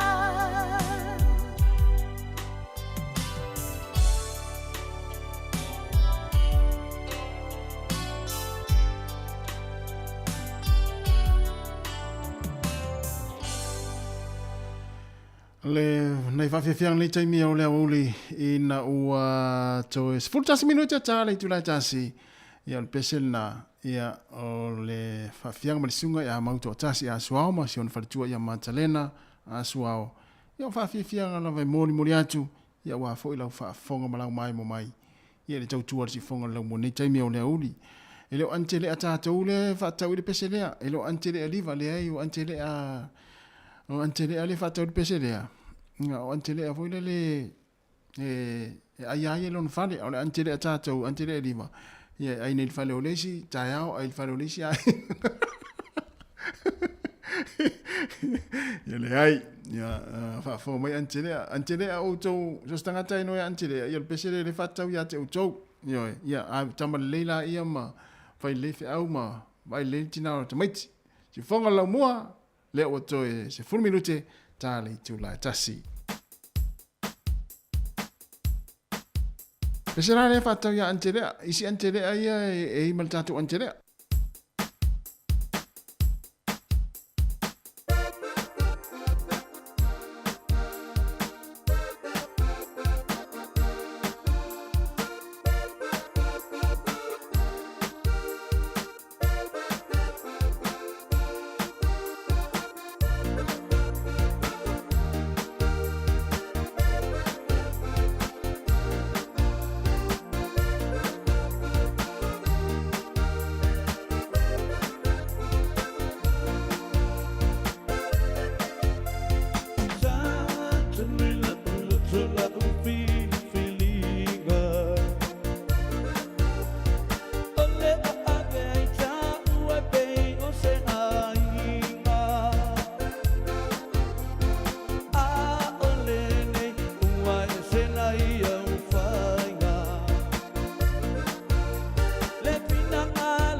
osio.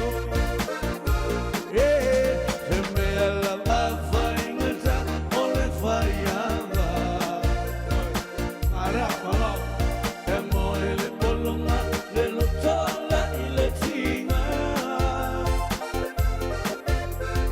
O I le bade pulo sura, pai son faiva, pai ale alu, ula ula ule bativa.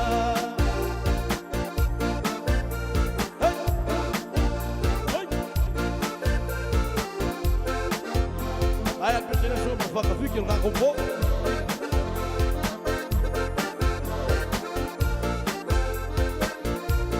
Ia o le whawhianga ma le sunga vai papa tūne mō tā ma le pese ia o le whai a wā se I tūlou ia o le nā na e sawa I ma le whaupunga na ia e maua ane popo ia e maua I le pitonu ule o po rua ia a o le mea ua tupu ia ua la lau popo ia ua le ei ma se popo e sua sua ringa o masa sa uma ia popo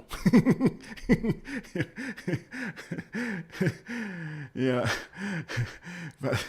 umasani ia tātou ia no iai fo tūlanga lea o le mo le tautua I tua le mkuka ma ia ole nā ringa o popo na sue ua fiu e sue popo ia e maua ane popo e maua I porurua a le mea e ofo ai e le eima ni tonga niu nei porurua lona winga e ili tangata lea le alu I po fo I le ia fo le mai popo le ainga ia mela nau tupu ia lulu atu le popo wale ini sua wo mai lalo sua le popo to tonu minute ta le tu la tasi fatu ai le tātou atinu I la tō whaafonga mai le tātou le tio I nei mātua I tonu ainga ma tonu mō ngase fatu le tātou pokalame I ele manatu sa au tō fia ma mō e tō le whaasiringa la mā losi fo le nei aso ia ina ue whaafonga mai le tātou pokalame whaafianga mai le si fonga lau mua ia ai tātou tō e whelo e le tai au le tūlai fitu ai manuia lava fuafuanga o tō e whamanulu atu fōi ia pea ua le longa malia lau whaafonga mai le tautua ia lau whai ngā luenga ia meise mau ne usa atu fue lo ma ngā lue atu nei taimi le tātou tautua ia e whamalulu atu whiro I tāu le tūlai fitu ia le la whai atu ia whaafianga whaatua whaatu ia I le tātou le tio whanongolongo le tasi onu tesi ma le tasi whaamo I le pese lea ia vinga o le fionga ia o ne yafu ia whapeo se le yafu po e fo I te mau paolo ma ina ina yafu ia le pese nei mo utou tātou uma whātua whāsa I fua.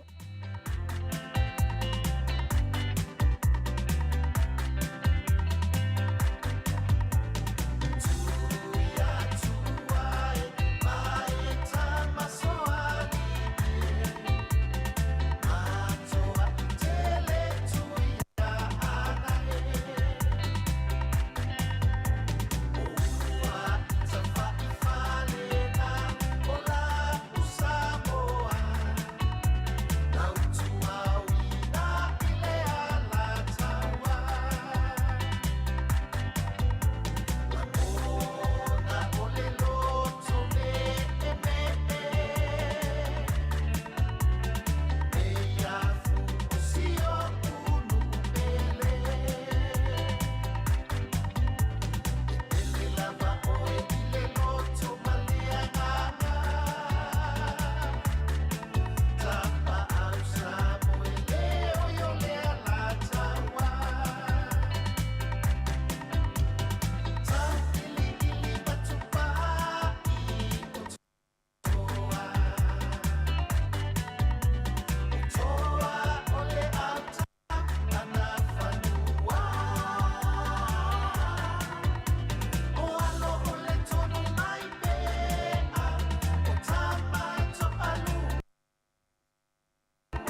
E toi whatalo whātua le whaupoponga o telefon mō le nei au auli.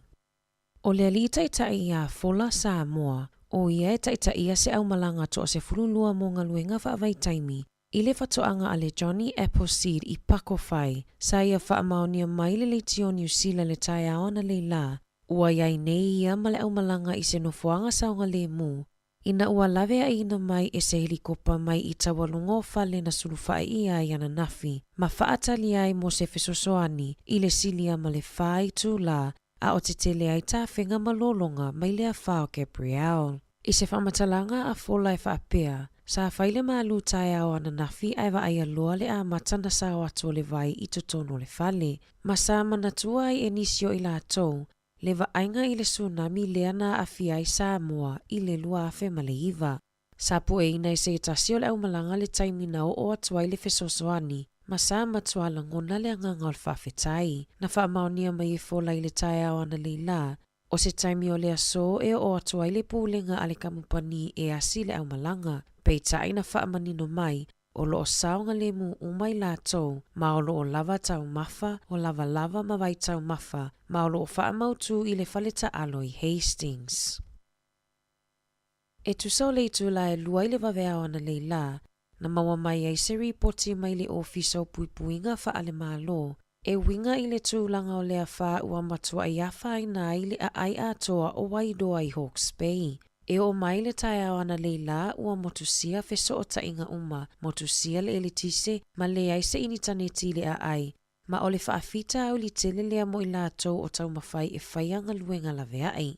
I se whaamatalanga mai le minista e pulea ina whaalawe whafosei, Kieran McNulty, e silia ma le tolu se lautanga tana lawe ai mai i tawalunga o whale e o mai le tai au ana le la. Pei tai e toa lua tangata ua mau soifua, talua na amata mai le whao Gabriel.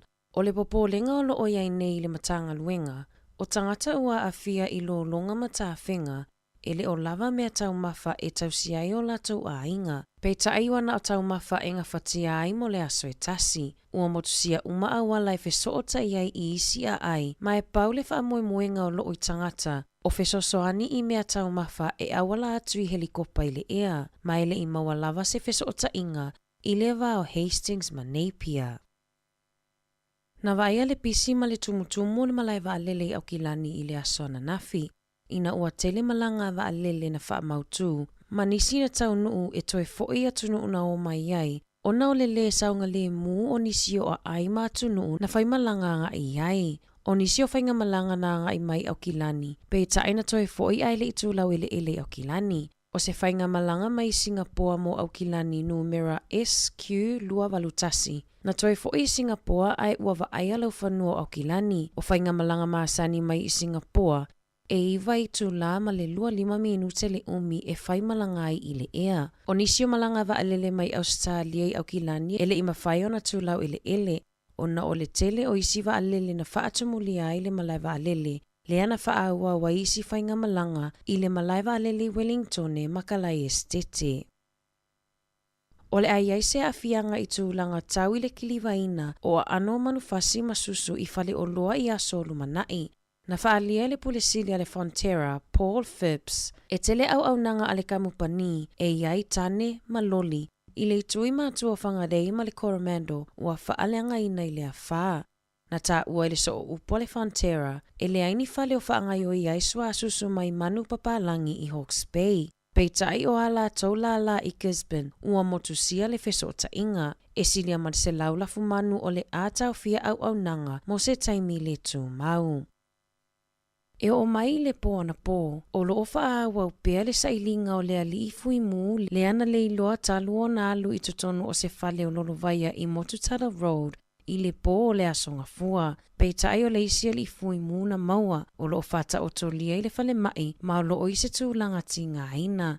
Na whaalia e le ofisa tali atu i whaalawe whafosei, ua whaonga aina nei drones, po ni masini popoto i le ea, e tau sa ili ai le alii. I se whamatalanga le whaatonu mo au nanga i le pūlenga nuu au kilani, o lo o iailo na popolenga i nisi o tangata ua toi fo i o lato whale sa a fia i lo longa mata whenga, ma ua lato fiso o tai tangata ya naina i a whale, ina ia whaamanino I tangata nofo maututongi e le o saunga le mu le toi foi I whale I le taimi nei ai maise le whea ngai o le atunuu ma lea whao Gabriel. I totono o le luas fulu whaitu la na whaamawinai e le ofisa tali atu I whaalawelawe whaafuasei. E silia ma le se fulu waluafe wala au mo fesosoani na whaao o atu I le ofisa mo mata upu whaatatau I le a whaa. E o mai le tae au nei ua silia ma le fast fulu whaafe ainga ua motusia le elitisei au kilani. Ma o loo lapata ia e whaau au moni aso lumanai. E tusama le valu se fulu au walai au kilani na tapunia I le aso na nafi. Ma nisi o malanga ava ana whaalea o ngā ina o nao le le sa o ngā le mu.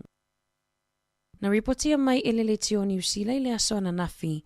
Le toi si itia maulunga ai o le tau o tau mafa I se si itanga mawae na whaailoa mai I le Stats New Zealand. E tasi te si ma le fitu pasene na si itia ai le tau o tau mafa I a Januari. Ma o se si itanga te le tutonu o le ono maasina e tu sa ai mafa a maumaunga. O nisi o suinga I tau o tau mafa e o mai le maasina o Januari. E se fulu tasi pasene na si itia ai le tau o loa tau mafa.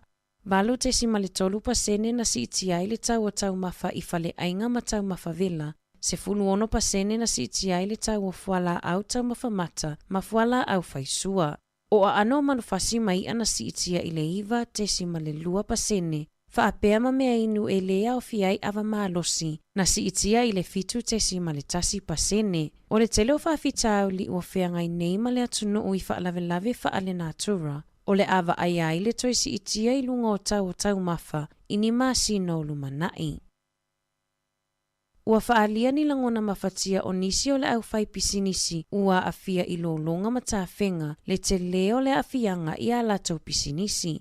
Na whaalia se tasi o ali I whai pisinisi I kumeu, Charlie James. O le whaatolu ai leana afia lana pisinisi, le CJ Steele, I longa I totonu o le se fulu wha maasina. O taawale tolu whaingaluenga ua whaaleanga I nei tawhenga, vanga nā ai le taawale tasi. Na tā ua e James, e le ai se fesosoani o ia maua mai I ana inisiua, o no le tele o whaafitau li ua iai nei makamupani inisiua.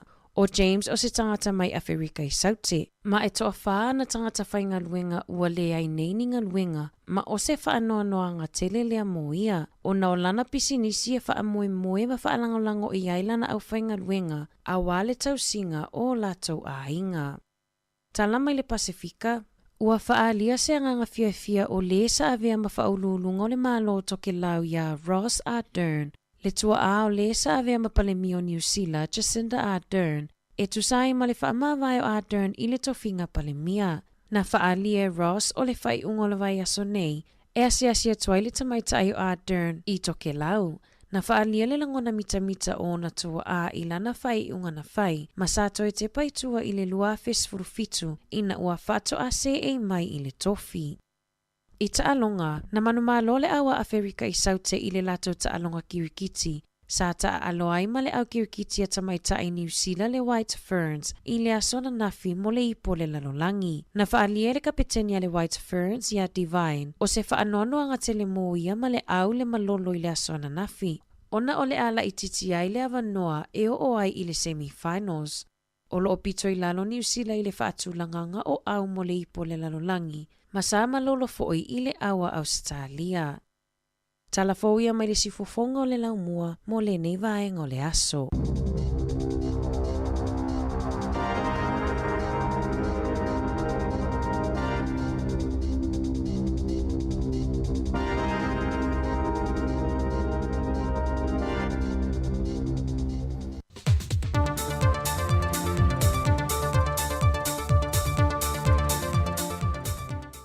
O te toi whātālu whātu I lo tātou tanu I lo ngā te tonu le nei fo I vaiaso, e alo mai e se whaopoponga o tātou telefou mai Samoa.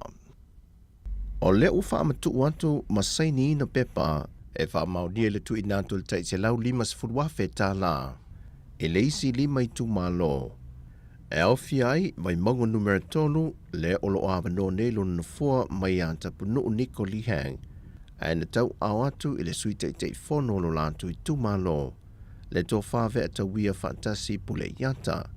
O nganga I fomongo numero tonu, o le tumalo le fionga lauli le watepola te Valforce Schmidt, whantasi ai manoa maa numero mua, e lona sui faipule ala ia sa se pulona mua nanu, o le itu malo si umu, le fionga tuu ana si i leota, le ua vene masui usufona tuto tasi, ma le fanga fale a se la, o lo faipule ai le fionga masina lupe, ma kesi masina lupe. Whaalia le fionga le minista ia leota laki la mustele le autu stala, o i tu malo i e lima watu inatu i le taise lau lima sifurua fetala, e i titi nai vaenga i te tau na toi wha mai a mai, e mawhai eun wha amtu watu le vaenga mua le tasi le miliona ta la, le whase lau lua sifuru lima fetala. Sau no leo te laki, o le whase lau lua sifuru lima fetala le ala atu inatu mua i tu malo i wanga vaa, e whato a mawhai eun wha amtu watu i le isi vaenga luna lua le miliona mua, le fase lau lua sifuru lima fetala e atoa i le vanse lau lima sifuru fetala, pe a whai e pasia le lato reporti o le fase lau lua sifuru lima fetala mua wha amtu watu i ai, whato a mawhai lea o na wha amtu le vaenga luna lua. E na wafisiling e au telefou e le lua se lau wafetala le sa wha amtu mua, e na wha lia le fionga le minista, o le lua se lau wafetala lava lea, e mo le fausia ma le wha atotonga ina, o ofisa o fono wha avaya ai tu malo. Wa wha maunia le kapeneta le toe au maia leo le isi tolu se furu masini wha ma matoto, e wha o popo atu ele mana onga lea ua matua maa walunga nei, mo le whainu meratelo lea tunu lea ua ngase ngase, e wha ma matoto. O le si tio le whainu merilanto ua ngase ngase na wha i loa le fiona tamai tai pāne mia, wa iai ma whanau la iti. Mai o le lua hafe lua se fulu na toe fausia ai le fale wha ma matoto au tu fau, le na fausia i muto tua ilo na tau e tasi te si male fitu miliona ta la. O le mota ngase ngase wha ma matoto le nei, o lo tau tali tali atua i le lua se laua ngase ngase, lea wa iai i wha maunga le fale wha matoto. E iwa masini wha ma matoto lo il fale mai tua sivi sa vai, o lo tonga fiti ai i aso uma, le lua se fulma le wha mai le moto tele. Watu alalo atua i le fionga le teitai o le atunuu, i asa moa atoa. Wata tau nei o na matua i sile sile le tūlanga o le tau sia le leo le soifua maloloina, ai me se lava i mea tau mafa ma mea inu, o vaenga ia, o matua whaata ma ia le soifua le leo tātou tangata, lea ua wha solo atuai, ina wha leanga ina whatu ngao. Wai lima nei malwa ainga leo leo, ni pusa se luola au malosi, na au maia le whainga malanga ale valele le Samoa Airways le amatanga o le Vaikiaso. O lea lua pusa la au malosi na maua leo leo, e tai whase lau kilo le mamafa o le pusa e tasi. O lo talia se tali maia le komisino leo leo e whaate tau i le mata opule nei, e na whaalia sui komisina ia papali i Mona Lisa tia iketi, e le whaatanga ina i lalo le tula fono leo leo e aia ia aila au malosi e whaud whale mai le atunu. On au maia se tangata e le iai se lai sene pe mawhai e ona ia whaata wina atu se la au malosi. O le pēmita foi, e na o le ofisa o leo leo i le vaenga lātou te ngafa ma la au malo se laisene ina, e wha amatu o tuai le pēmita e wha au whale ma iei se la au malo si le atunu, o le au whae whaatanga ina, ma le wha mao nia leo ni mafua anga te tau, e mo miai le umia o se la au malo si. O lo tā nia le whailoa inga a le komisina o leo leo ma lautu stala neiva yaso, e wha maala mai lea foi mata upu. Au talia ai le fo mai whaapitoa mō maliu lilo e malanga mai nā te whaatino ina su e suenga, e tino maliu e wha olo il maota ngase ngase mato tunga. Ai wa whaatonu ina le whaamasino e ngafa masu e suenga o maliu lilo, le fionga alala tō papali e Rosella papali le matanga luengo leo leo, le whasa ina le male matua i mata i tuwina, o le avatu i te tono whanpui puitan malala vai a ata maolo a manu, ni vaila au o ona. E a fua le finangalo le fionga la toa, e le maliwe se li pangta ya kolani lam, e na waia whaonga aina le vaila au ona le paraquat. O atu ngalunga le fionga la toa, e le o le leile whaatino ino le pito la au leo leo, lo lato va ia leo pangta i te me whaatino ia lato ngā luenga i whaatu anga.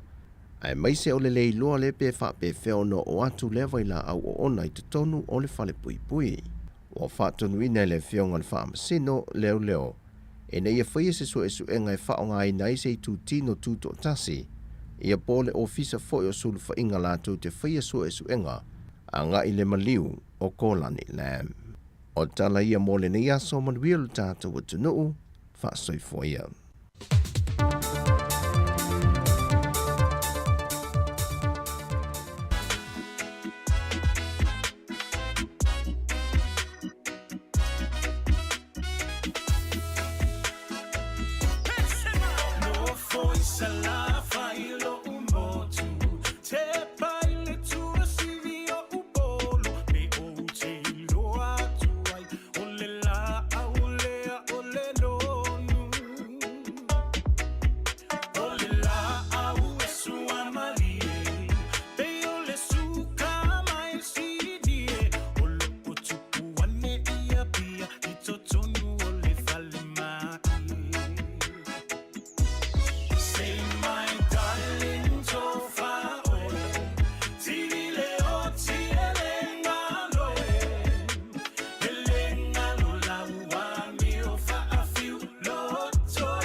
Fianga nei taimi o le auli mai le sunga ia puni o le puni ala wa ia no foi sala failo motu ia ana i pespisenga tuaila wana ia na o toe fonga mai ia le sunga ia puni o le puni ala wa ma nei foi le swinga ia wa foi fa fonga ia nei foi tanu tanu fo le musika fa ana i ona po ia na o toe fa natu mai nei musika tuaina ia e pei ona masani mai ele tatu e misi la vai la tu ia le malu se fulu tau sanga ma tua i va se fulu ia ia fa solo mo le fit se fulu ia masani ata to i pese na le lo se fulu lo minuto te nei le tu la tasi o le tau tua fa o pe si fonga la mua i lunga o le tato wala leo o le tasi o no te si ma le tasi fa mo ia a o le ala o mai le o tato mafuta i lunga o tato penga fa ilangi si fonga la mua i lunga o le tato Facebook ma le YouTube ia in nei taimi o le au si pa ia le tu la lua mai ele o le tatu tua ia toe fa malo me toe fa ta lo fa atu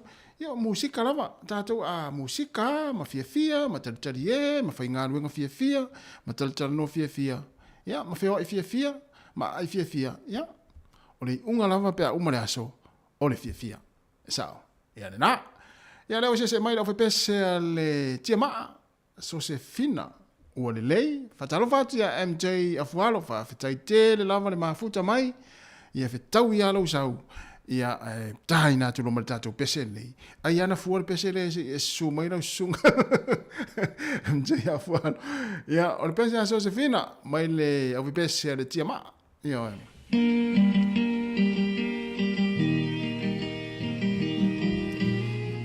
ao tala ngona I pese tuai a.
Maria le pese le tia ma le pese Josefina wo te o tango tare pese le sole. Tini lo pra mafuang.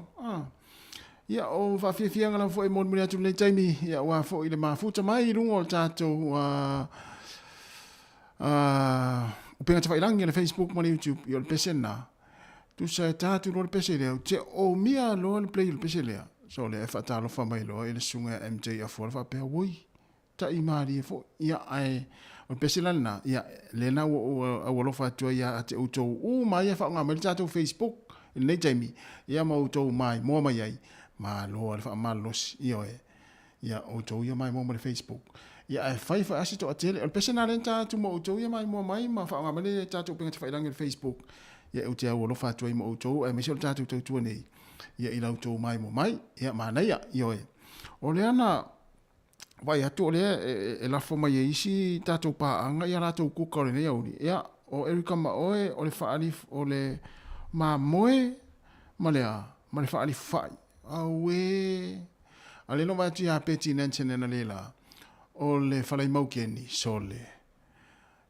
O le number 1 a le lau. Ai se tu loa le whafongo meni. Mo le whalai maukeni. I oe. O la ufe leiva lea ma o le mea aile e se lo fie ai se tu loa le whafongo meni. O le whalai maukeni ai whaila le mamoe. Ai aue. Ma ue. Pena whapea lau tia lua atu o le whale ua vela mai. Ia e panga lea. Ia. E lua tua whito ai mapuka kōpai. O le kōpai ana po. Ia o kukana lela se ana foi lena na tu ina mai nisi o le tatou 99 o le tatou paanga. Ia o leu te vai atu i le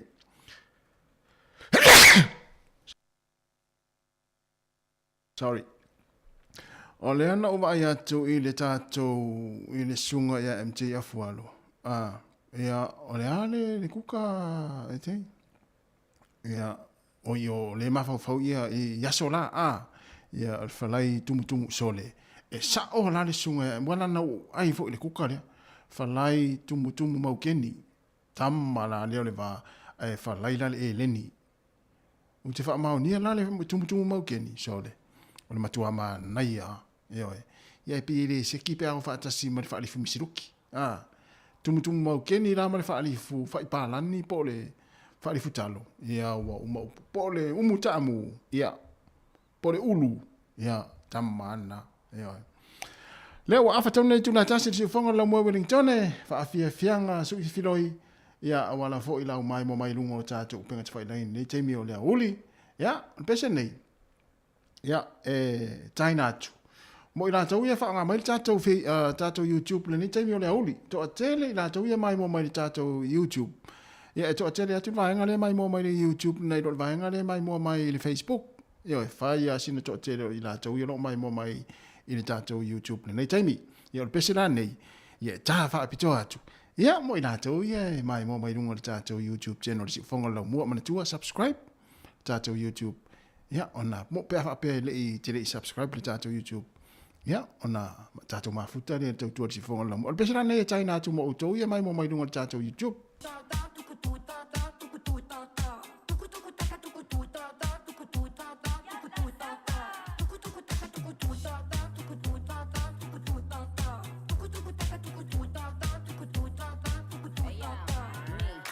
Trini, everything the man have that for me. Don't let it stay, they never papi give me.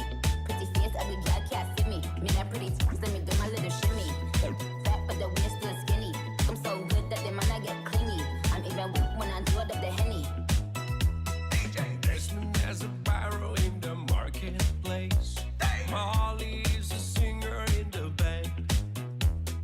Desmond's sister Molly, girl, I like your face. And Molly sees his as she's taking him by hand. Oh, bloody, oh, blada, life goes on, yeah. La, la, la, la, life goes on.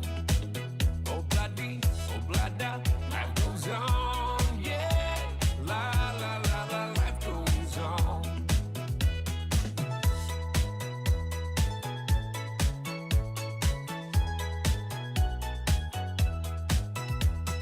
Desmond takes a trolley to a jewelry store, buys a 20-karat golden ring, takes it back to Molly waiting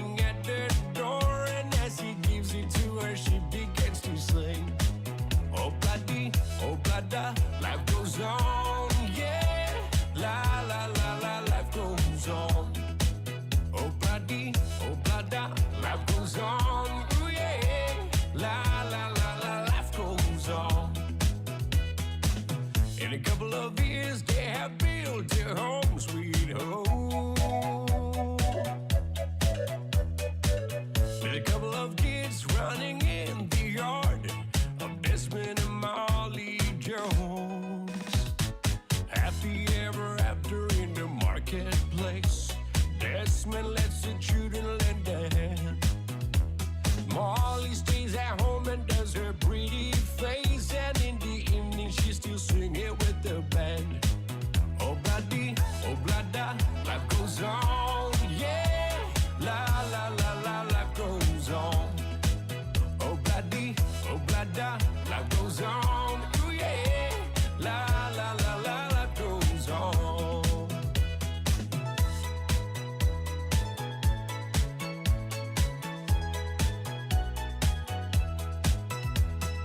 Desmond has a barrow in the marketplace.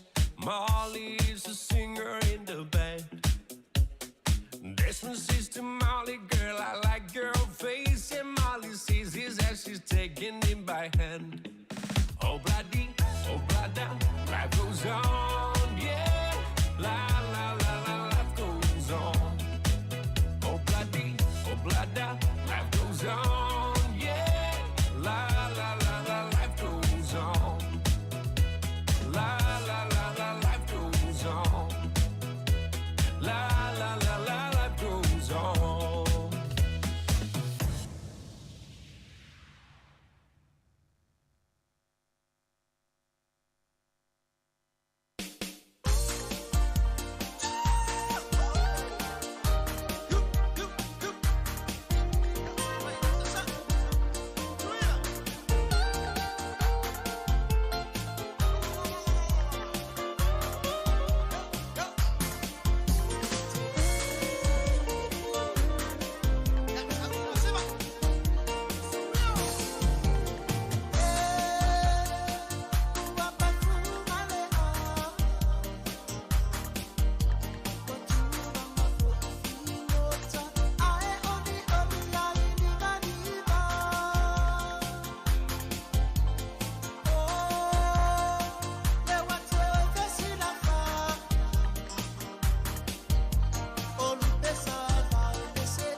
pese a e sau sau noa. Le a o ai uli lau siva Samoa.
Whawhiawhianga mai tama o le vai aisa ina ua toe se fulu iwa minuti ona tā lea o le lua ma he ale tātou tautua ma le tātou mawhitanga i lunga Facebook ma le YouTube pe a tā le lua le si whonga lau mua Wellingtone ia ai whaawa o pēr lunga le tātou e mo le lua se fulu whai tu la ia e toe whamalo atu le taimi ma futa mai le tōtele lunga le YouTube le nei taimi o le tautua i so se vaenga le lalulangi ia e whaapea fo i tātou paanga lo ma futa mai le tātou Facebook le nei taimi Ioe, io fa fianga la moli atu e fa malia ina io to finangalo mo to loto ia fenga tatele la to chapo inga. Ioe. Ia o ia matu to tu ia pe to le fa tasimai. Ia melea. Ia fenga tatele to ia matu.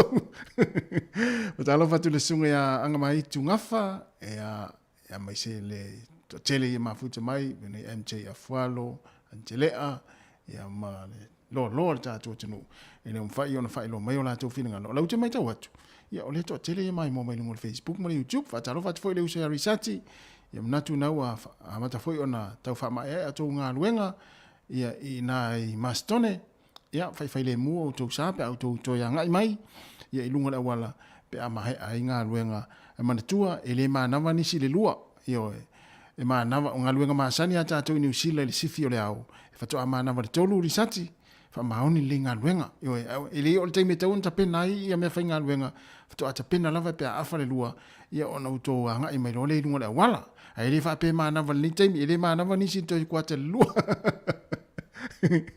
ma lo lava nga lue ma la fu tawa tai ia i fi au nga luenga o le taimi e fa fa fe ia le siva le o tau nga lo te o fainga le siva le o le disco le vai atu le e mafuta mai ai ia le sunga le e sauno mai le sunga anga mai tu ngafa ia o la fa le fainga le siva le disco ngalo te o le fainga le siva a fai te fia le siva le disco se fai lo mai po le fainga le siva le comment mai lunga tatu Facebook ia pe fa fer fainga le siva le pe fa fer fainga o lima o mai o tau ngalo te ia o nei le wa ustanga te disco o tanga te le la lingole sia cowboy si cowboy le finga tamane o Sam Tukun patalo fa sia ta ta leo lango fa tai tele lava ilo fionga pro so fo i mafuta mai ma tu fa malo tu ne taimi ya fa matana mai pola fa ngor siva le tisco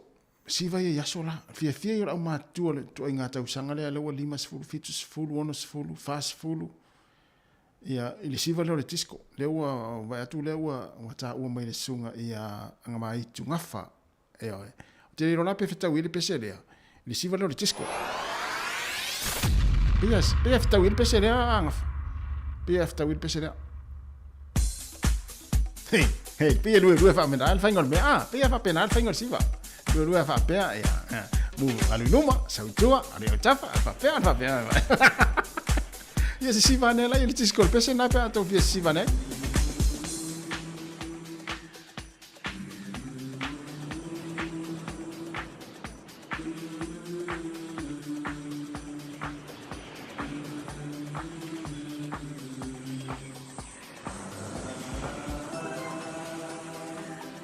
Te iloa nei feta wile le ale pese na il tisco. Siva le tisco.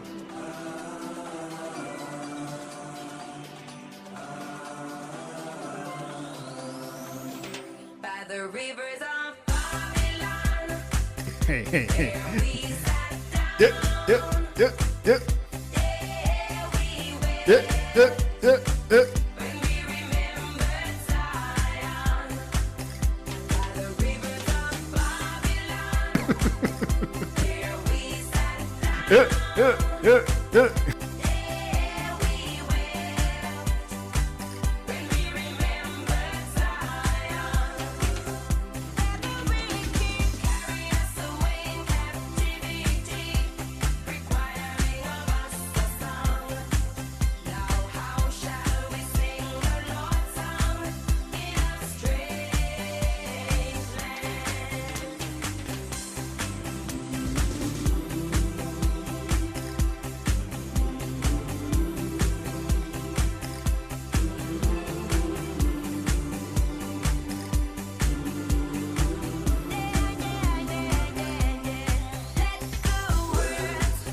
Ia fianga nei taimi o le hawauli i le tautua si whanga lau mua ia nei taimi toi whamalo atu nei taimi ma lo lama le mafuta mai ia mafuta mai pēr i nei whaafia fianga ia tau whaamai ai atu ele tātu tautua ia mai alo ma tātu pesen na ia al pesen nei tai nātu mo utau le ale asau ne fuli mai o tautua le asau ne fuli mai o tautua ia awala ne fuli mai o tautua ia il tina o lau whanau po le tamau lau whanau ia ai o le la sau ni fuli mai lo tua ia ua mai ai au ngā ruenga wai fuli mai lo tua i tina o inga ia ona eiro le me so ma oe ia o le fafo la watu pau ia malunga o le awala ia a sua felise Mikaele a fuli mai lo tua ia ona e watu ara ia ma e alu e tuli le waa i o i muli whanua ia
Fia ngale sunga ya aswa Felice Mikaele malpese ia fia ia le tuatele tatou a fuli mai lau tua ia mamaua tua i male o valvaenga na siva mai fia nga aswa ia sola tu sala sa fa masino tina le ainga ele no nofona na faisa wo ia sola ala pepelo mai le ai o al fa fine mo alele o va ia tu tina talo sia o lai mai mo tina le ainga fia nga le video le mamaua i male pepelo le e wa talana e fa masino tu tinana fa isa wo ya sola o la titi mai de ai o ya le fa fine mua le o fa poi ale ala o sira mai mo ia portina foi fa masino tu tama ya sa ia isa wo ya sola sa lo fe mai le ai o e al tama mua le o ma o man nof ale le mo mai ata ye mo wa mo tuai mai au pa mu pia ia si siva mai au tafa fe aswa fe se me kai sa mo ai o le tātou tautua le nā nene yaso. E momoli atu le nganga whaafitai tele, ia i le tātou maafitanga i lunga o penga tawhailangi le si whaunga lau moa. Ia i lau tau tāpua inga fhoi, ia o lau tau whaasoa mai, ia lai au tau comments e tuina mai, ia ma tātou eva i lau fhoi moa tātou le nganga fia le ne yaso. Ia lea wai umare manuia ai le tautua le si whaunga lau moa. E fhoi manatu, o loo manuia fhoi ma saolonga manuia, ma saonga le mo, ia ngā luenga o loo whianga i mo tau. Ile ngata i tono fo le whai ngā luenga whapea fo i lunga le awala o lo tau ngā luenga ai. Ia, mai a tātou ngā luenga on tātou whapea ane lea, ia o tātou lava o ni au ngana lea o ngā. Mā tau te wha mā lulu atu sa moa a whai ua sala le ngangana, ia i le nei aso. Ia, mā lu ave whale o tau whiri ngalo, wha mā ngalo se a leo le au whai ngā luenga le nei aso e ala le tau tua, ia whapea fo i sa wha fia lau wha whonga mai malau mai mo mai. Ia i le nei aso, ia vi ia le li. Ai ia manuia lava ngā ruenga o toe, whatara whātua tu vene a le sina nai le mafuta mai, wele o sau le sina o umatato whaafiafiang. Awa le pese tasi le pese fia ia le sina o susu ia nai, ia na whātua le sina. A furi mai lau tua. Ai sa awa, wai maua le ia ma le ova le awali ie. Na pepelo i tina yaso la le ini la tau o le maua ma le whaafiafiang a suau. Le sisiva mai isfa fine. Ia, sa moae, o le tātou tau tua le nā, e alofa tele mo le tātou atinu, to e wheloa i tae ao, i le taimi masani le tu lai fitu, a ia manuia lava ngā luenga o toe, manuia fo i ma alofa atu le tāpua inga nei mātua, tina mātua, manai tamā mātua, o lo mai mua mai tonu a inga, mai se fo i nei mātua, lo mai mua mai tonu mo tangase ngase, ma mo to tangata mātua. Whilo i tae ao le tu lai fitu le taimi masani. Ia, e mai le fionga le lipule, ma le au whainga luenga. Mātou te whātou whawha sa i fua, le mamalu le tātou te noo, ia o le a tātou whamau lalo alava, tātou whātou ese. O le pese nei, ma le sunga i Elia la lauta, whamangalo au, whamangalo oe le te mai mua mai, ia whamangalo fo i man leo mamoe, wa o tele fo i a leo mamoe wau. Wa fo i wa. So i fo i a Samoa.